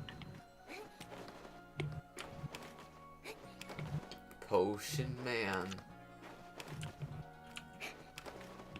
So every time I hear Ocean Man, Hello. I think that there's this one gif of Jotaro dancing in the ocean. Understandable. Yeah, it's just Ocean Man playing in the background, just I don't know, Jotaro just dancing just in water, like up to his waist.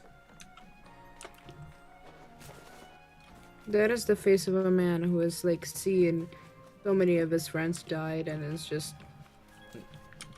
Yes. 3 of his friends are dead. And he almost witnessed his grandfather die. his And Polnareff one also remaining almost friend died. is a turtle.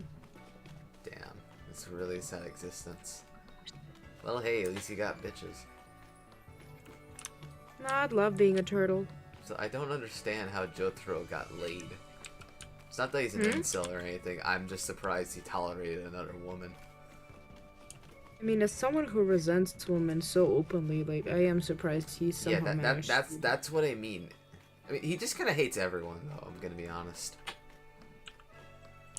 He does just generally hate everybody.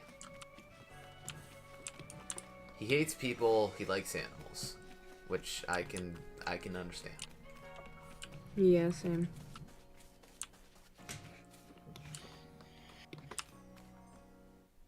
Oh god. I should probably cut the stream. It's midnight. Where's my control? No, you can't cut the stream. No, I can't cut the stream. And I'm going to. Right now. Alright, it's been fun. Anyways, perish under the might of absolute.